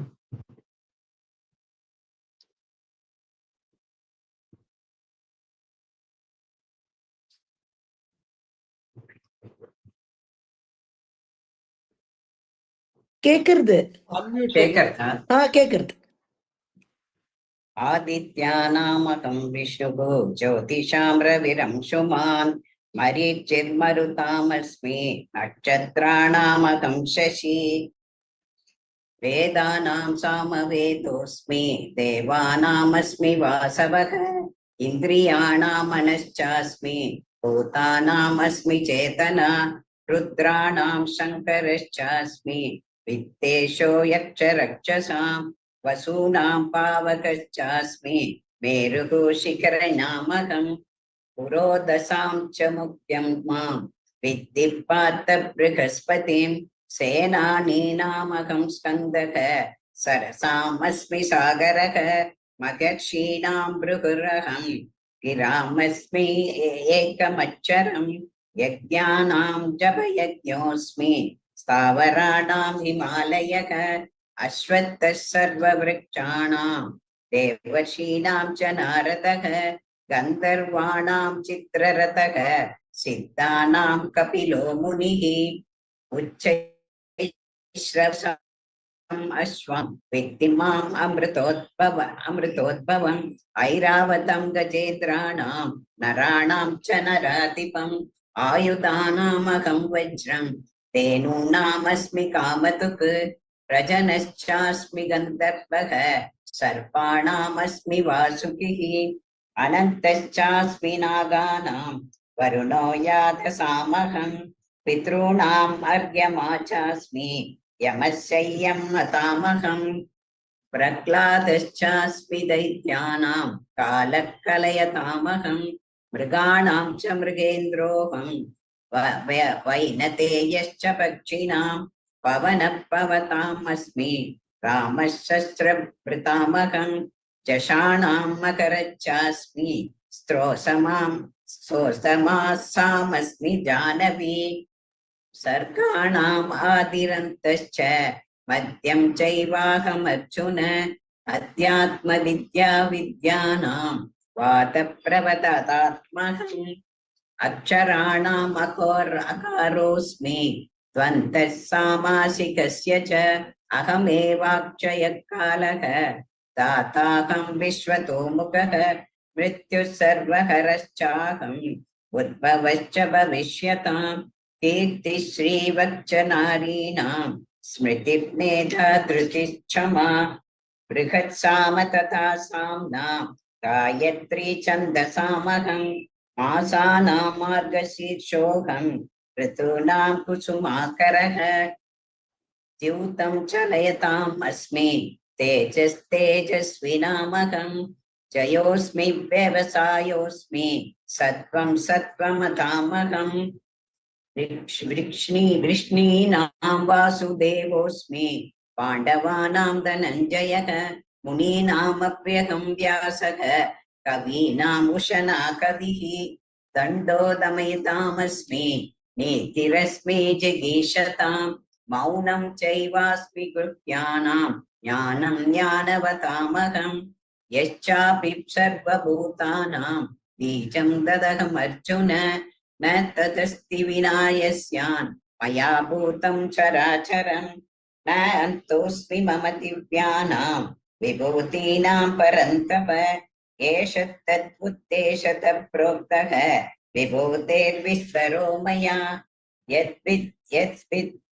यद्यद् विभूतिमस्तत्त्वं श्रीमद्पूजितमेव वा तत्तदेवावगच्छत्वं मम तेजोषं सम्भवम् अथवा बहुनैतेन किं ज्ञातेन तवार्जुन विष्टभ्याहमितं कृष्णम् एकांशेन स्थितो जगत् इति ॐ तत्सदिति श्रीमद्भगवद्गीतासु उपनिषत्सु ब्रह्मविद्यायां योगशास्त्रे श्रीकृष्णार्जुनसंवादे विभूतियोगो नाम दशमोऽध्यायः।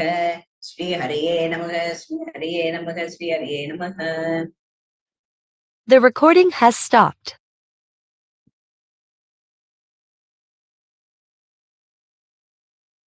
Now we are moving to the This next meeting is being recorded. chapter 11, Vishwarupa Darshana Yogaha, and we have Srimati Ratnashri and Skandan to present the synopsis, followed by chanting by Ratnashri ji, Nagalakshmi ji, and Janaki Ramanan ji. Over to Ratnashri ji. सर्वेभ्यो नमो नमः। मम नाम रत्नश्री। मैं सद्विद्या प्रतिष्ठानम मुख्यतः प्रिया जी को अपना कृतज्ञता व्यक्त करती हूँ और कि मुझे यह एक अवसर मिला सारांश प्रस्तुत करने का। एकादश अध्याय जो है विश्वरूप दर्शन योग, उसका सारांश प्रस्तुत करने की चेष्टा करूंगी। इतना तो समझ नहीं है, बट गुरुजी डॉक्टर शंकर दत्त पांडे जी का भी मैं अपना धन्यवाद प्रकट करती हूँ, जिन्होंने मेरा मार्गदर्शन किया। तो मैं शुरू करती हूँ। तो कैमरा में आइएगा रत्नश्री जी, कैमरा में आइएगा। कैमरा में महोदया, मेरे लैपटॉप में किमपि क्लेशम् अस्ति, तो मैं दूसरे अकाउंट से कर रही हूँ। और एक और उसमें मैं वीडियो ऑन है। द्रष्टुं शक्नुमः। दोनों एक ही में करना है क्या? अस्तु अस्तु, नो प्रॉब्लम। तो 10वें अध्याय में अर्जुन की प्रार्थना पर भगवान श्री कृष्ण अपनी विभिन्न विभूतियों का वर्णन करते हैं। अंत में यह भी कहते हैं कि समस्त ब्रह्मांड को अपने एक अंश में धारण करके स्थित हैं। परंतु अर्जुन की जिज्ञासा शांत नहीं होती है। वे कहते हैं, द्रष्टुमिच्छामि ते रूपम ऐश्वरम पुरुषोत्तम। उनको यह देखने की लालसा है कि ऐसा विराट स्वरूप कैसा दिखता होगा जिसके एक अंश में संपूर्ण ब्रह्मांड है और जो इतनी सारी विभूतियों से संपन्न है। 11वें अध्याय में भगवान श्री कृष्ण अपने विश्व रूप का दर्शन देते हैं, परंतु इसका दर्शन सामान्य नेत्रों से नहीं हो सकता। तो भगवान श्री कृष्ण कहते हैं, दिव्यम ददामि ते चक्षुः पश्य मे योगम ऐश्वरम। 8वें श्लोक में कहते हैं, अर्थात इसको देखने के लिए वे अर्जुन को दिव्य दृष्टि यानी अलौकिक चक्षु प्रदान करते हैं। तो जब अर्जुन भगवान श्री कृष्ण का विराट रूप देखते हैं तो वो कहते हैं, पश्यामि देवांस्तव देव देहे सर्वान् सता भूत विशेष संघान। तो अर्जुन श्री कृष्ण के शरीर में जो एक विराट स्वरूप दे चुका है, इसमें संपूर्ण रचना को देखते हैं। वे 16वें श्लोक में कहते हैं, नान्तन्न मध्यन्न पुनस्तवादिम पश्यामि विश्वेश्वर विश्वरूप। भगवान के इस अद्भुत अनंत स्वरूप में मुख अनेक अनेक बाहुदर वक्त्र नेत्रम, जिसमें अनंत अनगिनत मुख, आंखें, भुजाएं और उदर हैं। इस विराट रूप का कोई आदि नहीं है और कोई अंत भी नहीं है, और वह प्रत्येक दिशा में अपरिमित रूप से बढ़ रहा है। जैसे 12वें श्लोक में संजय जी कहते हैं, उस रूप का तेज आकाश में एक साथ चमकने वाला 1000 सूर्यों के प्रकाश से भी अधिक है। तो इस विराट रूप को देखकर अर्जुन के शरीर के रोमकूप सिहरने लगते हैं। इस अध्याय में यह साफ प्रकट होता है कि श्री कृष्ण केवल अर्जुन के रथ के सारथी ही नहीं, अपितु संपूर्ण ब्रह्मांड, सब चराचर जीव उन्हीं में है और वे सब में हैं। आगे ये कहते हैं 32वें श्लोक में, कालोस्मि लोक क्षयकृत प्रवृद्धो लोकान समाहर्तुमिह प्रवृत्तः। अर्थात जो सृष्टि के कर्ता पालनहार,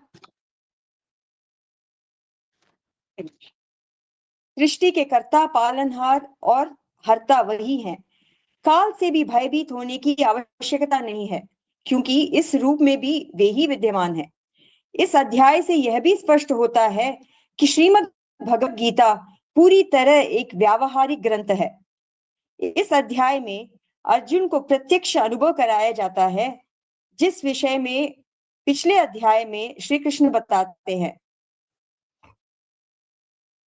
आगे ये कहते हैं, आगे अर्जुन कहते हैं, भयेन च प्रव्यथितं मनो में।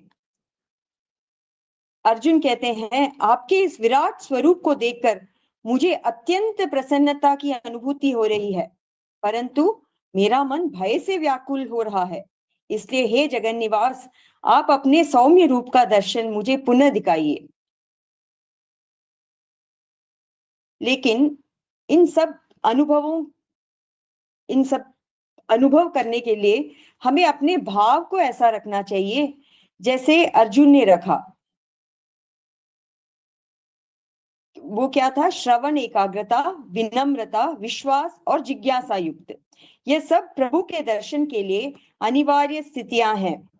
ये सब हम में ऐसा प्रयास हमें नित्य करते रहना चाहिए। भगवान साधन साध्य नहीं परंतु कृपा साध्य हैं, ऐसा मानकर हमें साधना करना चाहिए, लेकिन साधन का अहंकार नहीं करना चाहिए। दृष्टि कृपा पर रखें, मन को खुला, प्रसन्न और खाली रखें, ताकि अनन्य भक्ति की स्थिति सहज संभव हो सके।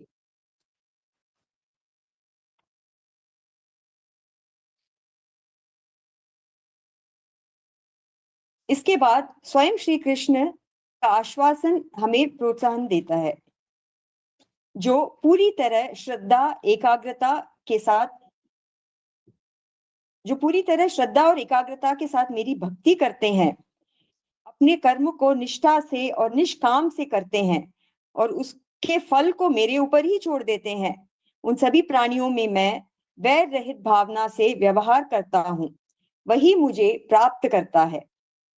तो अंत में कहते हैं, मत कर्म कृन् मत परमो मत भक्तः संगवर्जितः निर्वैरः सर्वभूतेषु यः स मामेति पांडव। ऐसे लोग जो अपनी साधना और भक्ति निष्काम और निष्ठा से करते हैं, वह यह स मामेति पांडव, वही मुझे प्राप्त करता है। तो ऐसी दिव्यता के साथ यह अध्याय संपन्न होता है। भगवान श्री कृष्ण के विश्व रूप की कोटि कोटि नमन। धन्यवाद है। आगे मैं एकादश श्लोक का पारायण करने वाली हूँ। एक minute, Skandan, are you there? श्री गुरुभ्यो नमः। श्री गुरुभ्यो नमः। श्री गुरुभ्यो नमः। आरंभं करोमि वा? Can I start the synopsis? Yes, yes.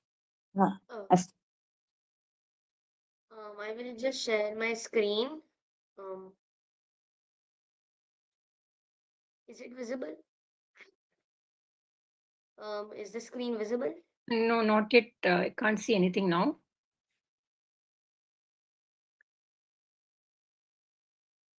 Now, right now, can you see?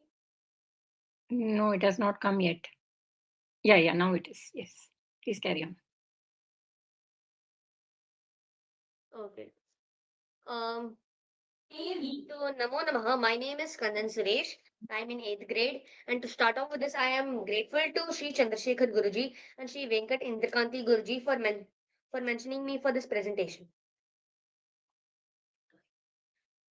And today I'm going to be talking about Kala, time, as defined from the Bhagavad Gita, Paramatma and his divine form. Chapter 11, Bhagavad Gita, a summary. Chapter 11 of the Bhagavad Gita, Vishwarupa Darshana Yoga, is a synopsis of the revelation of Krishna's universal form to Arjuna. Arjuna requests to see his divine cosmic form, and Krishna grants him divine eyes to behold it. Arjuna witnesses the entire universe within Krishna's body, which leads to his fear and confusion. Lord Krishna then explains that he is time itself, the destroyer of worlds, and encourages Arjuna to fight, as the outcomes are already decided.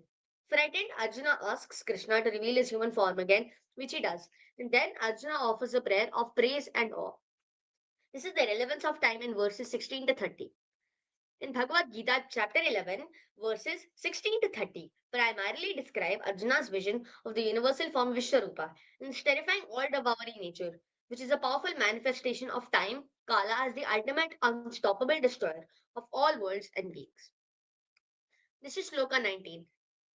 Anadimadhyantamanantaviryam manantabahum shashisuryanetram pashyami tvam deeptahutashavakram swatejasa vishwamidam tapantam. This is the translation of the shloka. You are without beginning, middle, or end. Your power has no limits. Your arms are infinite. The sun and moon are like your eyes, and the fire is like your mouth. I see you, warming the entire creation by your radiance. Kalatitaha. Bhagavan is beyond the limits of time. So the past, present, and future are visible within him in the present. All moments which have happened in the past get buried in time for us. The present is the moment which we are currently experiencing, and the future is what Bhagavan has already decided, and we're just watching it unfold. Bhagavan has already decided everything. The past, present, and future are all visible within our Krishna Paramatma. So this was the point of that slide. This is Shloka 32. Shri Bhagavanuvāca Kalosmi lokakshayakrit pravriddho lokan samahartumeha pravrittaha ritepi tvana bhaveshyanti sarve yeva sthita pratyadikeshu yodhaha. The Supreme Lord said, I am mighty time, the source of destruction that comes forth to annihilate the worlds. Even without your participation, the warriors arrayed in the opposing army shall cease to exist. This is a conclusive encapsulation of Shloka 32. In response to Arjuna's question regarding who he is, Sri Krishna reveals his nature as all-powerful time, the destroyer of the universe. The word Kala is derived from Kaleti, which is synonymous with Ganeti, meaning to take count of.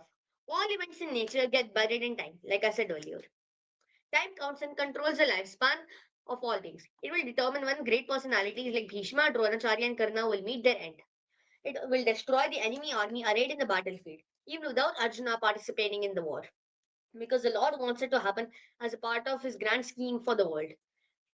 And this means that like time counts and controls everything. For example, Lord Krishna Paramatma, he's already decided the past, present, and future, and we are just watching it unfold.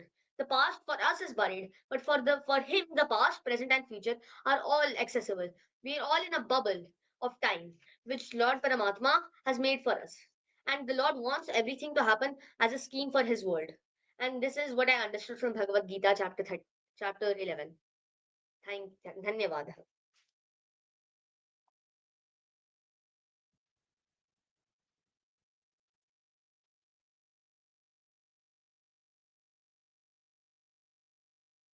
Dhanyavad. Thank you.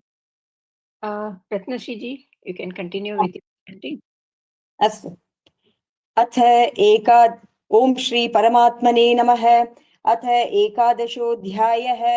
Arjuna उवाच मदनुग्रहाय परमं गुह्यमध्यात्मसंज्ञितं यत्त्वयोक्तं वचस्तेन मोहोऽयं विगतो मम भवाप्यौ हि भूतानां श्रुतौ विस्तरशो मया त्वत्तः कलमपत्राक्ष माहात्म्यमपि चाव्ययम् एवमेतद्यतः त्वम् आत्मानं परमेश्वर द्रष्टुमिच्छामि ते रूपम् ऐश्वरं पुरुषोत्तम मन्यसे यदि तच्छक्यं मया द्रष्टुमिति प्रभो योगेश्वर ततो मे त्वं दर्शयात्मानमव्ययम्। श्रीभगवानुवाच पश्य मे पार्थरूपाणि शतशोऽथ सहस्रशः नानाविधानि दिव्यानि नानावर्णाकृतीनि च पश्यादित्यान् वसून् रुद्रान् अश्विनौ मरुतस्तथा बहून्यदृष्टपूर्वाणि पश्याश्चर्याणि भारत इहैकस्थं जगत्कृत्स्नं पश्याद्य सचराचरम् मम देहे गुडाकेश यच्चान्यद्द्रष्टुमिच्छसि न तु मां शक्यसे द्रष्टुम् अनेनैव स्वचक्षुषा दिव्यं ददामि मे चक्षुः पश्य मे योगमैश्वरम्। सञ्जय उवाच एवमुक्त्वा ततो राजन् महायोगेश्वरो हरिः दर्शयामास पार्थाय परमं रूपमैश्वरम् अनेकवक्त्रनयनम् अनेकाद्भुतदर्शनम् अनेकदिव्याभरणं दिव्यानेकोद्यतायुधम् दिव्यमाल्याम्बरधरं दिव्यगन्धानुलेपनं सर्वाश्चर्यमयं देवम् अनन्तं विश्वतोमुखम् दिवि सूर्यसहस्रस्य भवेद्युगपदुत्थिता यदि भासदृशी सा स्यात् भासस्तस्य महात्मनः तत्रैकस्थं जगत्कृत्स्नं प्रविभक्तमनेकधा अपश्यद्देवदेवस्य शरीरे पाण्डवस्तदा ततः स विस्मयाविष्टो हृष्टरोमा धनञ्जयः प्रणम्य शिरसा देवं कृताञ्जलिरभाषत। अर्जुन उवाच पश्यामि देवांस्तव देवदेहे सर्वांस्तथा भूतविशेषसङ्घान् ब्रह्माणमीशं कमलासनस्थं ऋषींश्च सर्वान् उरगांश्च दिव्यान् अनेकबाहूदरवक्त्रनेत्रं पश्यामि त्वां सर्वतोऽनन्तरूपम् नान्तन्न मध्यन्न पुनस्तवादिं पश्यामि विश्वेश्वर विश्वरूप किरीटिनं गदिनं चक्रिणं च तेजो राशिं सर्वतो दीप्तिमन्तं पश्यामि त्वां दुर्निरीक्ष्यं समन्तात् दीप्तानलर्कद्युतिमप्रमेयम् त्वमक्षरं परमं वेदितव्यं त्वमस्य विश्वस्य परं निधानम् त्वमव्ययः शाश्वत धर्मगोप्ता सनातनस्त्वं पुरुषो मतो मे। धन्यवादः। अनादिमध्यान्तमनन्तवीर्यम् अनन्तबाहुं शशिसूर्यनेत्रम् पश्यामि त्वां दीप्तहुताशवक्त्रम् स्वतेजसा विश्वमिदं तपन्तम् द्यावात् पृथिव्योरिदमन्तरं हि व्याप्तं त्वयैकेन दिशश्च सर्वाः दृष्ट्वाद्भुतं रूपमुग्रं तवेदं लोकत्रयं प्रव्यथितं महात्मन् अमीहि त्वां सुरसङ्घा विशन्ति केचिद्भीताः प्राञ्जलयो गृह्णन्ति स्वस्तीत्युक्त्वा महर्षि सिद्धसङ्घाः स्तुवन्ति त्वां स्तुतिभिः पुष्कलाभिः रुद्रादित्या वसवो ये च साध्याः विश्वेक्ष्विनो मरुतश्चोष्मपाश्च गन्धर्वयक्षासुरसिद्धसङ्घाः वीक्षन्ते त्वां विस्मिताश्चैव सर्वे रूपं महत्ते बहुवक्त्र नेत्रं महाबाहो बहुबाहूरूपपादं बहूदरं बहुदंष्ट्राकराळं दृष्ट्वा लोकाः प्रव्यथितास्तथाहं नभस्पृशं दीप्तमनेकवर्णं व्यात्ताननं दीप्तविशालनेत्रं दृष्ट्वा हि त्वां प्रव्यथितान्तरात्मा धृतिं न विन्दामि शमं च विष्णो दंष्ट्राकरालानि च ते मुखानि दृष्ट्वैव कालानलसन्निभानि दिशो न जाने न लभे च शर्म प्रसीद देवेश जगन्निवास अमी च त्वां धृतराष्ट्रस्य पुत्राः सर्वे सहैवावनिपालसङ्घैः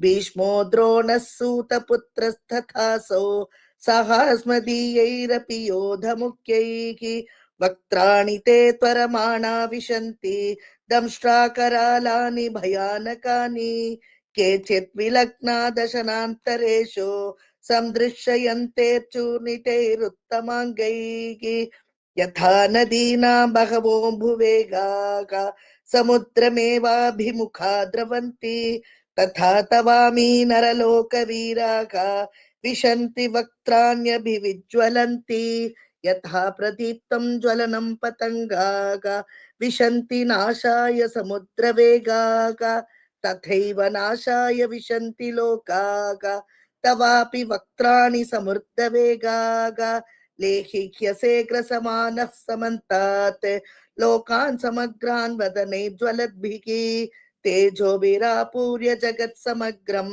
भासस्तवोग्रः प्रतपन्ति विष्णो आख्याहि मे को भवानुग्ररूपग नमोऽस्तु ते देववर प्रसीद विज्ञातुमिच्छामि भवन्तमाद्यं न हि प्रजानामि तव प्रवृत्तिं श्रीभगवानुवाच कालोऽस्मि लोकक्षयकृत् प्रवृद्धो लोकान् समाहर्तुमिह प्रवृत्तः ऋतेऽपि त्वां न भविष्यन्ति सर्वे येव स्थिताः प्रत्यनीकेषु योद्धाः तस्मात् त्वमुत्तिष्ठ यशो लभस्व जित्वा शत्रुन् भुङ्क्ष्व राज्यं समृद्धं मयैवैते निहताः पूर्वमेव निमित्तमात्रं भव सव्यसाचिन् द्रोणं च भीष्मं च जयद्रथं च कर्णं तथान्यानपि योधवीरान् मया हतांस्त्वं जहिमां व्यतिष्ठाग युध्यस्व चेतासि रणे सपत्नान् सञ्जय उवाच एतत् श्रुत्वा वचनं केशवस्य कृताञ्जलिर्वेपमानः किरीटी नमस्कृत्वा भूय एवाककृष्णं सगद्गदं भीतभीतः प्रणम्य अर्जुन उवाच स्थाने हृषीकेश तव प्रकृत्या जगत्प्रहृष्यत्युनरज्यते च रक्षांसि भीतानि दिशो द्रवन्ति सर्वे नमस्यन्ति च सिद्धसङ्घाः तस्माचतेन न मेरन्महात्मन् गरीयसे ब्रह्मणोऽप्यादिकर्त्रे अनन्तदेवेश जगन्निवास त्वमक्षरं सदसत्तत्परं यत् त्वमादिदेवः पुरुषः पुराणः त्वमस्य विश्वस्य परं निधानम् वेत्तासि वेद्यं च परं च धाम त्वया ततं विश्वमनन्तरूपं वायुर्यमोऽग्निर्वरुणः शशाङ्कः प्रजापतिस्त्वं प्रपितामहश्च नमो नमस्ते सुसहस्रकृत्यः पुनश्च भूयोऽपि नमो नमस्ते नमः पुरस्तादतः पृष्ठतस्ते नमोऽस्तु ते सर्वत एव सर्व अनन्तवीर्यामितविक्रमस्त्वं सर्वं समाप्नोषि ततोऽसि सर्वः सखेति मत्वा प्रसभं यदुक्तं हे कृष्ण हे यादव हे सखेति अजानता महिमानं तवेदं मया प्रमादात् प्रणयेन वापि यच्चावः सातमसत्कृतोऽसि विहारशय्यासनौ भोजनेषु एको तवाप्यच्युत तत्समक्षं तक्षामये त्वामहमप्रमेयम् पितासि लोकस्य चराचरस्य त्वमस्य पूज्यश्च गुरुर्गरीयान् न त्वत्समोऽस्त्यप्यधिकः कुतोऽन्यो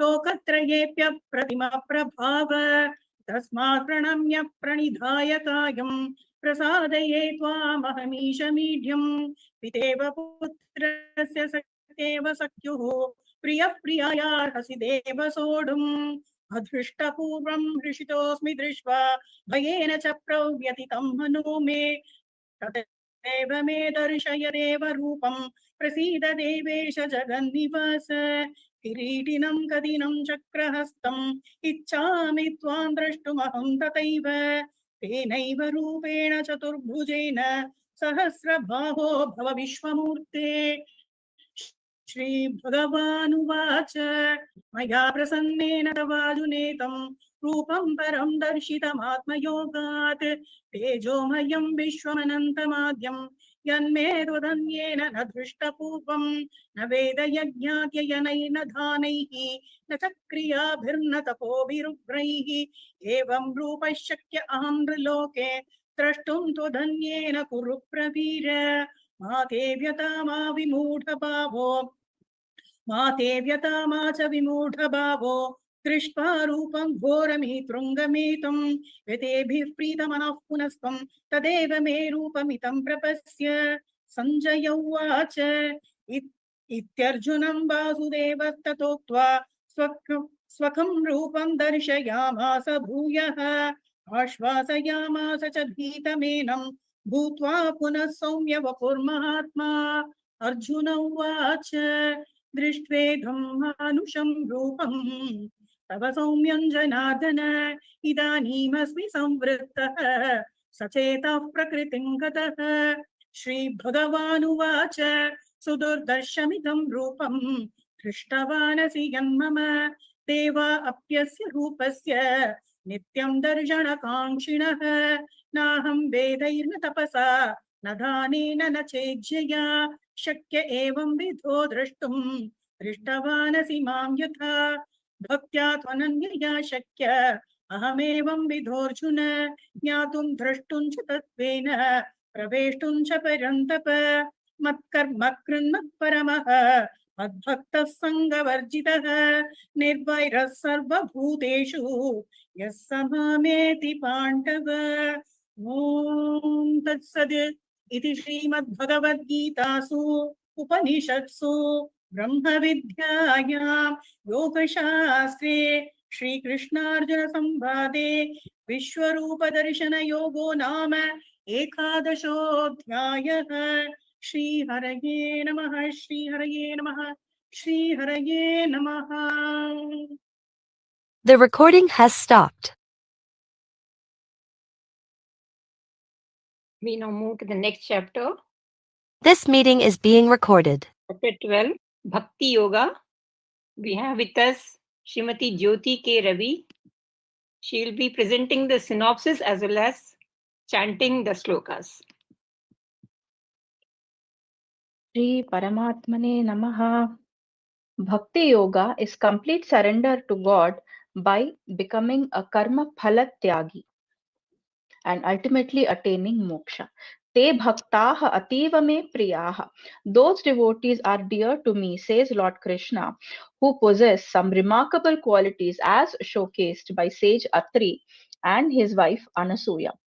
Sage Atri was Sage Atri is one of the Manasa Putras of Brahma, who originated from his tongue, it is said, which underscores his mastery over Vedic knowledge and Atma Jnanam.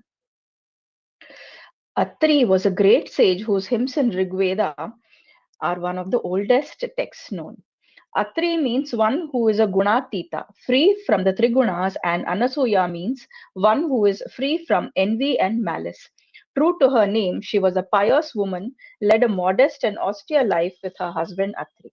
Sage Atri and Anasuya were great tapasvis who never felt the need of a house too, except maybe for a shelter for the Agnihotram of the Yajnas and maybe a Patnishala. Pleased by their devotion and penance, Brahma, Shiva, and Vishnu appeared as their sons, Chandra, Durvasa, and Dattatreya. As mentioned in Srimad Bhagavatam, 2nd Canto, 7th Adhyaya, Lord Sri Vishnu himself tells Sage Atri, Datto Maya Aham, I have given myself to you. The divine couple had all the qualities of a bhakta dear to Lord if imbibed, but the youngsters of our present times will help them handle stress, anxiety, and depression better, which is mostly self-created. So let us see which qualities of the Lord which qualities the Lord appreciates in an individual and can help youngsters become better versions of themselves. Lord Krishna says, have no hatred towards anyone, hold no grudges towards anyone. Remain cool in all circumstances. Forgive those who might have hurt you, intentionally or unintentionally. Be patient and friendly with all. Do whatever you decide to do with full determination to the best of your ability and be fearless in pursuing what is right. Lord Krishna says, be satisfied with what you get, surrendering all your actions to the Saguna Rupa of Lord, by which your heart becomes pure. You then are neutral to the outcomes of all your actions. You develop compassion and at the same time are detached. You take praise and reproach alike. You can further gradually progress towards renouncing the fruits of your action, becoming karma phala tyagi, who according to Lord Krishna is a Shrestha Bhakta who can strive to understand the Nirakara Parabrahma Tattva of the Lord, which takes a lot of strain and effort for a Dehabhimani, which most of us are, though God himself says both the paths lead to him. So let us surrender ourselves to the Lord.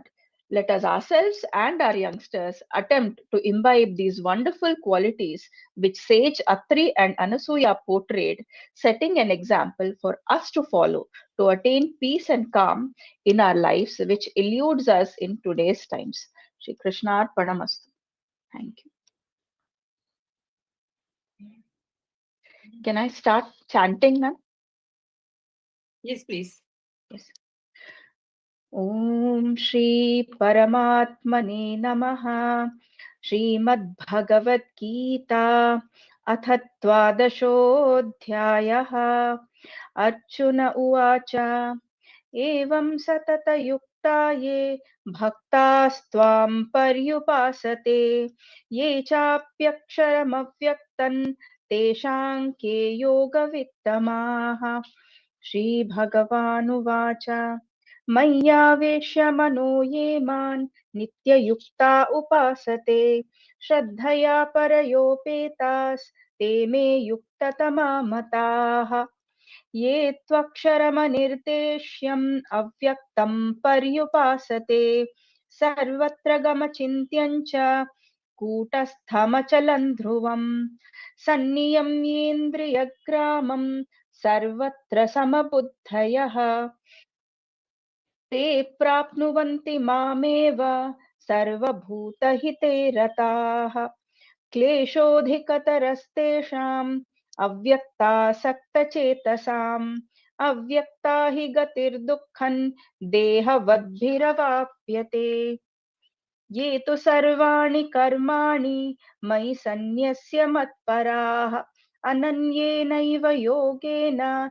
mandhyayanta upasate Teshamaham samudharta mrityu samsara sagarat Bhavami nachirat partha maya veshita chetasam Mayyeva mana adhatsva मयि बुद्धिं निवेशय निवसिष्यसि मय्येव अत ऊर्ध्वन्न संशयः अथ चित्तं समाधातुं न शक्नोषि मयि स्थिरम् अभ्यासयोगेन ततो मामिच्छाप्तुं धनञ्जय अभ्यासेऽप्यसमर्थोऽसि मत्कर्म परमो भव मदर्थमपि कर्माणि कुर्वन् सिद्धिमवाप्स्यसि अथैतदप्यशक्तोऽसि कर्तुं मद्योगमाश्रितः सर्वकर्मफलत्यागं ततः कुरु यथात्मवान् श्रेयो हि ज्ञानमभ्यासाच् ज्ञानात् ध्यानौ विशिष्यते ध्यानात् कर्मफलत्यागात् शान्तिरनन्तरम् अद्वेष्टा सर्वभूतानां मैत्रः करुण एव च निर्ममो निरहङ्कारः समदुःखसुखः क्षमी सन्तुष्टः सततं योगी यतात्मा दृढनिश्चयः मय्यर्पितमनो बुद्धिर्यो मद्भक्तः स मे प्रियः यस्मान्नो द्विजते लोको लोकान्नो द्विजते च यः हर्षामर्षभयोद्वेगैर्मुक्तो यः स च मे प्रियः अनपेक्षः शुचिर्दक्ष उदासीनो गतव्यथः सर्वारम्भपरित्यागी यो मद्भक्तः स मे प्रियः यो न हृष्यति न द्वेष्टि न शोचति न काङ्क्षति शुभाशुभपरित्यागी भक्तिमान्यः स मे प्रियः तमः शत्रौ च मित्रे च तथा मानापमानयोः शीतोष्णसुखदुःखेषु समः सङ्गविवर्जितः तुल्यनिन्दास्तुतिर्मौनी सन्तुष्टो येन केनचित् अनिकेतस्थिरमतिर्भक्तिमान् मे प्रियो नरः ये तु धर्म्यामृतमिदं यथोक्तं पर्युपासते श्रद्दधाना मत्परमा भक्तास्तेतीव मे प्रियाः ॐ तत्सदिति श्रीमद्भगवद्गीतासु उपनिषत्सु ब्रह्मविद्यायां योगशास्त्रे श्रीकृष्णार्जुनसंवादे भक्तियोगो नाम द्वादशोऽध्यायः ॐ श्रीकृष्णार्पणमस्तु Thank you. The recording has stopped. Thank you. Let's move to the next chapter. Chapter 13. Kshetra Kshetrajna Vibhaga Yoga. The presenter is, synopsis presenter is Bharat Mahesh, followed by Miss Rajalakshmi Ramesh and Shrimati Meenakshi Premanand, chanting the shlokas. Over to Bharat. Namo Namaha Sarvebhyah. Is my voice audible? Yes. Yeah, thank you. Mama Nama Bharatah. अद्य अहं त्रयोदश अध्यायस्य सारांशं वदामि क्षेत्रक्षेत्रज्ञविभागयोगः इत्यस्ति अस्य अध्यायस्य नाम त्रयोदश अध्यायस्य प्रारम्भः अर्जुनस्य प्रश्नत्रयेन वर्तते क्षेत्रक्षेत्रज्ञयोः प्रकृतिपुरुषयोः ज्ञानज्ञेययोः च विषये अवगन्तुं स इच्छति तदा भगवता कृष्णेन उच्यते यदस्माकं शरीरमेव क्षेत्रम् अस्य वेत्ता तु क्षेत्रज्ञः अहं सर्वेषु क्षेत्रेषु क्षेत्रज्ञः अस्मि पञ्चमहाभूतानि अहङ्कारः बुद्धिः मनस्सहितं दश इन्द्रियाणि तेषां विषयाः इच्छा द्वेषः सुखं दुःखं सङ्घातः चेतना धृतिः इत्यादयः क्षेत्रस्य स्वरूपं निर्मान्ति अर्थात् शुद्ध सत्व चैतन्यं विहाय सर्वमपि क्षेत्रस्य भागः अस्य वेत्ता क्षेत्रज्ञः तदनन्तरं कृष्णः ज्ञानज्ञेययोः विषये वदति यद् विनम्रता, अनहङ्कारः, अहिंसा, वैराग्यम्, अध्यात्मज्ञानम् इत्यादीनि एव ज्ञानं। लघुतया क्षेत्रक्षेत्रज्ञयोः ज्ञानमेव परं ज्ञानम्। ज्ञेयस्य विषये कृष्णः वदति यत् ज्ञेयम् एव परमात्मा, परं ब्रह्म, यत् सूक्ष्मम्, अन्तिके स्थितं, निर्गुणं, गुणभोक्तृ च, तत्तु संसारे व्याप्तः। एवं ज्ञात्वा भगवद्भक्ताः भगवत्पदं प्राप्नुवन्ति। अनन्तरं श्रीभगवान् प्रकृतिपुरुषयोः विषये विस्तारेण अवगमयति। उभौ अपि अनादि। प्रकृतिः भौतिकान् गुणान् जनयति, सत्त्वरजस्तमो गुणान् इत्येव त्रिगुणाः। प्रकृतिः कार्यकारणानां हेतुः, पुरुषः तु भोक्ता, सुखदुःखानां भोक्ता। स पुरुषः तु देहे साक्षी रूप महेश्वरः। ज्ञानी सर्वभूतेषु समत्वेन तं पुरुषं पश्यति। प्रकृत्या कर्माणि क्रियमाणानि सन्ति इत्यस्य बोधः, अपि च शरीरेण पुरुषः न लिप्तः इति ज्ञात्वा ज्ञानी परां गतिं प्राप्नोति। अयमेव संक्षिप्तरूपेण 13 अध्यायस्य सारांशः। धन्यवादः। नमो नमः।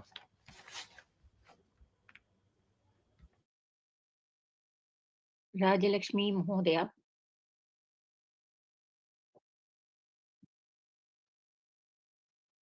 त्रयोदशोऽध्यायः। श्रीभगवानुवाच इदं शरीरं कौन्तेय क्षेत्रमित्यभिधीयते। एतद् यो वेत्ति तं प्राहुः क्षेत्रज्ञ इति तद्विदः। क्षेत्रज्ञं चापि मां विद्धि सर्वक्षेत्रेषु भारत। क्षेत्रक्षेत्रज्ञयो ज्ञानं यत् ज्ञानं मतं मम। तत्क्षेत्रं यच्च यादृक्श्च यद्विकारि यदश्च यत् स च यो यत्प्रभावश्च तत्समासेन मे शृणु। ऋषिभिर्बहुधा गीतं छन्दोभिर्विविधैः पृथक्। ब्रह्मसूत्रपदैश्चैव हेतुमद्भिर्विनिश्चितैः। महाभूतान्यहङ्कारः बुद्धिरव्यक्तमेव च। इन्द्रियाणि दशैकं च पञ्चचेन्द्रियगोचराः। इच्छाद्वेषः सुखं दुःखं सङ्घातश्चेदना धृतिः। एतत्क्षेत्रं समासेन सविकारमुदाहृतम्। अमानित्वमदम्भित्वम् अहिंसा क्षान्तिरार्जवम्। आचार्योपासनं शौचं स्थैर्यमात्मविनिग्रहः। इन्द्रियार्थेषु वैराग्यम् अनहङ्कार एव च। जन्म मृत्यु जरा व्याधि दुःखदोषानुदर्शनम्। असक्तिनरभिष्वङ्गः पुत्रदार गृहादिषु। नित्यं च समचित्तत्वम् इष्टानिष्टोपपत्तिषु। मयि चानन्ययोगेन भक्तिरव्यभिचारिणी। विविक्तदेशसेवित्वम् अरतिं न जनसंसति।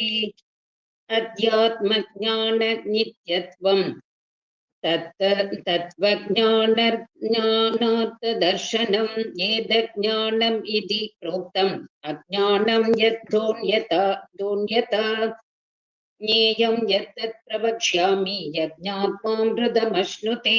अनादिमत्परं ब्रह्म न सत्तन्नासुदुच्यते। सर्वतः पाणिपादं तत् सर्वदोक्षि शिरोमुखं। सर्वतः श्रुतिमल्लोके सर्वमावृत्य तिष्ठति। सर्वेन्द्रियगुणाभासं सर्वेन्द्रियविवर्जितम्। असक्तं सर्वभृच्चैव निर्गुणं गुणभोक्तृ च। बहिरन्तश्च भूतानाम् अचरं चरमेव च। सूक्ष्मत्वात् तद्विज्ञेयं दूरस्थं चान्तिके च तत्। अविभक्तं च भूतेषु विभक्तम् इव च स्थितम्। भूतभर्तृ च तज्ज्ञेयं ग्रसिष्णु प्रभविष्णु च। ज्योतिषाम् अपि तज्ज्योतिः तमसः परमुच्यते। ज्ञानं ज्ञेयं ज्ञानगम्यं हृदि सर्वस्य विष्ठितम्। इति क्षेत्रं तथा ज्ञानं ज्ञेयं चोक्तं समासतः मद्भक्तये तद्विज्ञाय मद्भावयोपपद्यते प्रकृतिं पुरुषं चैव विद्यनादीवुभौवपि विकारांश्च गुणांश्चैव विद्धि प्रकृतिसम्भवान् कार्यकारणकर्तृत्वे हेतुः प्रकृतिरुच्यते पुरुषः सुखदुःखानां भोक्तृत्वे हेतुरुच्यते पुरुष प्रकृतिस्थो हि भुङ्क्ते प्रकृतिजान् गुणान् कारणं गुणसङ्गोऽस्य सदसद्योनिजन्मसु उपदृष्टानुमन्ता च भर्ता भोक्ता महेश्वरः परमात्मेति च अप्युक्तो देहेऽस्मिन् पुरुषः परः य एवं वेति पुरुषं प्रकृतिं च गुणैः सह सर्वथा वर्तमानोऽपि न स भूयोऽभिजायते ध्यानेन आत्मनि पश्यन्ति केचित् आत्मानम् आत्मना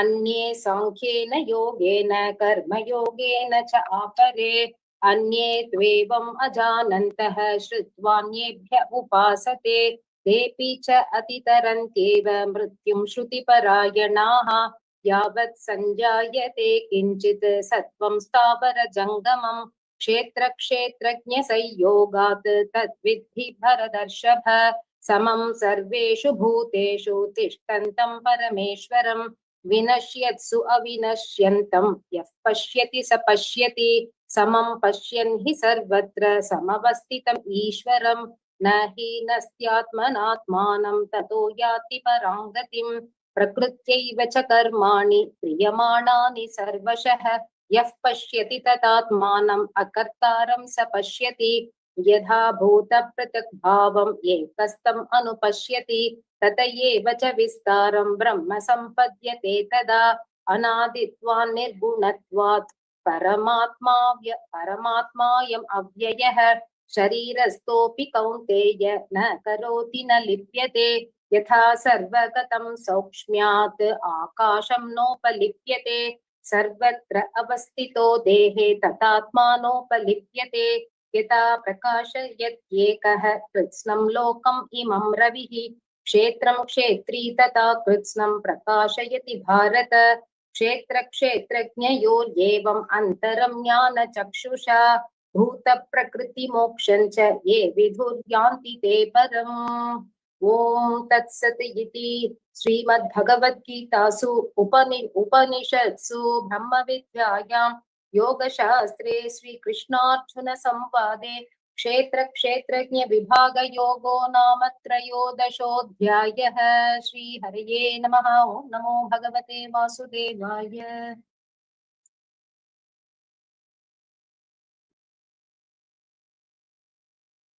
We now move on to the next chapter.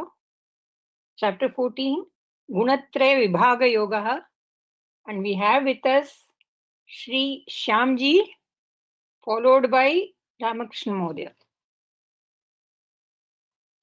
Shri Gurubhyo Namaha.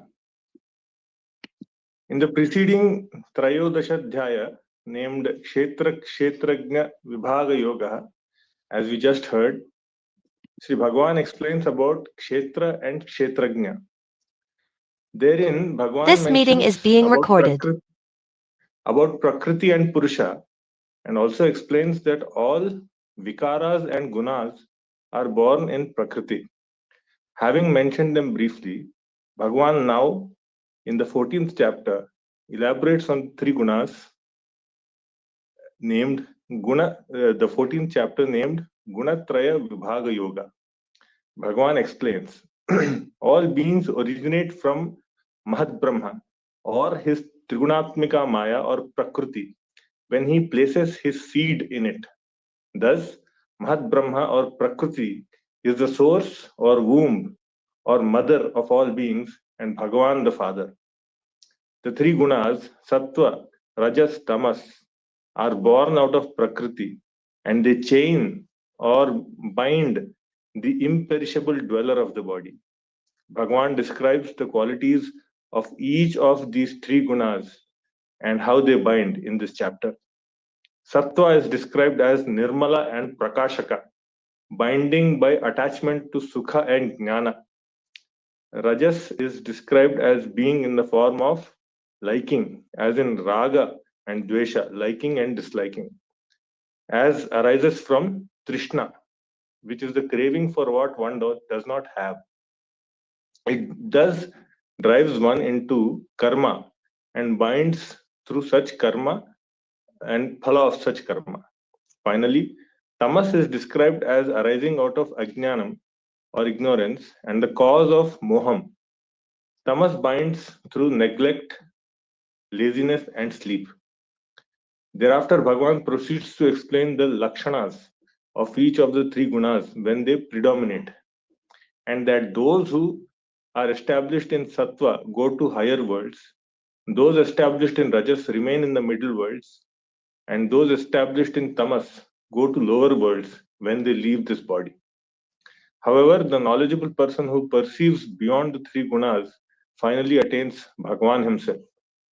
Then, curious to know about such knowledgeable persons, Arjuna asks Bhagavan what the signs or indications of such a person are.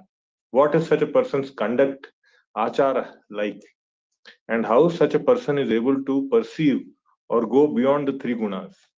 Answering this question, Bhagavan describes such a knowledgeable person as being unattached and equanimous. Such a person, seeing everything as the play of the three gunas and firmly fixed in devotion to Bhagavan, is able to cross the three gunas. This description is very similar to the detailed description of a dhiraha, munihi, the one who sees, etc., in chapter 2. Finally, Bhagavan declares his true nature at the end of this chapter, that he is that in which Brahman is situated, the immortal, imperishable, eternal, and blissful one. Hari Om. You can continue with the chanting, Shyamji. Shyamji, you can continue. Yeah. अथ चतुर्दशोऽध्यायः श्रीभगवानुवाच परं भूयः प्रवक्ष्यामि ज्ञानानां ज्ञानमुत्तमम् यज्ञात्वा मुनयः सर्वे परां सिद्धिमितो गताः इदं ज्ञानमुपाश्रित्य मम साधर्म्यमागताः सर्गेऽपि नोपजायन्ते प्रलये न व्यथन्ति च मम यो निर्महद्ब्रह्म तस्मिन् गर्भं दधाम्यहम् सम्भवः सर्वभूतानां ततो भवति भारत सर्वयोनिषु कौन्तेय मूर्तयः सम्भवन्ति याः तासां ब्रह्म महद्योनिरहं बीजप्रदः पिता सत्त्वं रजस्तम इति गुणाः प्रकृतिसम्भवाः निबध्नन्ति महाबाहो देहे देहिनमव्ययम् तत्र सत्त्वं निर्मलत्वात्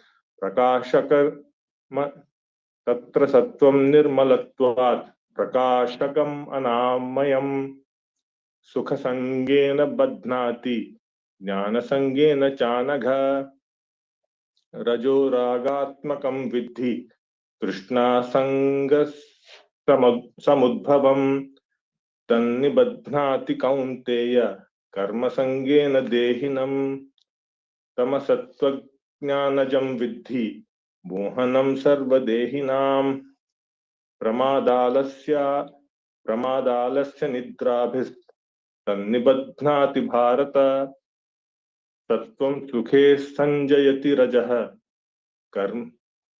सत्त्वं सुखे संजयति रजः कर्मणि भारत ज्ञानमावृत्य तु तमः प्रमादे संजयत्युत रजस्तमश्चाभिभूय सत्त्वं भवति भारत रजः सत्त्वं तमश्चैव तमः सत्त्वं रजस्तथा सर्वद्वारेषु देहेऽस्मिन् प्रकाश उपजायते ज्ञानं यदा तदा विद्याद् विवृद्धं सत्त्वमित्युत लोभः प्रवृत्तिरारम्भः कर्मणामशमः स्पृहा रजस्येतानि जायन्ते विवृधे भरतर्षभ अप्रकाशो प्रवृत्तिश्च प्रमादो मोह एव च तमस्येतानि जायन्ते विवृद्धे कुरु नन्दन यदा सत्त्वे प्रवृद्धे तु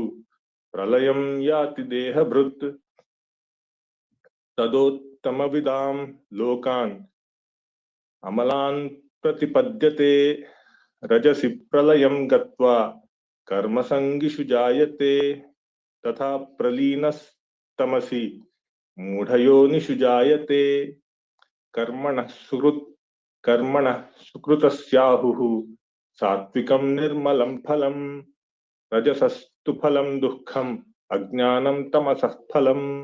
Thank you, Shamji. Thank you. Shri Gurubhyo Namaha. Sattva संजायते ज्ञानं रजसो लोभ एव च प्रमादमोहो तमसः भवतो ज्ञानमेव च ऊर्ध्वं गच्छन्ति सत्त्वस्ता मध्ये तिष्ठन्ति राजसाः जगन्यगुणव्यत्यस्ता अधो गच्छन्ति तामसाः नान्यं गुणेभ्यः कर्तारं यदा वृष्टानुपश्यति गुणेभ्यश्च परं वेति मद्भावं सोऽधिगच्छति गुणानेतानतीत्य त्रीन् देहि देहसमुद्भवान् जन्म मृत्युजरा दुःखैः विमुक्तो मृतमश्नुते अर्जुनोवाच कैर्लिङ्गैस्त्रीन् गुणानेतान् अधीतो भवति प्रभो किमाचारः कथं चैतान् त्रीन् गुणान् वर्तते श्रीभगवानुवाच प्रकाशं च प्रवृत्तिं च मोहमेव च पाण्डव न द्वेष्टि सम्प्रवृत्तानि निवृत्तानि काङ्क्षति उदासीनवदासीनो गुणैर्नो यन विचाल्यते गुणो वर्तन्त इत्येव योऽवस्थिष्ठति नेङ्गते समदुःखसुखा स्वस्थः समलोषाष्टशवाञ्चनः तुल्यप्रिया प्रियो धीरः तुल्यनिन्दात्मसंस्तुतिः मानापमानयोस्तुल्य तुल्यो मित्रारिपक्षयोः सर्वारम्भपरित्यागी गुणातीत स उच्यते मां च यो व्यभिचारेण भक्तियोगेन सेवते सगुणान् समुदीत्यैतान् ब्रह्मभूयाय कल्पते ब्रह्मणो हि प्रतिष्ठाहम् अमृतस्याव्ययस्य च शाश्वतस्य च धर्मस्य सुखस्यैकान्तिकस्य च ॐ तत्सत् श्रीमद्भगवद्गीतासु उपनिषत्सु ब्रह्मविद्यायां योगशास्त्रे श्रीकृष्णार्जुन संवादे गुणत्रयविभागयो नाम चतुर्दशोऽध्यायः हरिः ओम्.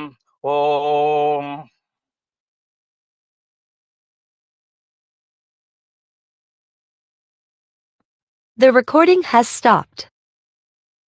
We now move to the next shloka. That is, This meeting is being recorded.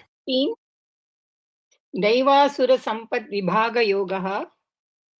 And we have with us Srimati Manjula Narayanan, both presenting synopsis as well as chanting shlokas. Over to Manjula ji.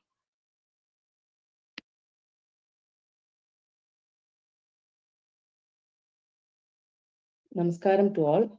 To Sadvidya, Priyaji, my mentor, Srimati ji, and my guru, Revati Rajaram. In chapter Purushottama Yoga, chapter 15, Purushottama Yoga, the yoga of the Supreme Person, Sri Krishna presents a complete, clear picture of the material, the soul, material world, the soul, and the supreme reality. Krishna begins with a striking metaphor that captures the nature of our existence, the upside-down Ashwatha tree. Krishna describes the entire material world as an inverted banyan tree whose roots are above and in the divine, and whose branches spread downward, representing the changing forms of the universe. The leaves of this tree are the Vedic teachings, while its secondary roots are desires, attachments, and karmic impulses, which bind us tightly to the cycle of birth and death. This tree is endless and ever-growing, symbolizing how material life entangles us in illusion. Krishna tells us that we cannot find the beginning or end of this tree through ordinary means. Instead, he urges to cut it down with the mighty weapon of detachment, asanga shastrena, not detachment from action, but from the desire for its fruits. Only by freeing ourselves from these deep-rooted attachments can one begin the journey towards the supreme abode, a realm beyond the reach of the sun, moon, and fire, a divine place from which once reached, no one ever returns to earthly suffering. Krishna then explains the true nature of the individual soul, the jiva. Mamai vamsho jiva loke. He says that each soul is an eternal fragment of himself, yet becomes bound when it associates with the mind and senses. Just as the wind carries the fragrance of flowers, the soul carries impressions and desires from one body to another. Only those with purified understanding can perceive how the soul enters the body, lives within it, and departs at death. The chapter culminates in a profound revelation of the three Purushas, the three levels of divine reality. The Kshara Purusha represents all perishable beings in the material world. The Akshara Purusha represents the imperishable, unchanging spiritual essence. But beyond both, Krishna declares that is the Purushottama, the supreme person. He alone sustains the three worlds, shines as the light of the sun, the moon, digests our food as the fire within, and resides in every heart as the source of memory, knowledge, and wisdom.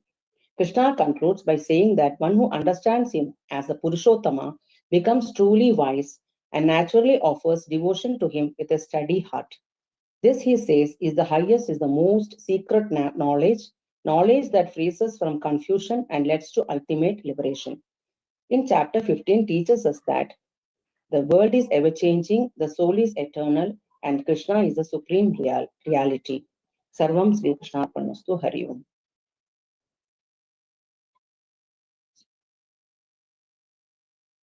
Sloka, chapter 15, Sloka chanting.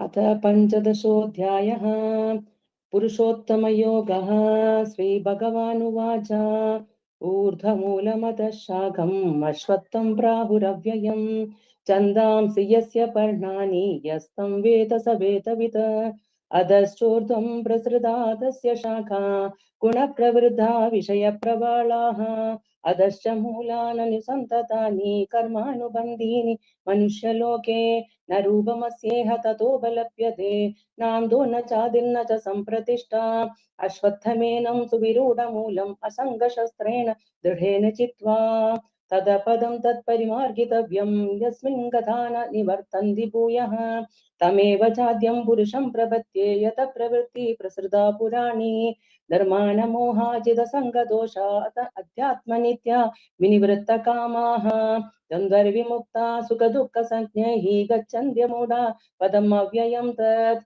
na tat vasayane suryaha na shashango na pavakaha yad gatvana nivartande tadhama paramam mama mamaivaamsho jiva loke jiva bhuta sanatanaha manashashtani indriyani prakritistani karshati shariram yadavapnodi yachapyutkramati Grahi Vedani Sayadi Vayurgandani Vashayan Shrotram Chashuksasparshanam Cha Rasanam Kranamevacha Atishtaya Manaschayam Vishayan Upasevate Utkramandam Sidam Vavi Punjanam Vagunanvitam Vimudananupashyanti Pashyanti Jnana Chakshushaha Yatando Yoginaschainam Pashyandyatmanyavastitam Yatandopyakratatmanaha Nainam Pashyanta Chetasaha Yadadityagatam Tejah Jagatpasayate Yachandramasi Yachagno Tattejo Vittimamakam Gama Vishyacha Bhutani Tarayamyahamochasa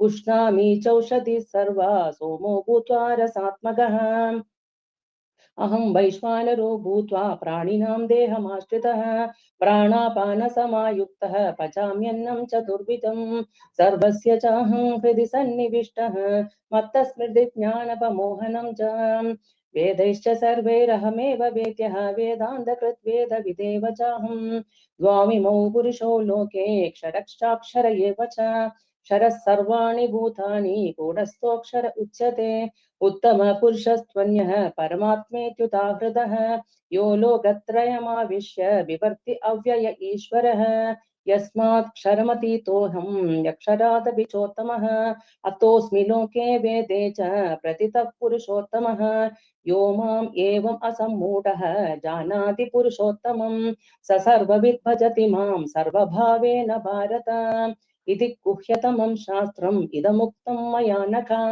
एतद्बुद्ध्वा बुद्धिमान् स्यात् कृतकृत्यश्च भारत ओम तत्सत् इति श्रीमद्भगवद्गीतासु उपनिषत्सु ब्रह्मविद्यायां योगशास्त्रे श्रीकृष्णार्जुन संवादे पंचदशोऽध्यायः ओम हरि ओम.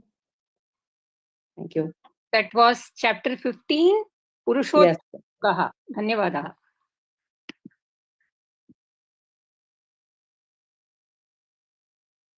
The recording has stopped. We now move to the next chapter.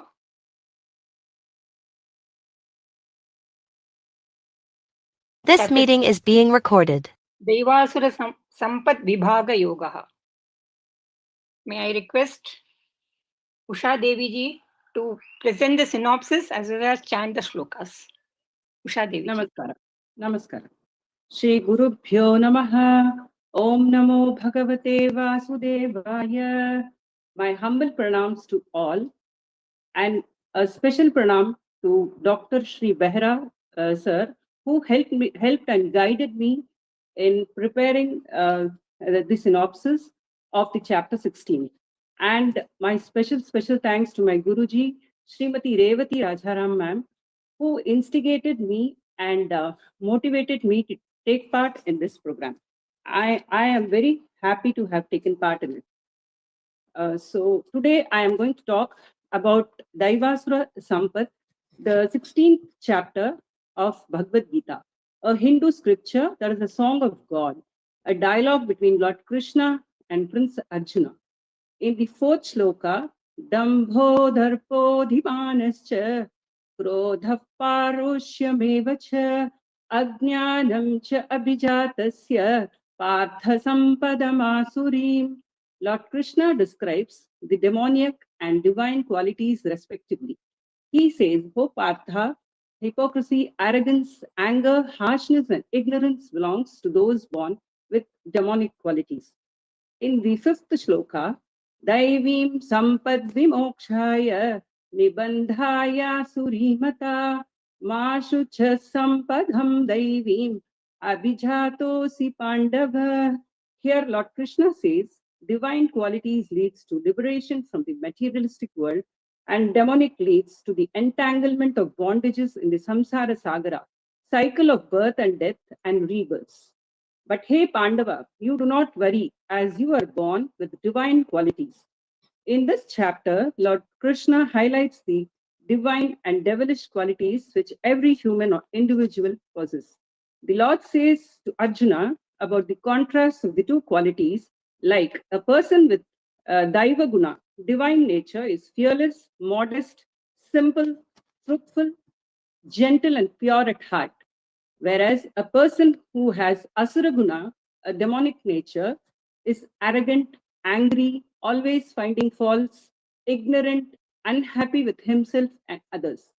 The purpose why Sri Krishna distinguishes between the two characters is not to label the individuals, but to encourage self-improvement by cultivating divine virtues and avoid demonic ones.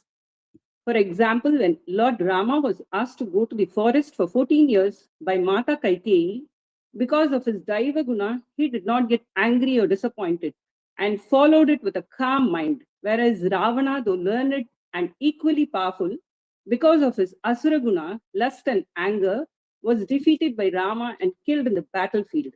Likewise, Prahlada, though born to an Asura Kula, was a strong devotee of Lord Vishnu, having absorbed the teachings about God while in his mother's womb.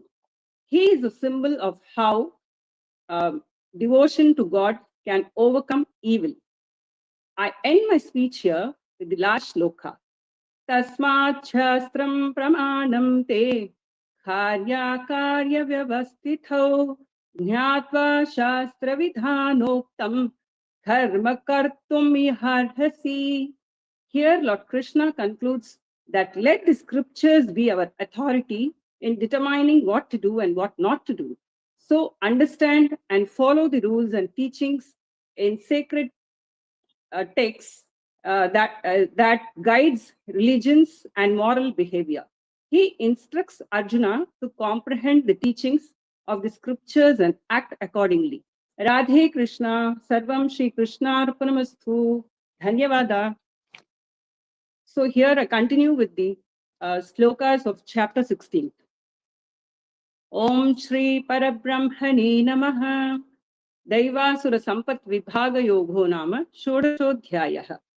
Shri भगवानुवाच अभयं सत्त्व संशुद्धिः ज्ञान योग व्यवस्थितिः दानं धर्मश्च यज्ञश्च स्वाध्यायस्तप आर्जवम् अहिंसा सत्यमक्रोधः त्यागः शान्तिरपैशुनम् दया भूतेष्वलोलुप्त्वम् माधवं ह्रीरचापलम् तेजः क्षमा धृतिः शौचम् अद्रोहो नातिमानिता भवन्ति सम्पदं दैवीम् अभिजातस्य भारत दम्भो दर्पोऽभिमानश्च क्रोधः पारुष्यमेव च अज्ञानं च अभिजातस्य पार्थ सम्पदमासुरीम् दैवी संपद् विमोक्षाय निबन्धाय सुरीमता माशु च संपदं दैवीम् अभिजातोऽसि पाण्डव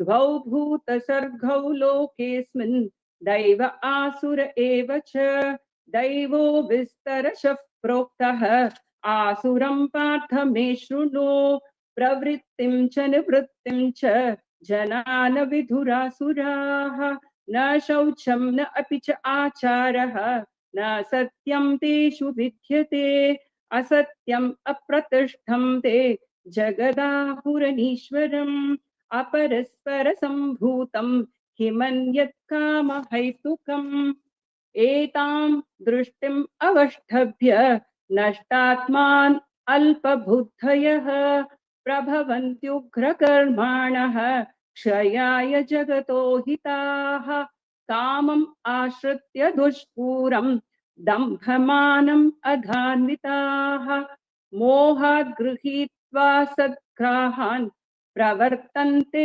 शुचिव्रताः चिन्ताम् अपरिमेयाञ्च प्रलयान्ताम् उपाश्रिताः कामोपभोगपरमाः एतावधिति निश्चिताः आशापाशशतैर्बद्धाः कामक्रोधपरायणाः ईहन्ते कामभोगार्थम् अन्यायेनार्थ सञ्चयान् इदमद्य मया लब्धम् इमं प्राप्स्ये मनोरथम् इदम् अस्तिदम् अपि मे भविष्यति पुनर्धनम् असौ मया हतः शत्रुः हनिष्ये च अपरानपि ईश्वरोऽहम् अहं भोगी सिद्धोऽहं बलवान् सुखी आढ्योऽभिजनवान् अस्मि कोऽन्योऽस्ति सदृशो मया यक्ष्ये दास्यामि मोदिष्ये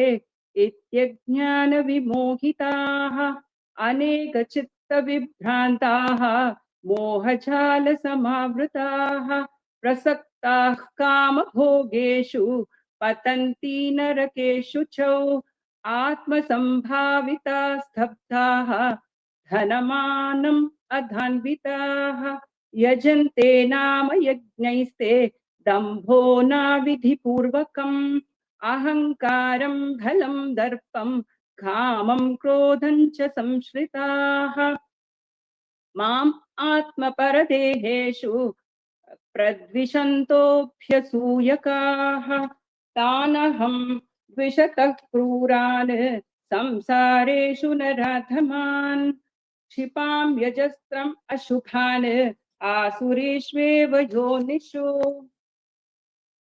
आसुरीं योनिमापन्ना मूढा जन्मनि जन्मनि माम् अप्राप्यैव कौन्तेय ततो यान्त्यधमां गतिम् त्रिविधं नरकस्येधं द्वारं नाशनम् आत्मनः कामः क्रोधस्तथा लोभः तस्मादेतत्त्रयं त्यजेत् एतैर्विमुक्तः कौन्तेय तमोद्वारैस्त्रिभिर्नरः आचारत्यामनः श्रेयः ततो याति परां गतिम् यः शास्त्रविधिमुत्सृज्य वर्तते कामकारतः न स सिद्धिम् अवाप्नोति न सुखं न परां गतिम् तस्मात् शास्त्रं प्रमाणं ते कार्याकार्यव्यवस्थितौ ज्ञात्वा शास्त्रविधानोक्तं कर्म कर्तुम् इहार्हसि।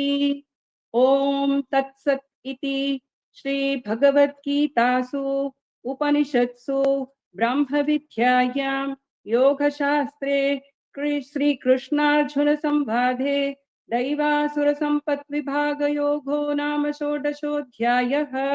ओम श्री हरये नमः। ओम श्री हरये नमः। ओम श्री हरये नमः। धन्यवाद।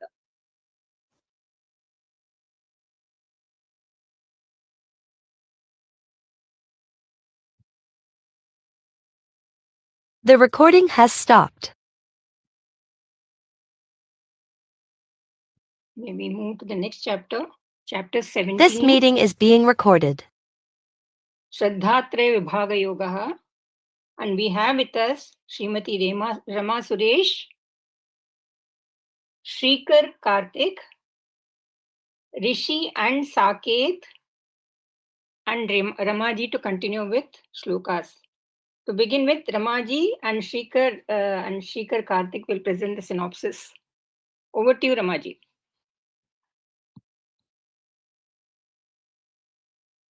Rama Bhagini. Sarvebhyo Namo Namaha. Shri Gurabhyo Namaha. First of all, I wish to convey my sincere thanks to SRIMAD PHAGAVAD for giving this opportunity, and Mrs. Usharani Shanka Mahodaya, who has been my mentor. In the chapter of 17th chapter, Shraddhatraya Vibhaga Yoga. In this, even though Gunatraya Vibhaga, he has already, Lord Krishna has already covered all the three gunas. Here he is talking about the Shraddha. In this, I have taken the importance of doing tapasya without any desire and attachment. I want to give my synopsis only up to this. Ashastra vihitam ghoram tapyante ye tapo janaha dambha hankara sanyuktaha kamaraga balanvitaha. Some people perform stern austerities that are not enjoined by the scriptures, but rather motivated by show-off and egotism and impelled by desire and attachment. Even tapas, if done with attachment, will result in destruction only. This can be seen from the story of Hiranyakashyap. After his brother Hiranyaksh was killed by Lord Hari, he wanted to kill Sri Hari. He did severe penance to obtain power and get the boon of immortality. When Lord Brahma appeared before him, he asked for the same. Since immortality could not be granted, he asked for the boon that he could not be killed by human, nor animal, nor any creation of Lord Brahma. So, no weapon could kill him, and he should not die in the night or in the daytime. After getting this boon, he became arrogant and started insisting that he should be worshipped as God. But in spite of all these conditions in the boon, Lord took the form of human and lion as Lord Narsimha, and using his nails only as a weapon, tore Hiranyakashyap apart. Thus, his boon became null and useless. This story gives us light that even though doing tapasya is considered to be good, doing it with a desire and attachment will bring destruction only. All our deeds should be in accordance to Vedic scripture and without any fruit in return or any attachment. The deeds done as well as the fruits should be surrendered to God. Such an act will be Sat and will bring liberation to the soul. Thank you.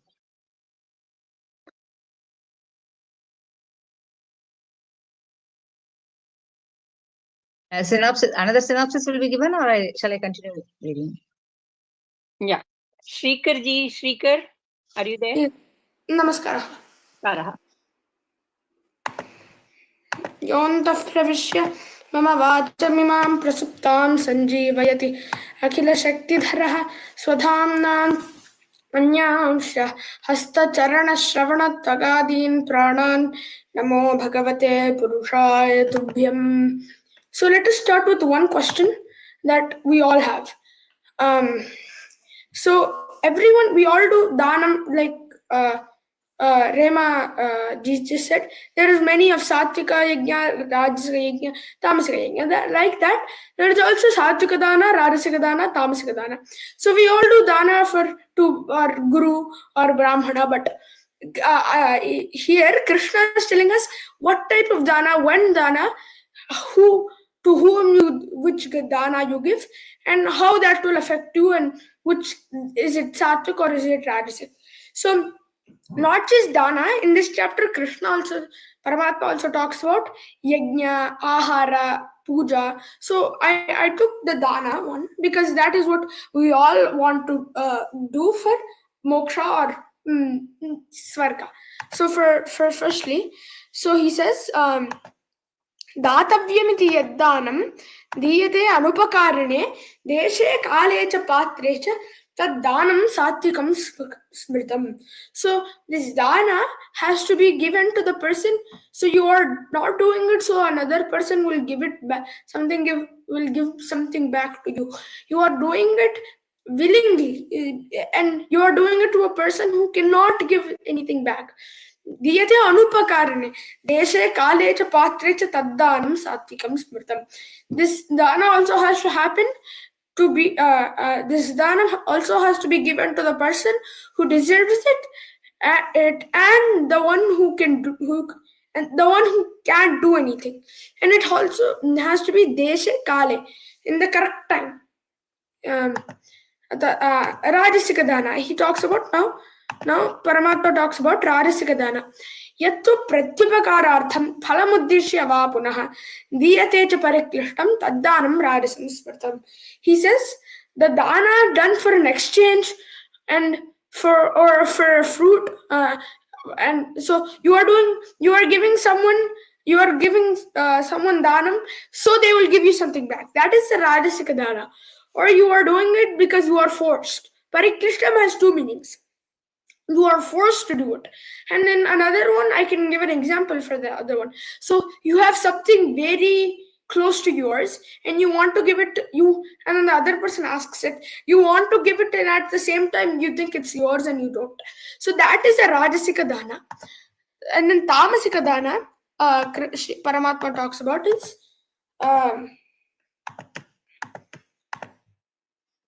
so 1 minute. Adesha kale 1 minute, something has happened. Pardon me. Oh, it started glitching. Okay. Adesha kale yaddanam apatrebhyascha diyate asatkritam avajñatam tat tamasam udahritam. So the dana that has been given with at the wrong time. So for example, it's very cold outside. Someone is going home, and then you come and tell them to take cold water, and so that's Adesha kale yaddanam apatrebhyaha, and you are giving it to the person who does not deserve it. So someone is very thirsty and you give them gold, it will not be useful for them. You would give them something like water. And then asatkritam avajñatam. So this dhanam, you're not doing it with respect, you are just doing it because it is dhanam and it will give you punyam. So that dhanam is tamasic. So after finding out the three danas, that the Sattvika, Rajasa, Tamasika dana that Paramatma told about. We should all, when we are doing danam, we should, as he said in Sattvika danam, we should do it in the right time to the right person with with a lot of respect and without even leshamatra api in your mind of it is mine, why should I give it to him? But I had it for a long time. We should not even have a little bit of that. So we should always be with a great manas, and we should, and after, and with doing great karyas like this, we will get moksha. Shri Guru Bhyo Namaha. Dhanyavadaha. Shikaraha. May I call upon Rishi and Saket? Yes, hello. Yes, So sorry. today we'll be reciting the 1 to 15 of 17th chapter. So let's start. Arjuna vacha yesha sarvedi mustreja yajante shraddhayanvitaha tesha nishtatu ka Krishna sarvamaho rajastamaha Shri Bhagavanu vacha Trivida bhavati shraddha Dehinam sasvabhavaja Satviki rajasi chaiva Tamasi cheti tamsinu Sadvana rupa sarvasya Shraddha bhavati bharata Shraddha mayoyam purusho Yo yachadrasa evasa Yajante sadvika devan Yaksha rakshani radasa Pretan bhuta ganeshanye Yajante tamasa jana Ahasra viridam goram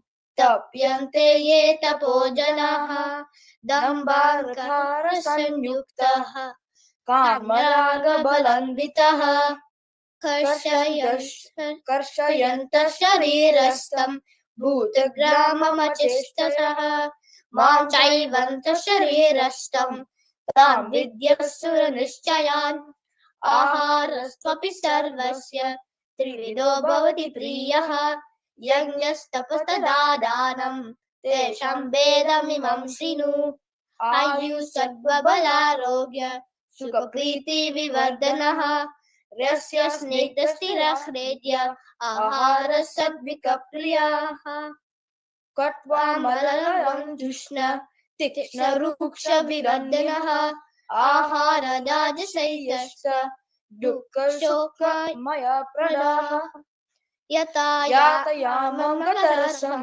Puti paryushitam jayate Uchchistamapi chamedyam Bhojanam tamasapriyam Apalankanshi beryagno Vidishtoya egyate Yastavyameveti manaha Sammadaya satvikaha Abhisandaya tupalam Dambhartamachayayate Egyabharata shestas Tam yajnam virirajasam Virihinamashishtanam Mantrahinamarikshinam Shraddha virhitam yanyam Tamasam chakshate Devadveja guru pranya Pujanam saucham arjavam Brahmacharyam ahisnacha Shariram tapa uchyate. Thank you. Anudvegakaram vakyam satyam priyahitam chayat Swadhyayabhyasanam chaiva Vangmayam tapa uchyate Mana prasada saumyatvam Maunam atma vinigraha Bhava samshuddhirityetat Tapo manasamuchyate Shraddhaya paraya taptam Tapastatrividham naraihi Apala akankshibhir yuktaihi Satvikam parichakshate Satkaramana pujartham Tapodambhena chaivat yat Kriyate tadiha proktam Rajasam chalam adruvam Moda grahenatmano Yat pidaya kriyate tapaha Parasyotsādanārtam vā tattamasa samudahritam Dātavyam iti yaddanam Dīyate nupakārine Deshe kāle ca patre ca Taddanam satvikam smritam यत्तु प्रत्युपकारार्थं फलम् उद्दिश्य वा पुनः दीयते च परिक्लिष्टं तद्दानं राजसंस्मृतम् अदेशकाले यद्दानम् अपात्रेभ्यश्च दीयते असत्कृतम् अवज्ञातं तत्तामसमुदाहृतम् ॐ तत्सदिति निर्देशो ब्रह्मणस्त्रिविधः स्मृतः ब्राह्मणास्तेन वेदाश्च यज्ञाश्च विहिताः पुरा तस्मात् ॐ इत्युदाहृत्य यज्ञदानतपःक्रियाः प्रवर्तन्ते विधानोक्ताः सततं ब्रह्मवादिनां अनभिसन्धाय फलं यज्ञतपःक्रियाः दानक्रियाश्च विविधाः क्रियन्ते मोक्षकाङ्क्षिभिः सद्भावे साधुभावे च सदित्येतत् प्रयुज्यते प्रशस्ते कर्मणि तथा सच्छब्दः पार्थ युज्यते यज्ञे तपसि दाने च स्थितिः सदिति चोच्यते कर्म चैव तदर्थीयं सदित्येवाभिधीयते अश्रद्धया हुतं दत्तं तपस्तप्तं कृतं च यत् असित्युच्यते पार्थ न च तत्प्रेत्य नो इह ओम तत्सदिति श्रीमद्भगवद्गीतासु उपनिषत्सु ब्रह्मविद्यायां योगशास्त्रे श्रीकृष्ण अर्जुन संवादे श्रद्धात्रय विभाग योगो नाम सप्तदशोऽध्यायः हरिः ओम कृष्णार्पणमस्तु। The recording has stopped.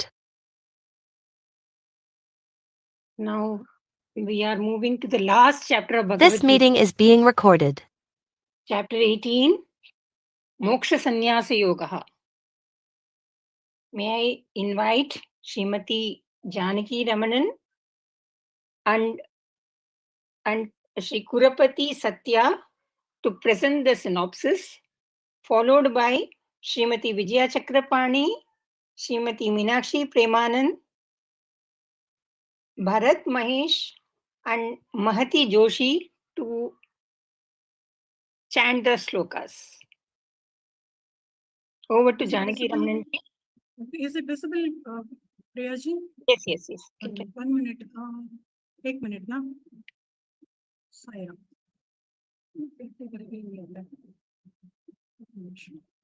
Fine. Krishnam Vande Jagadgurum. Srivebhyaha Namo Namaha. நம்ம கடைசி அத்தியாயத்துக்கு வந்துட்டோம். ரொம்ப விரிவான அத்தியாயம் கூட இந்த அத்தியாயம். இந்த அத்தியாயத்துல கிருஷ்ணர் முதல்ல என்னெல்லாம் சொன்னாரோ முதல் சாப்டர்ஸ்ல அதுல he summarizes that again பண்ணிட்டு சொல்றார் சாங்கிய யோகத்துக்கு காரணமான அதை சந்நியாசம்னும் கர்ம யோகத்தை தியாகம்னு சொல்லி ரொம்ப டீடைல்ட் எக்ஸ்பிளனேஷன் கொடுக்குறார். கொடுத்துட்டு கடைசியில சொல்ற நீ என்ன சரணடை நான் உன்னை பார்த்துப்பேன்னு. அதனாலதான் இந்த அத்தியாயத்துக்கு மோட்ச சந்நியாச யோகம் அப்படின்னு பேரு. இந்த அத்தியாயத்தை டீடைல்டா 5 டாபிக்ல நம்ம பார்க்கலாம். முதல்ல அர்ஜுனன் கேக்குறான், கிருஷ்ணர் கிட்ட கேக்குறார், கிருஷ்ணா எனக்கு தியாகம்னா என்ன, சந்நியாசம் என்னன்னு டீடைல்டா சொல்லு கிருஷ்ணா அப்படின்னு. கிருஷ்ணர் சொல்றான், முதலே அவரோட கருத்தை சொல்லல. அறிஞர்கள்லாம் என்ன சொல்றான், மேதாவிகள்லாம் என்ன சொல்றான்னு அவளோட கருத்தை கூறிட்டு then he strongly emphasizes its view. He affirmatively says, சாஸ்திரங்கள விதிக்கப்பட்ட கர்மங்களை விடக்கூடாது, அது கண்டிப்பா செய்யணும், ஆனா அதனுடைய பலனையும் பற்றி நீ விட்டுடும் அப்படின்னு சொல்லி இதுதான் என்னுடைய கருத்துன்னு சொல்றார். அதோட சொல்லாம சொல்ற இதுதான் உத்தமமான கருத்து அப்படின்னு சொல்ல, நிச்சிதம் அது உத்தமம், இது என்னோட தீர்மான கருத்து மட்டும் கிடையாது உத்தமமான கருத்து அப்படின்னு சொல்லி சொல்றார். அதுக்கப்புறம் தியாகம்னா என்ன, தியாகத்தோட இலக்கணம், தியாகிகளோட இலக்கணம், தியாகத்தோட பெருமை அப்படிலாம் டீடைலா சொல்லி இந்த டாபிக்க கம்ப்ளீட் பண்றார்.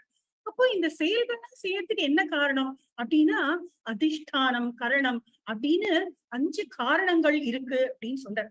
அப்ப சரி இந்த காரணங்கள்லாம் இருக்கப்ப ஒரு காரியம் ஆகணும்னா ஏதாவது ஒரு தூண்டுதல் இருக்கணும் இல்லையா?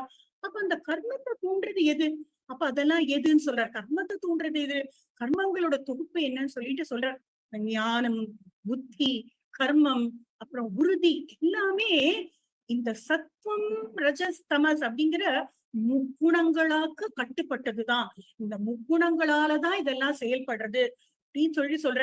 இந்த முக்குணங்களுக்கு தப்பினவா இந்த லோகத்துல மாத்திரம் இல்ல, எந்த லோகத்திலுமே எந்த உயிரினமும் கிடையாது. எல்லாமே முக்குணங்களுக்கு ஆட்பட்டுதான் இருக்கு அப்படின்னு சொல்றாரு. அப்ப சொல்ற இந்த குணங்களோட அடிப்படையில தான், இந்த இயல்போட அடிப்படையில தான் நான் மனுஷால 4 வகையா, பிராமணன், சத்திரியன், வைஷ்யன், சூத்ரன் 4 வகையா நான் பிரிச்சிருக்கேன் அப்படின்னு சொல்லிட்டு அவளோட தர்மங்கள் என்ன, இந்த 4 வர்ணத்தாருடைய தர்மங்கள் என்ன அப்படின்னு சொல்ற. டீடைல்டா சொல்லும் பொழுது சொல்ற, ஒவ்வொருத்தரும் அவளோட தர்மத்தை கண்டிப்பா கடைபிடிக்கணும் அப்படிங்கிற.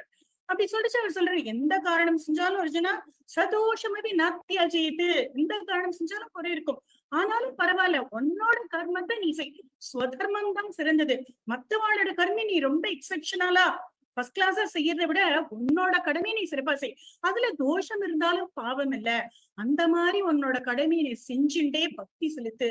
அந்த மாதிரி பக்தி செலுத்தும் பொழுது என்ன ஆகுறது, நீ என்ன அறிவ. பக்தியாமாவபி ஜானாதி, என்ன நான் யாரு, நான் எப்படிப்பட்டவன், என்னோட விபூதி என்னன்னு தெரிஞ்சுட்டு நீ என்கிட்டயே ஐக்கியம் ஆயிடுற அர்ஜுனா அப்படின்னு சொல்ற. அப்ப சொல்லிட்டு சொல்ற திருப்பியும் அந்த கர்மயோகத்தை பக்தியோட வரணும் கொண்டு வர. இந்த பிரகிருதியோட இயல்பு என்ன அப்படின்னாக்கா, யாராலுமே கர்மம் செய்யாம இருக்க முடியாது, சும்மாவே இருக்க முடியாது. அந்த கர்மத்தோட பக்தியோட செய்யணும் அப்படின்னு சொல்லிட்டு ரொம்ப அன்பா சொல்றாரு. அதனால அர்ஜுனா நீ எல்லாத்தையும் என்கிட்டயே சமர்ப்பிச்சிடும். 6வது அத்தியாயத்துல சொல்றாரு பாருங்க, எக்கரோஷி எதஜ்ஞாசி எஜ்ஜோஷி ததாசியது தத்தபிஷசி கௌந்தையே தற்குருஷ்வம் அதர்ப்பணம். அந்த மாதிரி எல்லாத்தையுமே நீ எது செஞ்சாலும் என்கிட்டே சமர்ப்பிச்சிடும். நான் தான் சர்வாந்தர்யாமி, நான் தான் எல்லாத்தையும் ஆட்டி படைக்கிறவன், I am omniscient, I am omnipresent, I am omnipresent அப்படிங்கறத உணர்ந்துட்டு எல்லாத்தையுமே நீ என்கிட்ட சரணடைஞ்சிடும் ரொம்ப அன்பா சொல்லிட்டு சொல்றார். கடைசியில சொல்லி முடிக்கிற அந்த பக்தி யோகத்துக்கு பெருமையா, எல்லாத்தையுமே நீ கிட்ட சரண்டர் பண்ணிடும். சர்வ தர்மான் பரித்யஜ்ய மாமேகம் சரணம் பிரஜ அப்படிங்கிற, எல்லாத்தையும் விட்டுடும். அப்படின்னு தான் என்ன பண்ணுவேன் நானு, அஹம் த்வா சர்வ பாபேப்யஹ மோக்ஷயிஷ்யாமி மா சுச்சஹ, உறுதிங்கிற உன்னை எல்லா பாவத்தில இருந்து விடுவிச்சுவேன், அதனால நீ எல்லாத்தையுமே என்கிட்ட ஒப்படைச்சிடுங்கிற. இதுதான் இந்த அத்தியாயத்தோட சாராம்சம் மாத்திரம் இல்ல, பகவத்கீதையோட சாராம்சமே இந்த ஸ்லோகம் தான். அப்ப சரணடைதல்னா என்ன, தர்மத்தை உடனே என்ன சும்மா இருக்கதா, எதுவுமே செய்யாம சும்மா இருக்கதா, சரணடைதெல்லாம் என்ன பலவீனமா அப்படின்னா கிடையாது. நம்மளோட கடமைய ஈகோ இல்லாம, ஒரு அகங்காரம் இல்லாம, ஒரு பக்தி பாவனையோட, இந்த சுவாமி தான் எல்லாம், நான் வெறும் ஒரு கருவிதான், நான் வெறும் ஐ எம் எ டூயர், கருவி, அவர் தான் எல்லாமே ஆட்டி வைப்பார் அப்படின்னு நினைச்சு அந்த பக்தியோட செய்யும் பொழுது என்னாகும், இந்த மோட்சம் நம்மளுக்கு சாஸ்வதமாகும். அப்ப இந்த சரணாகதி பண்றச்சு, அப்ப நான் சொல்றேன் எனக்கு அப்போ வலி இருக்காதா, சரணாகதி பண்றேன், அப்ப சுவாமி கிட்ட எல்லாத்தையும் நான் விட்டுட்டேன், அப்ப எனக்கு பிரச்சனையே வராதா, எனக்கு வலி இருக்காதா, நான் எந்த ரிலேஷன்ஷிப்பை வச்சுக்க வேண்டாமான்னு இல்ல, எனக்கு பிரச்சனை வரும், வலி வரும். ஆனா நம்ம என்ன பண்ணுவோம், இந்த டோட்டல் சரண்டர்னால என்ன ஆகும், நம்மளுக்குள்ள அந்த வலி ஏற்படாது, நம்ம ரொம்ப தெளிவா இருக்கும், நம்மளுக்குள்ள ஒரு ஆழ்ந்த அனுமதி இருக்கும். நம்ம ஃபுல்லா சரண்டர் பண்ணிட்டோம்னா நம்மளுக்குள்ள ஒரு ஆழ்ந்த அமைதி நம்மளுக்குள்ள இருக்கும். அப்ப இந்த சரணாகதி அப்படிங்கிறது என்ன அப்படின்னாக்கா, இது ஒரு என்ன ஒரு என்னைக்கோ ஒரு நாள் நிகழ்ச்சியா அப்படின்னு பார்த்தா கிடையாது. எனக்கு கிருஷ்ணா நான் உங்ககிட்ட சரண்டர் பண்ணிட்டேன் எனக்கு பகவத்துனா கிடையாது. இது ஒரு டெய்லி பிராக்டிஸ், டெய்லி இது ஒரு நம்பிக்கை, ஒரு தேங்க்ஃபுல்னஸ், சுவாமி கிட்ட நன்றியோட பண்ணிட்டு நான் எல்லாமே பண்றேன், சர்வம் கிருஷ்ணார்ப்பணம் சொல்லி ஒவ்வொரு செயலோடையும் அந்த பூரண அர்ப்பணிப்போட செய்யும் பொழுது நம்ம we will rise our gunas, நம்மளோட ஆன்மீக பாதையில, ஸ்பிரிச்சுவல் பாத்துல நம்ம முன்னேற்றம் அடைவோம். சோ நம்ம இதுல பார்த்தோம்னா சுகபிரம்மம், ரமண மகரிஷி, ஆஞ்சநேயர், மீரா, இவாள்லாம் நான் அப்படிங்கிற தன்மை விட்டுட்டு கடவுள்கிட்ட சுத்தமா சரணடைஞ்சா அவளோட கதைகள்லாம் இருக்கு. இவாள்லாம் நம்மள ஒரு உதாரணமா எடுத்துக்கலாம், இந்த ஸ்லோகத்துக்கும் சரணாகதிக்கும் உதாரணமா எடுத்துக்கலாம்.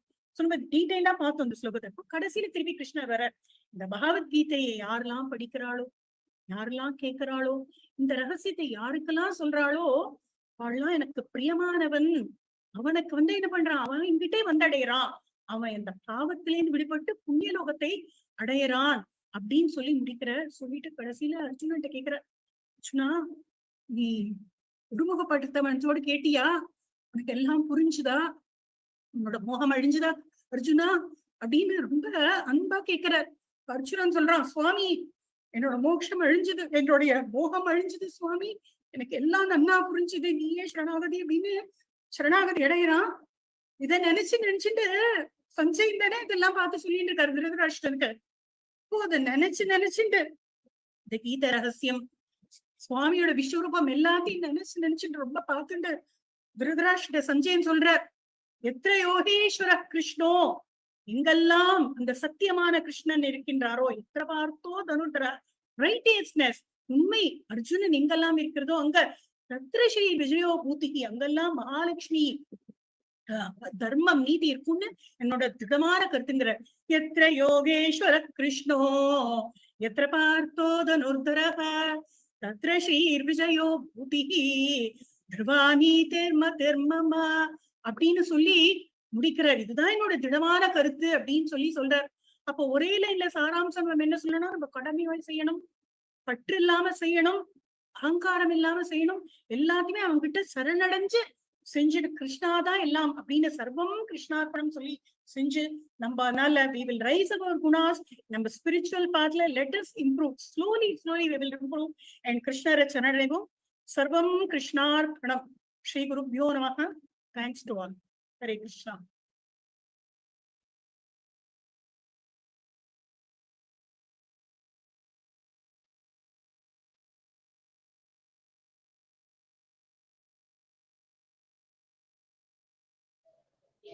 Hari Om. Am I audible, ma'am? Yes, please carry on. Hari Om. Namaskaram, everyone. I am Kurapati Satyalohita. Today, I am here to speak about a small topic from the Moksha Sannyasa Yoga, a summary of all the 17 chapters. In this chapter, it takes the key concepts from the earlier ones and repeats, reorganizes, and deepens them.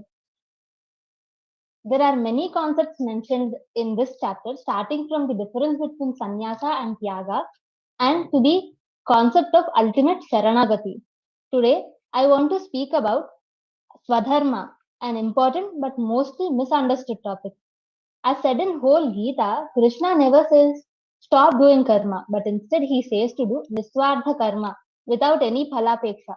Even here he says, Sweswe karmanyabhirataha sansajjam labhate naraha. That is, by fulfilling their duties born of their innate qualities, human being can attain perfection. He continues, Yatah pravrittir bhutanam yena sarvam idam tatam swakarmana tamabhyarchya siddhim nandati manavaha. That is, by performing swakarma, the person can worship Parabrahman and can easily attain siddhi or perfection. Success follows when our karma, our work, is in harmony with our nature. This is not just in spiritual aspect, but also in our day-to-day life. Here Paramatma says, Shreyan swadharmo vigunaha paradharmat swanushthitat swabhava niyatam karma kurvannapnoti kilbisham sahajam karma kaunteya sadoshamapi natyajet sarvarambha hi doshena bhumenagni rivavrataha. Paradharma, even though it looks more attractive, will not align with our nature, so it will lead to confusion and harm. He also continues telling, every karma has some doshas, but we should not leave our duties. Krishna explains that doing swadharma will never be a sin. This reason is better understood from the Shankara Bhashyam.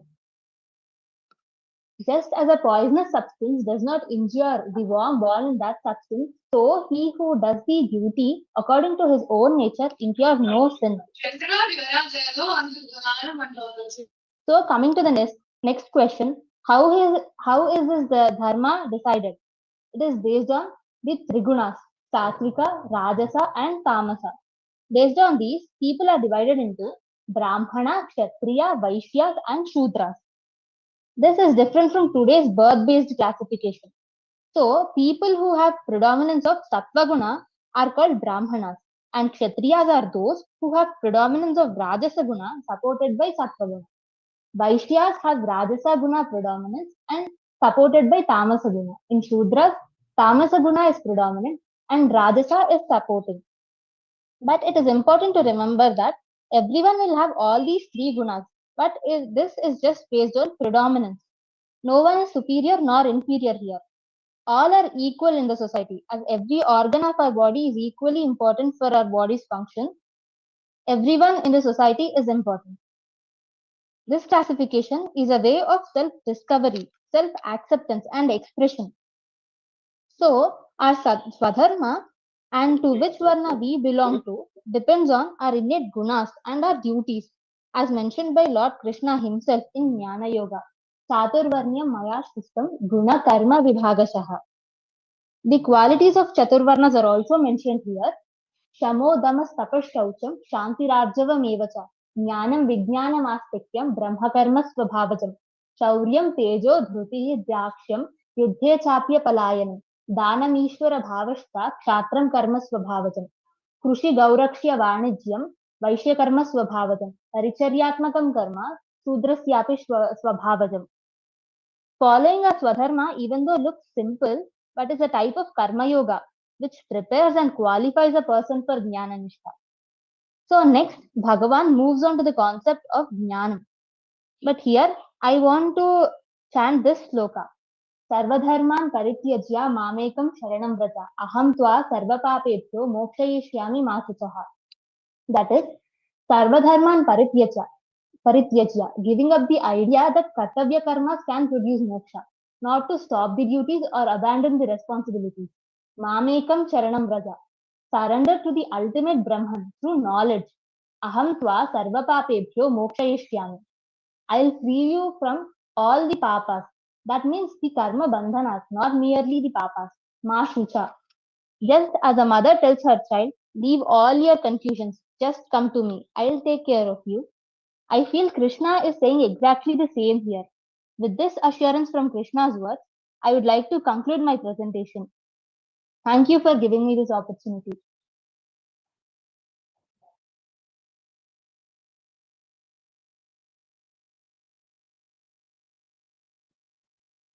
Shrimati Vijaya Chakrapani जी, नमस्ते. ओम श्री परमात्मने नमः. अथ अष्टादशोऽध्यायः मोक्षसंन्यासयोगः. अर्जुन उवाच सन्न्यासस्य महाबाहो तत्त्वमिच्छामि वेदितुं त्यागस्य च हृषीकेश पृथक् केशिनिषूदन.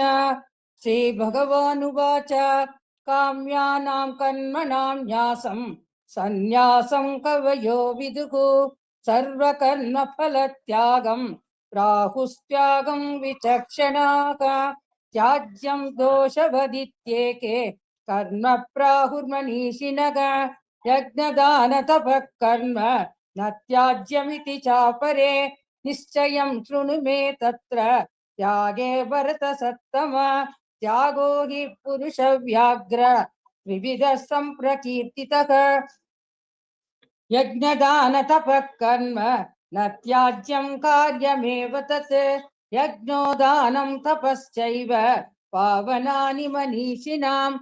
एतान्यपि तु कर्माणि सङ्गं त्यक्त्वा फलानि च कर्तव्यानीति मे पार्थ निश्चितं मतमुत्तमम्. नियतस्य तु सन्न्यासः कर्मणो नोपपद्यते मोहात् तस्य परित्यागः तामसः परिकीर्तितः. दुःखमित्येव यत्कर्म कायक्लेशभयात् त्यजेत् स कृत्वा राजसं त्यागं नैव त्यागफलं लभेत्. कार्यमित्येव यत्कर्म नियतं क्रियतेऽर्जुन सङ्गं त्यक्त्वा फलं चैव न सत्यागः सात्विको मतः. न द्वेष्ट्य कुशलं कर्म कुशलेनानुसज्जते त्यागी सत्त्वसमाविष्टो मेधावी चिन्न संशयः. न हि देहभृता शक्यं त्यक्तुं कर्माण्यशेषतः. यस्तु कर्मफलत्यागी सत्यागीत्यभिधीयते. अनिष्टमिष्टमिश्रं च त्रिविधं कर्मणः फलं भवत्यत्यागिनां प्रेत्य न तु सन्न्यासिनां क्वचित्. पञ्चैतानि महाबाहो कारणानि निबोध मे सांख्ये कृतान्ते प्रोक्तानि सिद्धये सर्वकर्मणाम्. अधिष्ठानं तथा कर्ता करणं च पृथग्विधं विविधाश्च पृथक् चेष्टा दैवं चैवात्र पञ्चमं. शरीरवाङ्मनोभिर्यत् कर्म प्रारभते नरः न्यायं वा विपरीतं वा पञ्चैते तस्य हेतवः.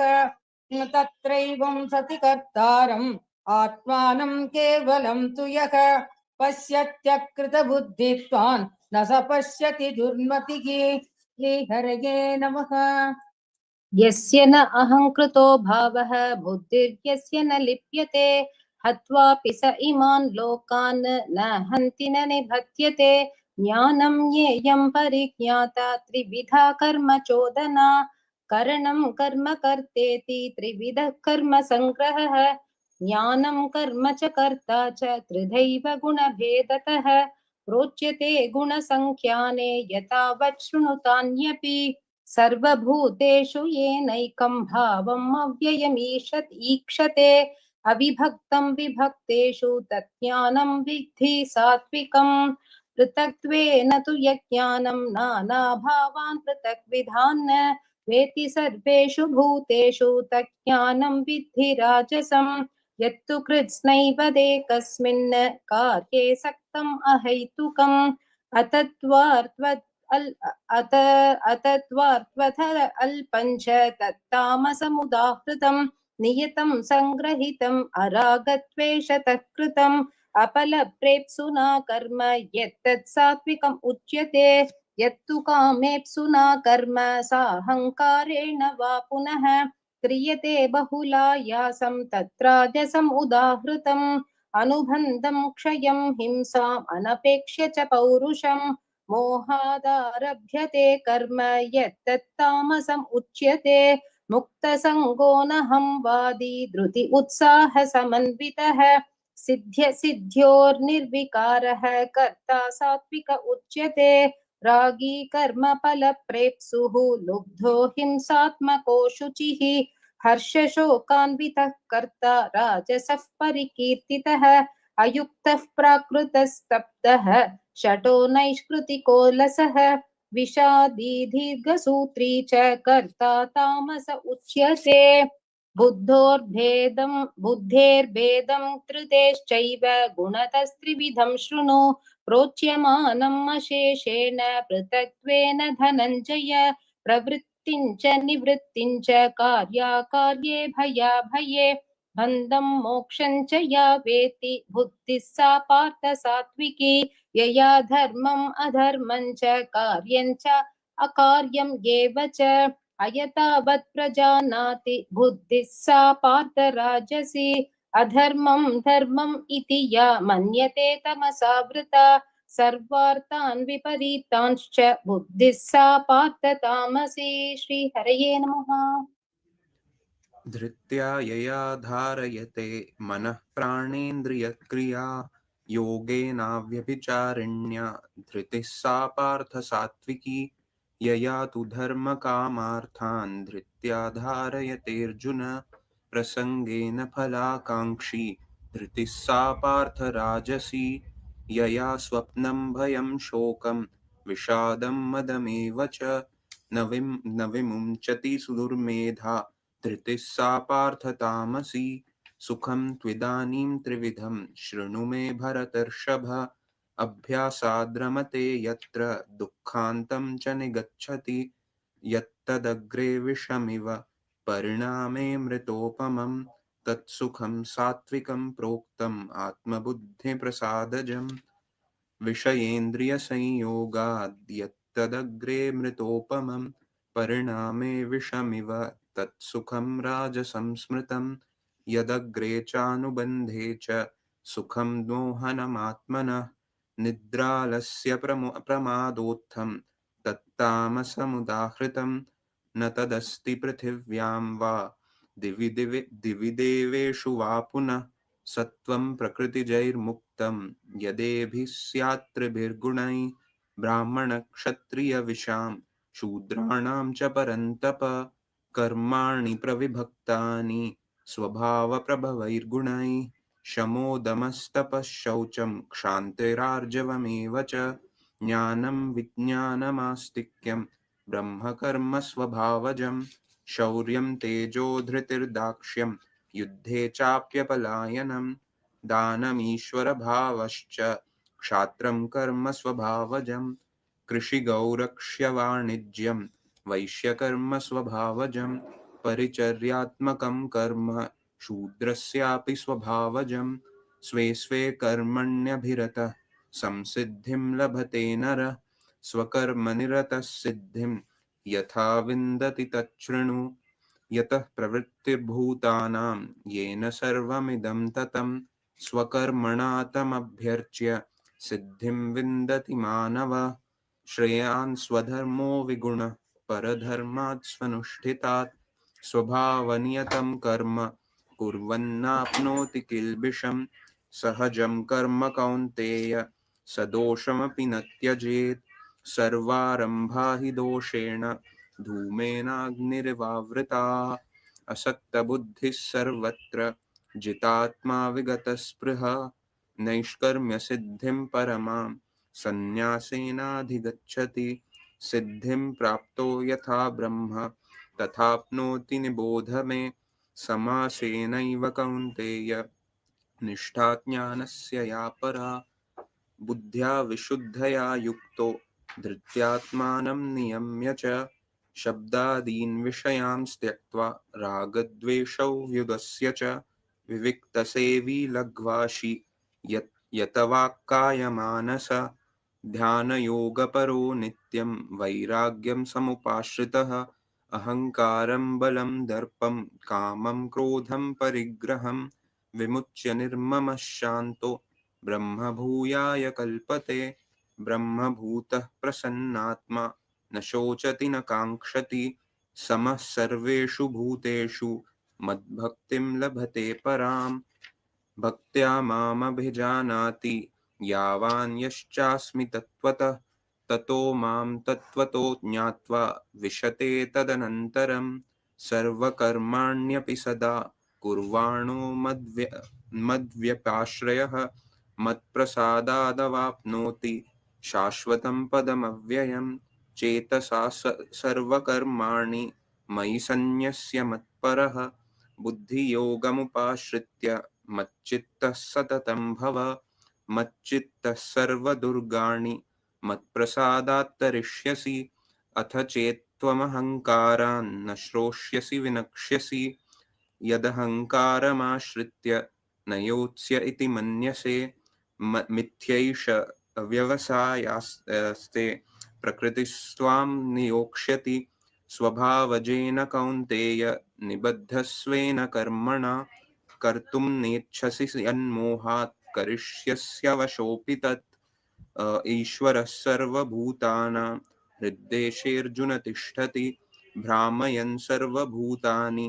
यन्त्रारूढानि मायया तमेव शरणं गच्छ सर्वभावेन भारत तत्प्रसादात् परां शान्तिं स्थानं प्राप्स्यसि शाश्वतम् इति मे ज्ञानमाख्यातं गुह्याद्गुह्यतरं मया विमृश्यैतदशेषेण यथेच्छसि तथा कुरु सर्वगुह्यतमं भूयः शृणु मे परमं वचः इष्टोऽसि मे दृढम् इति ततो वक्ष्यामि ते हितं हरि ओम्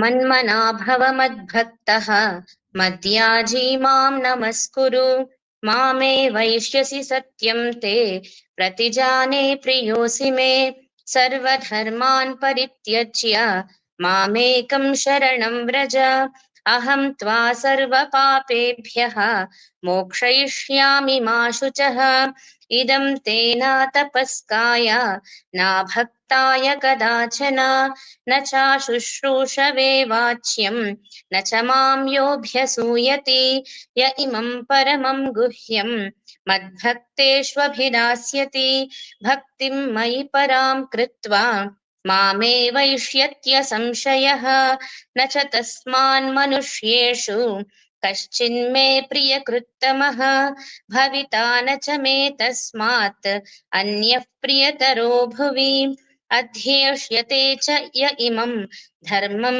संवादमावयोः ज्ञानयज्ञेन तेनाहम् इष्टस्यामिति मे मतिः श्रद्धावाननसूयश्च शृणुयादपि यो नरः सोऽपि मुक्तः शुभाल्लोकान् प्राप्नुयात् पुण्यकर्मणां कच्चिदेतच्छ्रुतं पार्थ त्वयैकाग्रेण चेतसा कच्चिदज्ञानसम्मोहः प्रनष्टस्ते धनञ्जय अर्जुन उवाच नष्टो मोहस्मृतिर्लब्धा त्वत्प्रसादान्मयाच्युत स्थितोऽस्मि गतसन्देहः करिष्ये वचनं तव सञ्जय उवाच इत्यहं वासुदेवस्य पार्थस्य च महात्मनः संवादमिममश्रौषम् अद्भुतं रोमहर्षणं व्यासप्रसादात् श्रुतवान् इमं गुह्यतमं परं योगं योगेश्वरात् कृष्णात् साक्षात् कथयत स्वयं राजन् संस्मृत्य संवादमिममद्भुतं केशवार्जुनयोः पुण्यं हृष्यामि च मुहुर्मुहुः तच्च संस्मृत्य रूपमत्यद्भुतं हरेः विस्मयो मे महान् राजन् हृष्यामि च पुनः पुनः यत्र योगेश्वरः कृष्णः यत्र पार्थो धनुर्धरः तत्र श्रीर्विजयो भूतिः ध्रुवा नीतिर्मतिर्मम।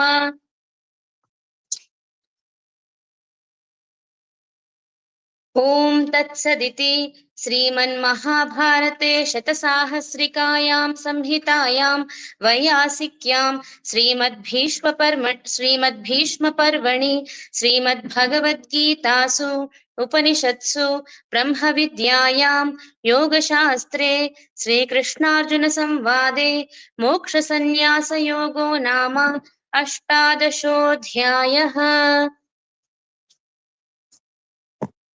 धन्यवादः भगिनी। धन्यवादः। The recording has stopped. This meeting is being recorded. Friends, we have very humbly concluded the Bhagavad Gita synopsis and presentation and chanting with lot of devotion. The atmosphere was so divine and uplifting that we hardly realized how the last 4 hours passed. As we come to the close of today's event, I invite Srimati Malati Shekhar and Lakshanya to present Gita Mahatmyam. Over to Malati ji.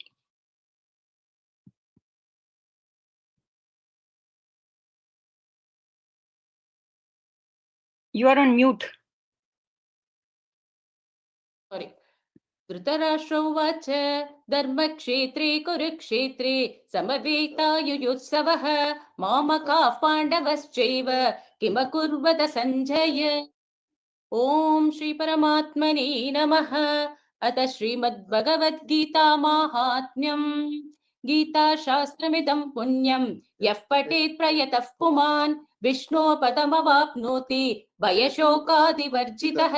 गीताध्ययनशीलस्य प्राणायामपरस्य च नैव सन्ति हि पापानि पूर्वजन्मकृतानि च। मलनिर्मोचनं पुंसां जलस्नानं दिने दिने सकृत् गीताम्बसी स्नानं संसारमलनाशनं। गीता सुनीता कर्तव्या किमन्यै शास्त्रविस्तरैः या स्वयं पद्मनाभस्य मुखपद्माद्विनिसृता।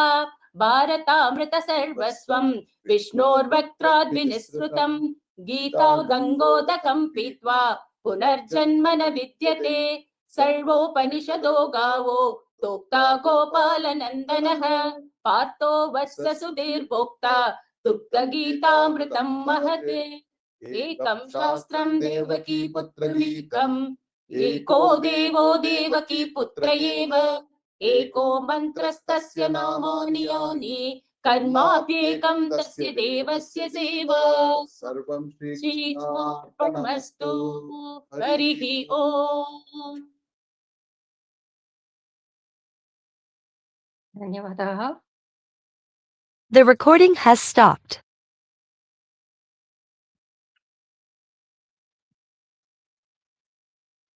This meeting is being recorded. Before offering the Arati to Bhagavan Shri Krishna, we will also present a small bhajan by the children of the Shri Kaushik family. May I have their names, please? Namaste. मेरा नाम प्रियंवदा कौशिक है और मैं नंदिनी कौशिक। आज गीता जयंती के अवसर पर हम आपके समक्ष राग यमन में कृष्ण भजन प्रस्तुत करने जा रहे हैं। सा नी रे गा मा पा मा धा नी सा सा नी धा पा मा गा रे नी रे धा सा नी रे नी गा नी मा गा रे नी रे धा सा तोरी रे बांसुरिया जादू भरी तोरी रे बांसुरिया जादू भरी मोहलियो मन प्रेम भरी मोहलियो मन प्रेम भरी तोरी रे बांसुरिया जादू भरी विसरा गई सुधा सुना मुरली को विसरा गई सुधा सुना मुरली को नाही पढ़े में का चैन एक घड़ी नाही पढ़े में का चैन एक घड़ी तोरी रे बांसुरिया जादू भरी तोरी रे बांसुरिया रे ग म ध म म ग रे सा नि सा तोरी रे बांसुरिया नि रे ग म ध नि ध प म ग रे सा तोरी रे बांसुरिया जादू भरी तोरी रे बांसुरी तोरी रे बांसुरी तोरी रे बांसुरिया जादू भरी। धन्यवाद। अति उत्तमं, धन्यवादः।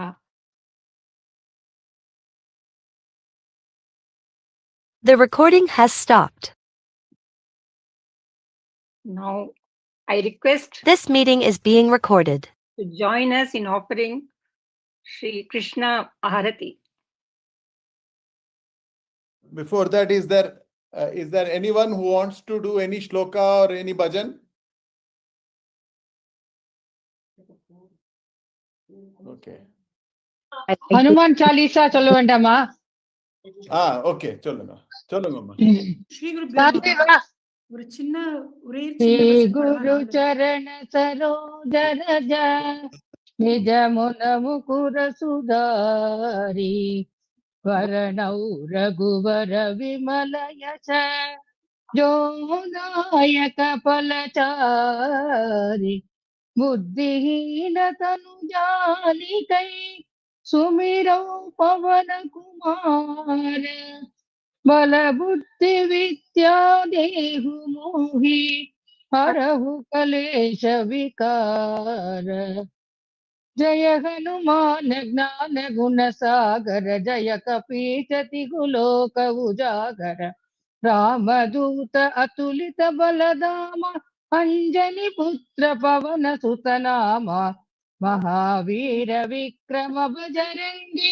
कुमति निवार सुमति के संगे कंचन वरन विराज सुवेश कानन कुंडल कुंचित केश हाथ वज्र औध्वजा विराजे कांते मूंज जने ऊंचाजे शंकर सुवन केसरी नंदन तेज प्रताप महाजगवंदन विद्यावान गुणी अति चातुर प्रभु चरित्र सुनिवे को रसिया, राम लखन सीता मन बसिया, सूक्ष्म रूप धरिसिया गावा, विकट रूप धरि लंक जरावा, भीम रूप धरि असुर संहारे, रामचंद्र के काज सवारे, लाय सजीवन लखन जियाये, श्री रघुवीर हर्षि उर लाये, रघुपति कीन्ही बहुत बड़ाई, तुम मम प्रिय भरत सहि समभाई, सहस वदन तुम्हरो यश गावै, अस कहि श्रीपति कंठ लगावै, सनकादिक ब्रह्मादि मुनीच, नारद शारद सहित अहीच, यम कुबेर दिगपाल जगाते, कवि को कहि सकै कहाते, तुम उपकार सुग्रीव ही कीन्हा, राम मिलाय राजपद दीन्हा, तुम्हारो मंत्र विभीषण माना, लंकेश्वर भय सब जग जाना, युग सहस्र योजन पर भानु, लील्योताहि मधुर फल जानु, प्रभु मुद्रिका मेलि मुख माहि, जल्दि लांघि कये अचरज नागे, दुर्गम काज जगत के जेते, सुगम अनुग्रह तुम्हारे तेते, राम दुआरे तुम रखवारे, होत न आज्ञा बिनु पैसारे, सब सुख लहै तुम्हारी चरणा, तुम रक्षक काहू को डरना, आपन तेज संहारो आपै, तीनों लोक हांकते कांपै, भूत पिशाच निकट नहीं आवै, महावीर जब नाम सुनावै, नासै रोग हरि सब पीरा, जपत निरंतर हनुमंत वीरा, संकट से हनुमान छुड़ावै, मन क्रम वचन ध्यान जो लावै, सब पर राम तपस्वी राजा, तिनके काज सकल तुम साजा, और मनोरथ जो कोई लावै, सोई अमित जीवन फल पावै, चारों युग परताप तुम्हारा, है प्रसिद्ध जगत उजियारा, साधु संत के तुम रखवारे, असुर निकंदन राम दुलारे, अष्ट सिद्धि नवनिधि के दाता, असवर दीन्हा जानकी माता, राम रसायन तुम्हारे पासा, सदा रहो रघुपति के दासा, तुम्हारे भजन राम को पावै, जन्म जन्म के दुख बिसरावै, अंत काल रघुपति पुर जाई, जहाँ जन्म हरि भक्त कहाई, और देवता चित्तन धरई, हनुमंत से ही सर्व सुख करई, संकट हटई मिटई सब पीरा, जो सुमिरै हनुमंत बलवीरा, जय जय जय हनुमान गोसाई, कृपा करो गुरुदेव की नाई, जय जय जय हनुमान गोसाई, कृपा करो गुरुदेव की नाई, जो सत बार पाठ कर कोई, छूट ही बंदी महा सुख होई, जो यह पढ़े हनुमान चालीसा, होय सिद्धि साखी गौरीसा, तुलसीदास सदा हरिचेरा, की जयनाथ हृदय मगडेरा, की जयनाथ हृदय मगडेरा, पवन तनय संकट हरणा, मंगल मूर्ति रूप, राम लखन सीता सहित, हृदय बसहु सुर भूप, जय बोलो आंजनेय स्वामी की जय, सीताराम आंजनेय स्वामी की जय. நான் ஒரு சின்னதா ஒரு பாட்டு பாடுவா கிருஷ்ணர்.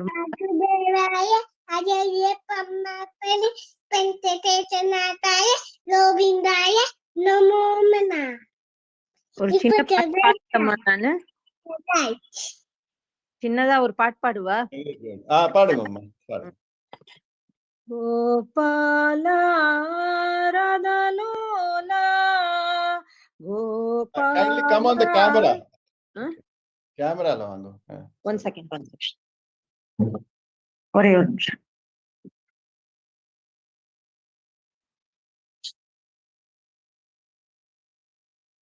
The recording has stopped.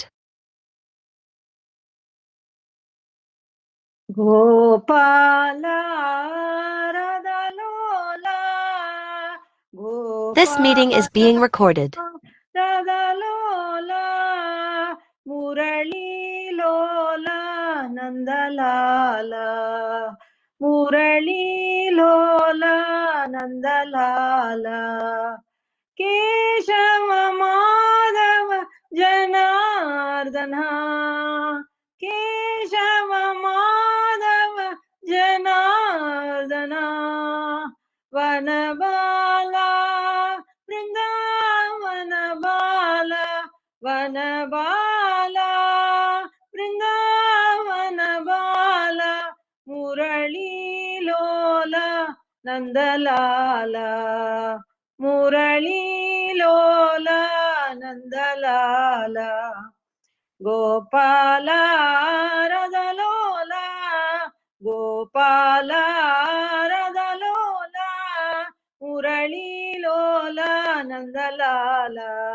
Murali Lola Nandalala Keshava Madhava Janardana Keshava Madhava Janardana Vanabala Vrindavana Bala Vanabala Vrindavana Bala Murali Lola Nandalala Murali Lola Nandalala Murali Lola Nandalala Harinandalala Harinandalala Harinandalala. குழந்தை ஒரு சின்ன ஸ்லோகம் சொல்றான், சத்தமா சொல்லு. கிருஷ்ணாய நித்யாய வாசுதேவாய ஹரயே பரமாத்மனே கந்ததேசராட்டாய கோவிந்தாய நமோ நமः. Thank you.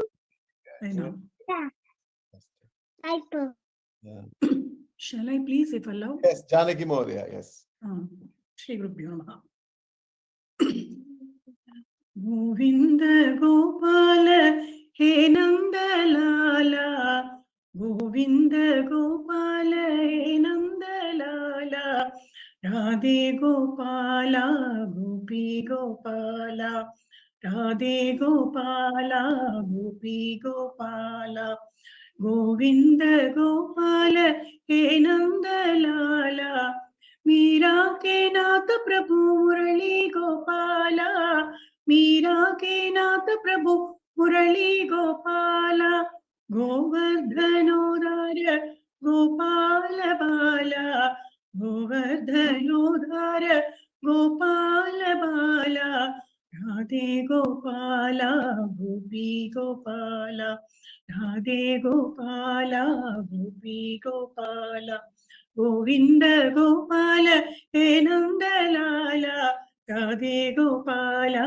गोपी गोपाला मीरा के नाथ प्रभु मुरली गोपाला मीरा के नाथ प्रभु साई गोपाला गोवर्धनोदार गोपाल बाला राधे गोपाला गोपी गोपाला राधे गोपाला गोपी गोपाला गोविंद गोपाल हे Nandlala. Hare Krishna. Hare Krishna, Hare Krishna. Guruji, Shri Namaskaram. Gurubhyo, permitted one stanza from Govindashtakam if time permits. Yes, yes, please, yes. After that, I'd like to share my experience in the event. We will After Mahodaya's experience. We will keep it for tomorrow. Today, okay. For bhajans now, or shlokas, bhajans. I see. Sure. Thank you.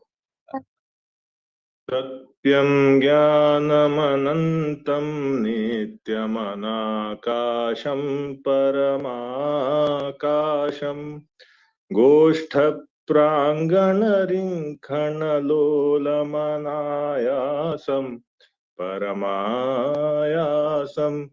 मायाकल्पित नानाकारमनाकारं भुवनाकारं क्ष्मामानाथमनाथं प्रणमत गोविंदं परमानंदम्।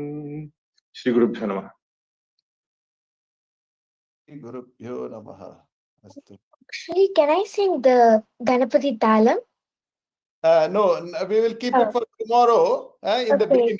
Okay. Astu. Okay. Astu. May we have Priyaji to Now we will offer Arati to Sri Krishna. Everyone can join. I would request all of you, we have all through the year, we are indebted so much to that Paramatman, and we have our books. So may I, even if you are not offering any Arati, just keep the book in a pedestal. The recording has stopped.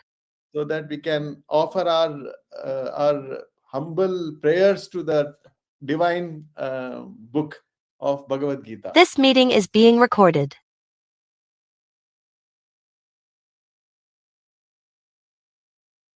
Yes, Priya Mahodaya. Om Jai Bhagavad Gita.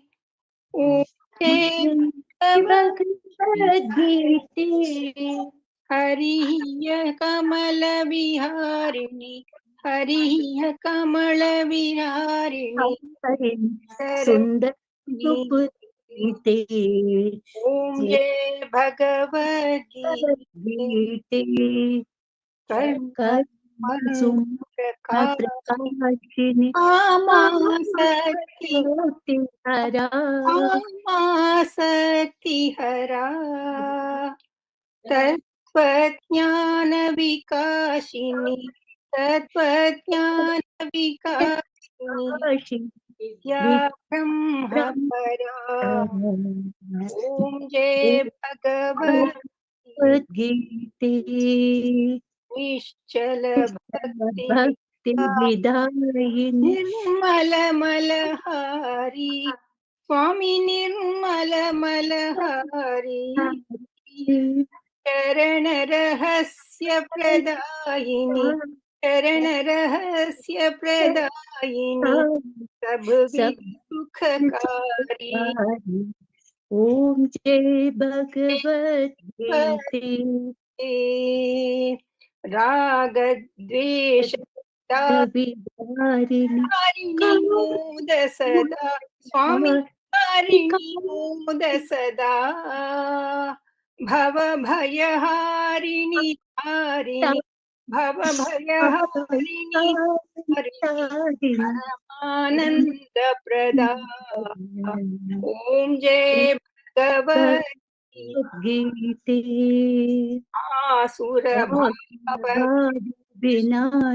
Nashini Tamarajini Swami Nashini Tamarajini Devi Sadgunadayini Devi Sadgunadayini Harirasika Sajani. Om Bhagavad Gita. मता त्याग सिखावनी हरिमुख की बानी स्वामी हरिमुख की बानी सकल शास्त्र की स्वामिनी सकल शास्त्र की स्वामिनी श्रुतियों की रानी। ओम भगवद गीता दया सुधा बरसावनी मातु कृपा की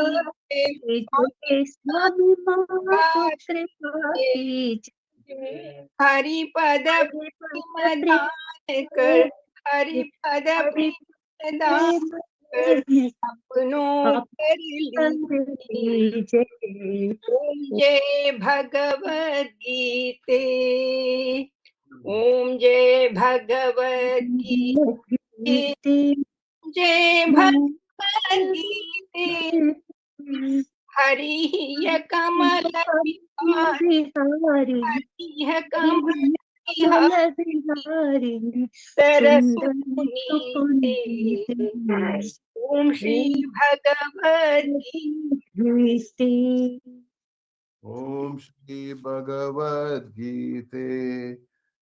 धर्म की जय हो, धर्म की जय हो, अधर्म का नाश हो, नाश हो, नाश हो, नाश हो, सद्भावना हो, प्राणियों में सद्भावना हो, सद्भावना हो, विश्व का कल्याण हो, विश्व का कल्याण हो। गौ माता की जय, जय माता पिता की जय, गुरुजनों की जय, जनों की जय। राधे कृष्णा। हर हर राधे कृष्ण। हर हर पार्वती पतये, हर हर हर हर महादेव। महादेव। सद्गुरु स्वामिनः जय।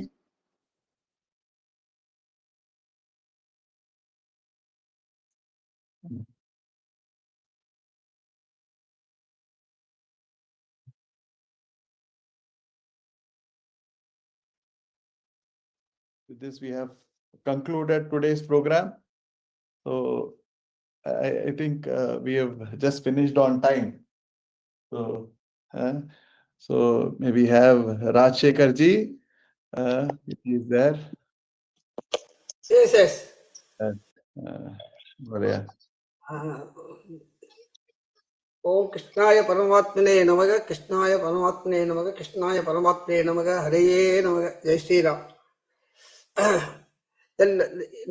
நாட் ஒன்லி நேற்றுக்கு இன்னைக்கு நாளைக்கு இல்லாம லாஸ்ட் 15 நாளா வந்து இந்த பகவத்கீதை ஸ்மரணையே இருந்திருக்கு. யாருக்கு பர்டிகுலரானாக்கா நம்ம இந்த கோஆர்டினேட்டரா இருக்கா இல்லையா Priyanka, she is always on this. நீங்க வந்து இந்த வாட்ஸ்அப் பார்த்தீங்கன்னாக்கா ஒரு புக்கே எழுதலாம். அந்த பிரியா போட்ட நோட்ஸுக்கு வந்து ஒரு புக்கே எழுதலாம். அந்த அளவு ஈடுபாடு இன்ட்ரெஸ்டோட இருந்திருக்கா. இதுல இந்த ஆஞ்சநேயர் போல எப்படி வந்து ஆஞ்சநேயர் வந்து வெளியில காமிக்காம அவரோட பவர் அவருக்கே தெரியாது அப்படின்பா, அது போல நம்ம பிரியாஜி வந்து wonderful job for this yagna, no doubt about that. ரெண்டாவது இந்த யக்னத்துக்கு வந்து கிருஷ்ணருடைய அவருடைய டோட்டல் பிளஸிங் இருக்கு. அப்படி எப்படி தெரியுதுன்னா ஒரே ஒரு ஸ்லோகம் 4வது அத்தியாயத்துல வந்து பார்த்தீங்கன்னா கிருஷ்ண கர்ம சந்நியாச யோகம், கர்ம ஞான கர்ம சந்நியாச யோகம், அந்த 4வது சாப்டர்ல 32வது ஸ்லோகம் ஸ்பெசிஃபிக்கா கிருஷ்ணரே சொல்லுவார். எத்தனை நீங்க வந்து யஜ்யம் தானம் பண்ணுங்கோ, யஜ்யம் பண்ணுங்க, என்ன பண்ணுங்கோ, ஆனா ஞான யஜ்யம் போல வஸ்து எதுவுமே இல்லை. நீ himself has given சர்டிபிகேட் கொடுத்திருக்கேன். எது ஞான யஜ்யம்னாக்கா one we studying the various கிரந்தம்ஸ், ராமாயணமா இருக்கட்டும், இல்ல மகாபாரதமா இருக்கட்டும், இல்ல நாராயணியமா இருக்கட்டும், இல்ல பகவத்கீதா இருக்கட்டும், அந்த அண்டர்ஸ்டாண்ட் பண்ணி படிச்சு study and understanding is more important. அது இருந்ததுனாக்க nothing will exceed on that அப்படின்னு கிருஷ்ணரோட வந்து பிளஸ்ஸிங்கோட ஆரம்பிச்சிருக்கோம். சாதாரண படிச்சுட்டு இருப்போம். இதை வந்து அண்டர்ஸ்டாண்டிங்கோட படிக்கிறதுனால இட்ஸ் மச் மோர் பவர்ஃபுல். அதனால உங்களுக்கு அத்தனை பேருக்கும் வந்து ஆண்டவருடைய பிளஸ்ஸிங் நிச்சயமா உண்டு. ரெண்டாவது வந்து இந்த ஒவ்வொன்றும் நோட் பண்ணி வச்சிருக்கேன். ஒவ்வொரு சாப்டர் சொல்லணும்னா டைம் இல்லை. I don't want to take that and I will write it இந்த குரூப்பை. ஒவ்வொருத்தரும் என்னென்ன சொன்னா என்ன எப்படி பண்ணணும் அப்படின்னு பர்டிகுலரா வந்து 2வது சாப்டர்ல இருந்து கொஞ்சம் முதல்ல எடுத்த உடனே இந்த கணபதி தியானம், குரு தியானம், சின்ன குழந்தை எடுத்த உடனே தியானம் வந்து கணபதி அண்ட் குரு வந்து சின்ன குழந்தை மூலமாவே ஒருத்தவங்களுக்கு கிடைச்சிருத்து நமக்கு. அது போல வரிசையா போட்டாக்க 2வது சாப்டர் கப்பான் கப்பாமன் பார்த்தீங்கன்னாக்கா இருக்கிறதுலயே வந்து 2 chapter is very big chapter, number 2 and 18. அது நோட்ல போத்தா கொஞ்சம் கோஆபரேட் பண்ணிருக்காரு எனக்கு தெரியல. ஆனா 2 பேரும் வந்து கம்பைன் பண்ணி சொல்லியிருக்காங்க. எப்படி அது 75 நாங்க வந்து 75 ஸ்லோகமா இருக்கட்டும், இல்ல 25 ஸ்லோகமா இருக்கட்டும், 20 ஸ்லோகமா இருக்கட்டும், time given is same time. ஆனா 75 நான் நினைச்சேன் எப்படி நம்ம வந்து கொஞ்சம் மாத்தி கொடுத்துக்கலாமோ அப்படின்னு எங்களுக்குள்ள ஒரு மைண்ட் இருந்தது. ஆனா அப்படியே 2 பேருமே சரி, 18 சரி 2 சரி கம்பார்ட்மெண்டா பிரிச்சு அதுக்கு ஒரு தனியாக சப்மிட்டிங் கொடுத்தா சப்மிட்டிங்கை வந்து கிளீனா டிபெண்ட் பண்ணிட்டா, அழகா டிபெண்ட் பண்ணிட்டா, ரொம்ப எக்ஸலண்டா இருந்தது. அதுபோல வந்து 5வது சாப்டர்ல கூட அது மாமா ரொம்ப பெரியவா நல்ல ஒரு அழகா வந்து உதாரணம் கொடுத்தேன். இது ப்ராபபிலி பரத சக்கரவர்த்தி, ஆஞ்சநேயர் அண்ட் பெரியவா, ரமணர் இவரெல்லாம் சொன்னதுனால நம்ம கொஞ்சம் அட்டென்ஷன் கொஞ்சம் அதிகமா போயிடுது.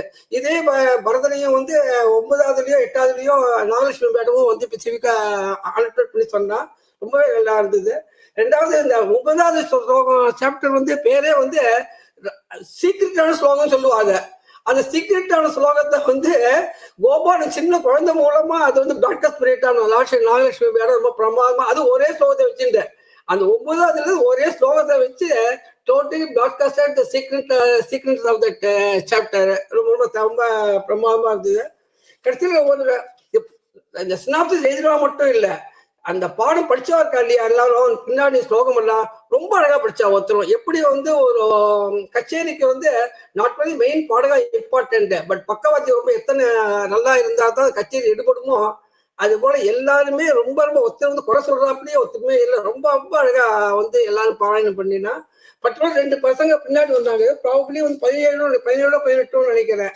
அந்த 2 குழந்தைகளும் வந்து ஒன்லி வேதத்துல தான் நம்ம கேட்டிருக்கோம். வேதத்துல வந்து 50 பேர் இருக்கட்டும் 100 பேர் இருக்கட்டும், முதல்ல வேதம் அமைச்சாக்க ஸ்வரம் அப்படியே மாறாது.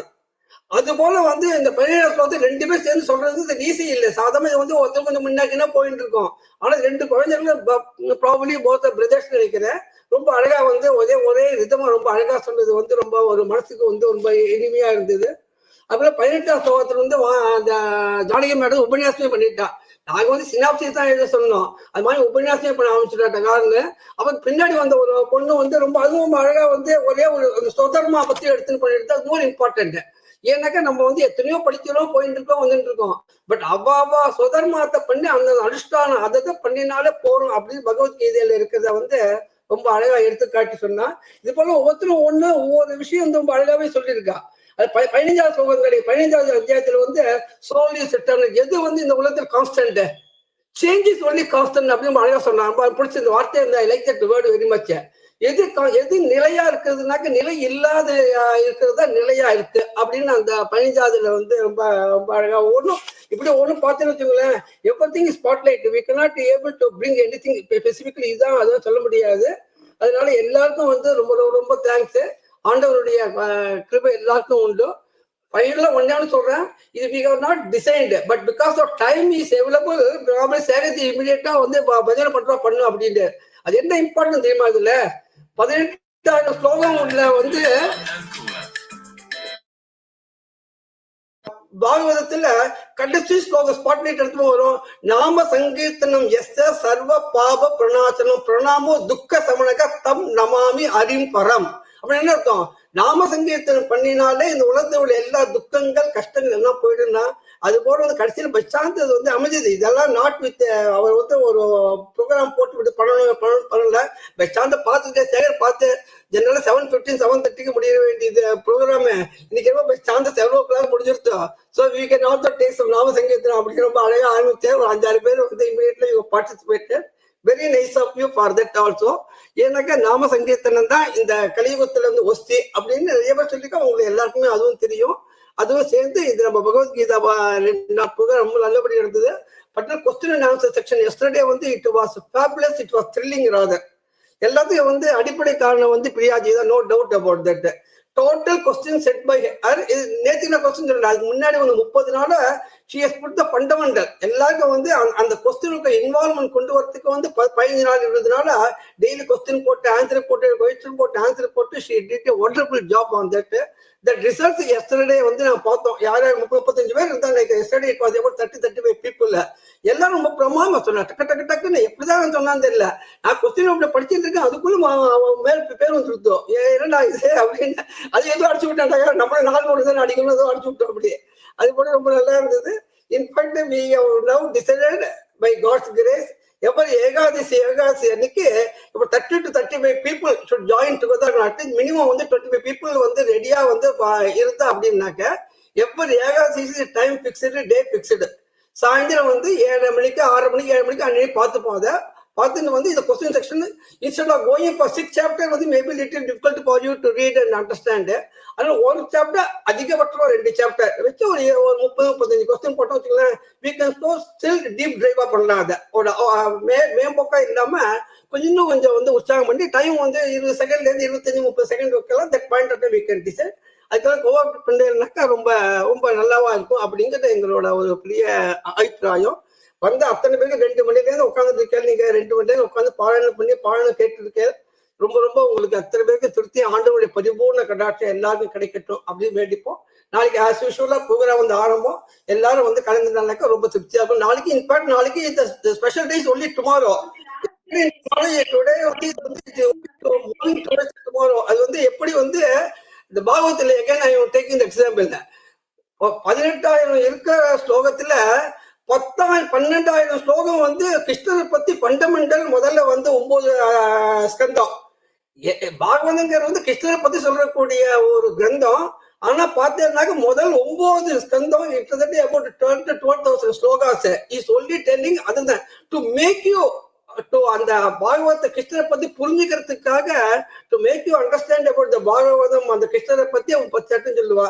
அது போல நாளைக்கு தான் இந்த மெயின் ஈவெண்ட். நாளைக்கு அதை புரிஞ்சுக்கிறதுக்கு இது வரைக்கும் பண்ணிட்டு இருக்கோம். உங்க அத்தனை பேருக்கு ரொம்ப ரொம்ப தேங்க்ஸ். இது பெட்டர் எல்லாம் வேற வந்து அவர் ரொம்ப நல்லா பண்ணிருந்தது. சினாப்சிஸ் வந்து ஒருத்தரும் யார் வஸ்தி யார் மட்டும் அப்படின்னு தெரியாம everybody did their best because you were taken time, you were given the time for the purpose.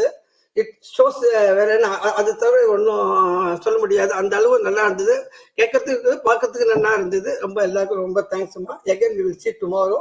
Jai Shri Ram, Jai Shri Ram, Jai Shri Ram. Jai Shri Ram. We are very fortunate to be associated with Sadvidya. Thanks for the opportunity.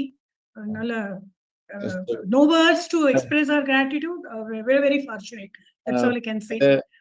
அது என்னன்னா அந்த ராஜசேகர்ஜி சொன்ன மாதிரி எல்லாருமே ரொம்ப நன்னா சொன்னா. அதுல ஒரு சின்ன விளக்கணம் என்னதுன்னா, அதுல ஜகத்குருன்னு இருக்கிற சப்தம் வந்து நானா விதார்த்தகம். அதுக்கு எல்லாம் நிறைய அர்த்தம் இருக்கு. நம்மளுக்கு வந்து குருன்னு இருக்கிற சப்தம் வந்து யாரு கிட்டக்க இருந்து நம்மளுக்கு சொல்லி கொடுக்கறாளோ அவதான் குரு. அதனால நம்ம இந்த ஃபார்மேட்ல நம்ம ஒரு 7 மென்டார்ஸ் வந்து நம்மளுக்கு சாக்ஷாத் அவளே நம்மளுக்கு வந்து ஹெல்ப் பண்ணி எல்லாரும். அதனால இங்க we have the fortune of having Revati Rajaramanji. Yesterday we had all the mentors, Dr. Sri Ramachandranji, Dr. Usha Shanka. I acknowledge Srimati Chandrasekharan Mahodaya. We had with Venkat Indrakanti ji, who had in spite of his time zones, he had helped quite a lot of students. And also if I have missed Dr. Shankar Dutt also. And I would also specifically like to acknowledge Professor Pankaja Kaushik ji. She is a Vidushi in herself, and she has उनका अच्छे विद्वानों का यही गुण होता है कि वह विनय से रहते हैं. वो ज्यादा ह्यूमिलिटी के साथ वो प्रोफेसर बेरा को पढ़ाई हैं. वो बहुत महान व्यक्तित्व है और बहुत पढ़े लिखे हैं. तो उनका भी मैं आभार व्यक्त करता हूँ, और समस्त विद्वान मंडलियों को भी, और समस्त छात्रों को, और विशेषकर बच्चे जिन्होंने वो 6 से 16 के जो बच्चे हैं वो सबसे हमारे आधार हैं, आधार स्तंभ है हमारे समाज के लिए. तो उनको भी मैं आभार व्यक्त करता हूँ. शुरू में सबसे छोटी बच्ची जानवी से शुरू कर हमने अंत में वो बच्चा जो है बहुत प्यार से उसने एक छोटा सा श्लोक ही बताया.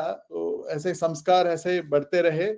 So everybody has the right impressions which connects to your soul. Whatever you do, rest of it is all only to your body, but that is the Vijnana, Vishishta Jnanam. With that, I will as Rajshekhar ji has said, tomorrow we will start at 5 o'clock. There is a bit of fine tuning on the roster. So all of you who have accepted to offer any chapters or few chapters or couple of assigned chapters, we have allocated. There is little bit of fine tuning which has to happen. That will be put up in the group either today or tomorrow morning. அதை வந்து அந்த லிஸ்ட்டை வந்து specific சாப்டரோட assign பண்ணி இன்னைக்கு எப்படி சொல்றோமோ அப்படியே. ஆனா நாளைக்கு சினாப்சிஸ் இருக்காது. நாளைக்கு மோக்ஷதா ஏகாதசினால அகண்ட பாராயணம் with no break. We start with the dhyana shloka till end. There is no break, continuously one after the other. The rosters has to be clearly followed. Yaro turn eppadi varudho adu mari without any prompting katnu solli ada Bhagavad Sri Krishnaroda anugraham ellarkum agatum solli vendi kollikiren. Hariyom. With that, Yaraksharapada Bhrashtam Matra Heenam Tatsarvam Kshamyatam Deva Narayana Namostute. बिंदु मात्राणि पदपादाक्षराणि च न्यूनानि च निरिक्तानि समक्ष पुरुषोत्तम न्यायेन मार्गेण महिषः गोब्राह्मणे स्वस्तिनित्यं लोकाः समस्ताः सुखिनो भवन्तु। सर्वे भवन्तु सुखिनः सर्वे सन्तु निरामयाः सर्वे भद्राणि पश्यन्तु मा कश्चित् दुःखभाग् भवेत्। ओम शांति शांति शांति। धन्यवादः। शेखर जी नमस्कार। नमस्कार जी। धन्यवाद अनिल जी नमस्ते। मेरी तरफ से आपको, आपकी पूरी टीम को प्रणाम और हार्दिक बधाई। इंटरनेशनल ब्राह्मण महासंघ की आपको बधाई हो और सबका आशीर्वाद मिले। बहुत अच्छा कार्यक्रम है। Thank you so much. जरूर, आपको भी अभिनंदन महोदय। नमस्ते। नमो नमः। नमस्ते, धन्यवाद। धन्यवाद धन्यवाद धन्यवाद धन्यवाद धन्यवाद धन्यवाद श्री गुरुभ्यो नमः। धन्यवाद धन्यवाद महोदय। I would also like to Rajagopal ji in specific, who has done the live streaming of today. So those who want to actually see it, you have all had the opportunity of coming on the video. So I think there is already Raja VDS there. So we give our heartfelt gratitude to him so that we had the opportunity to expand and serve through our knowledge, our understanding to the rest of the world. Thank you very much.